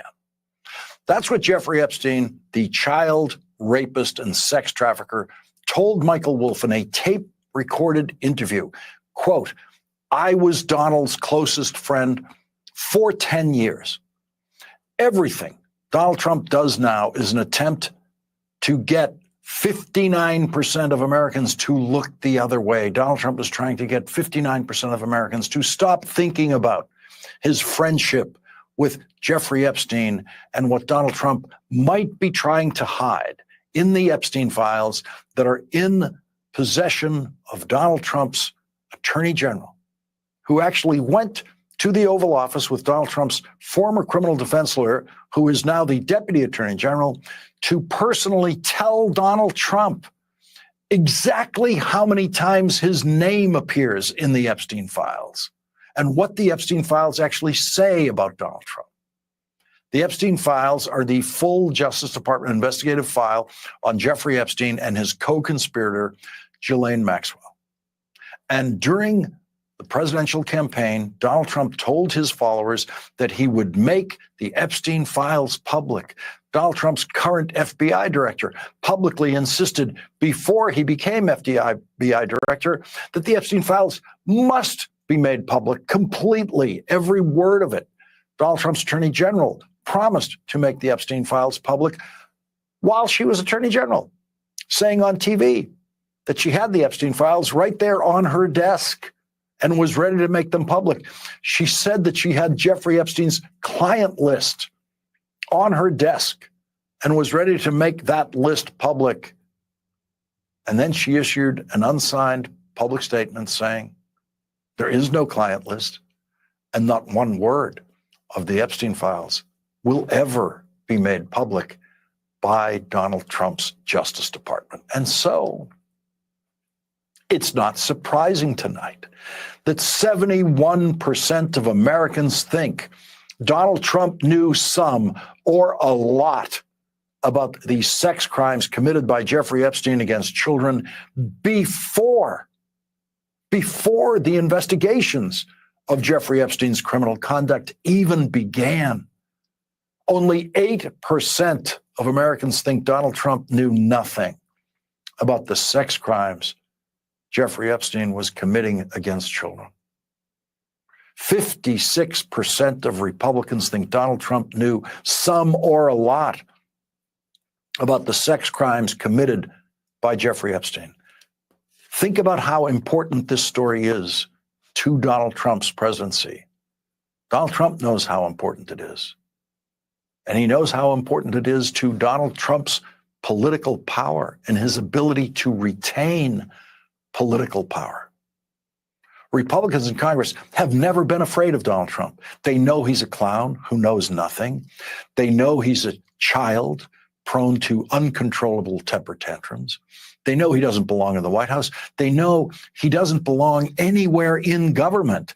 They have never been afraid of Donald Trump, but Republican politicians have been very afraid since Donald Trump won the Republican nomination for president in 2016.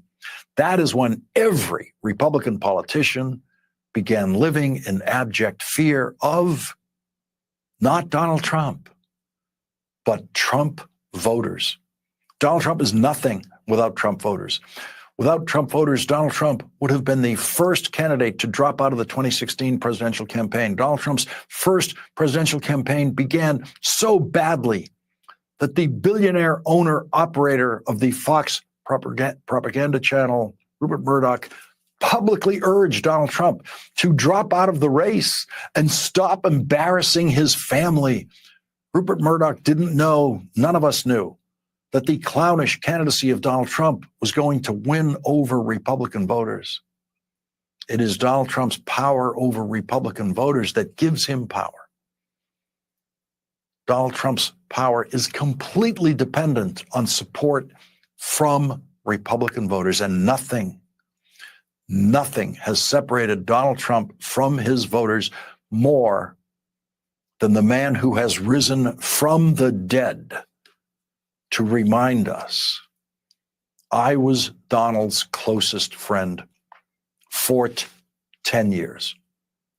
Jeffrey Epstein, the sex crimes of Jeffrey Epstein, the children raped by Jeffrey Epstein and Ghislaine Maxwell have separated 56% of Republicans from Donald Trump, who think Donald Trump knew some or a lot about the sex crimes committed by Jeffrey Epstein. Those voters will never see Donald Trump's name on a ballot again, and so they will never be tested in a voting booth looking at Donald Trump's name versus an opposing candidate. But Republicans in the House and the Senate have always been devoted to Donald Trump because they believe that their voters could never be separated from Donald Trump. They believed their voters would always vote for Donald Trump. But tonight, Republicans in Congress, Republicans everywhere know that 56% of Republicans think that Donald Trump knew some or a lot about the sex crimes committed by Jeffrey Epstein. And the reason that 56% of Republicans think that is because the American news media has refused to turn away from Jeffrey Epstein and Ghislaine Maxwell and their friend Donald Trump. This program has refused to turn away from the crimes Jeffrey Epstein and Ghislaine Maxwell committed against children while they were partying with Donald Trump, while they were friends with Donald Trump, while Jeffrey Epstein was saying, I was Donald's closest friend for 10 years. The Wall Street Journal reported on a birthday book presented to Jeffrey Epstein on his 50th birthday with letters from his friends collected by Ghislaine Maxwell, including a letter bearing Donald Trump's name. And Donald Trump was so terrified of that news report that he threatened Rupert Murdoch, the owner of the Wall Street Journal, that he would sue Rupert Murdoch and sue the Wall Street Journal if they published that report. And Rupert Murdoch looked at the evidence that his reporters had, and he published that story. And Donald Trump then filed his phony lawsuit against Rupert Murdoch, which Donald Trump will never pursue, because that lawsuit enables Rupert Murdoch to put Donald Trump under oath in a deposition and force Donald Trump to answer questions under oath about whether he knew some or a lot about the sex crimes committed by Jeffrey Epstein against children. 71% of Americans think Donald Trump knew some or a lot about the sex crimes committed by Jeffrey Epstein against children before the investigations into Jeffrey Epstein even began. We've had 45 presidents of the United States, and only one of them was friends with a rapist of children who claimed to be that president's best friend for 10 years. And so Donald Trump is trying a new distraction game this week, which he will continue to play in cities around the country. And that is sending in completely ineffectual, small numbers, just a couple of hundred at any one time on the streets, of National Guard troops into Washington, D.C., where they are, as we predicted here, doing absolutely nothing. The New York Times was there last night at the Washington Monument at sunset, one of the tourist meccas of Washington, D.C., where all the parents and children in short pants feel safe. The Times reports about a dozen members of the National Guard appeared in 5 military vehicles near the Washington Monument as the sun set. A stark juxtaposition to a peaceful evening scene of people jogging by with headphones and walking their dogs, with troops snapping photos of themselves with visitors.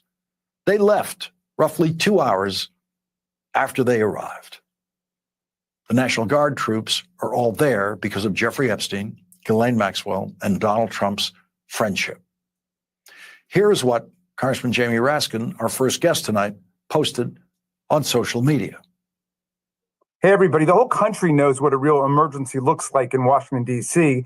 That's January 6, 2021, when thousands of mob insurrectionists and violent cop-beating criminals attacked Congress at the instigation of Donald Trump and endangered the vice president and injured more than 140 officers there. Donald Trump did nothing on that day. He didn't send out the National Guard, but that was a real emergency, and he sat on his hands. What's going on in D.C. today is the lowest crime in 30 years. Donald Trump's talking about the graffiti and the crime out of control without looking at all at the actual statistics. In any event, if he cared about public safety in D.C., he would release the $1 billion he's confiscated and impounded and tell the Republicans to release that money to the people of D.C. who want to spend it on public safety and law enforcement and public schools and so on. This isn't an emergency. This is just a public relations crisis because the president is hiding the Epstein file despite the fact that he campaigned on releasing it. So release the Epstein file and let the people in Washington, D.C. govern themselves. Congressman Raskin has sent a letter co-signed by Democratic members of the House Judiciary Committee to Donald Trump's Attorney General and to Donald Trump's Director of the Federal Bureau of Prisons about their decision to transfer Donald Trump's old friend, Ghislaine Maxwell, to what has been called one of the best jails in America to serve time. Congressman Raskin's letter suggests that the prison transfer was done, quote, to shield the president. Congressman Raskin's letter says, 2 weeks ago, you inexplicably transferred Ghislaine Maxwell, Jeffrey Epstein's co-conspirator, from a federal correctional institution to a far preferable and relatively luxurious minimum security prison camp in Texas just 3 years into her 20-year sentence for sexually exploiting and abusing minor girls as young as 14.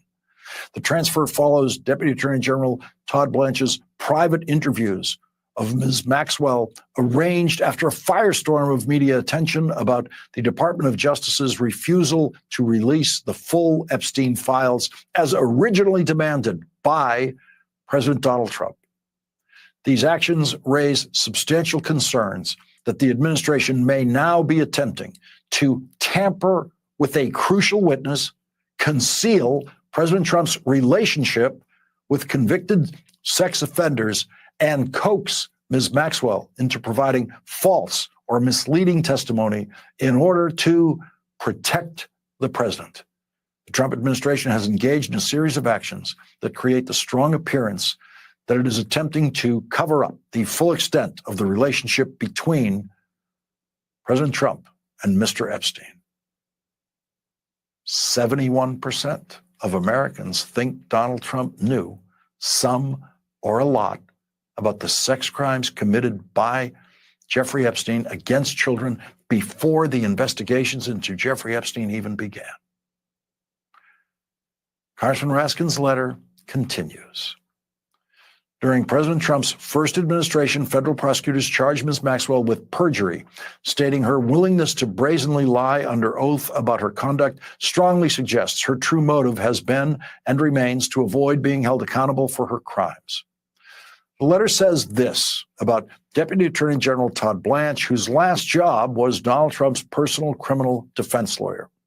Quote, his actions raise staggering concerns about political conflicts of interest, witness tampering, and suborning of false testimony. And so has come to this in America. The top Democrat on the House Judiciary Committee, well-versed in the law, a former law professor himself, suggests the possibility that Donald Trump's Deputy Attorney General, his former criminal defense lawyer, may have committed the federal crimes of, quote, witness tampering and suborning of false testimony. Congressman Raskin's letter says, less than a week after Mr. Blanche's meeting With Ms. Maxwell, Bureau of Prisons transferred her from a federal correctional institution in Tallahassee, Florida, to an all-woman minimum security prison camp in Bryan, Texas, which is listed as one of the best jails in America to serve time. The women incarcerated there, a population which includes a number of white-collar and celebrity inmates, reportedly enjoy a ton of freedom to interact with one another and have access to educational and social programs unavailable at higher security federal correctional institutions like the one Ms. Maxwell was committed to in Tallahassee. The transfer of Ms. Maxwell to a lower security and more comfortable facility heightens the appearance that the Trump administration is seeking to coax favorable testimony or strategic silence from Ms. Maxwell. The letter points out there is a months-long wait list for openings at the camp where Ghislaine Maxwell now resides. Quote, Ms. Maxwell, however, appears to have short-circuited the entire review process and jumped to the queue, receiving a place in federal prison camp Bryan within a matter of days. Congressman Raskin's letter quotes one of Ghislaine Maxwell's and Jeffrey Epstein's victims, Virginia Giuffre, saying that Ghislaine Maxwell, quote, is a monster. She's worse than Epstein. She did things even worse than Epstein did. She was vicious. She was evil. On the last page of his letter, Congressman Raskin writes, the committee must have access to all documents and information regarding these actions to assess whether the Department of Justice officials and the president have abused prosecutorial and law enforcement resources to shield the president and mislead the public.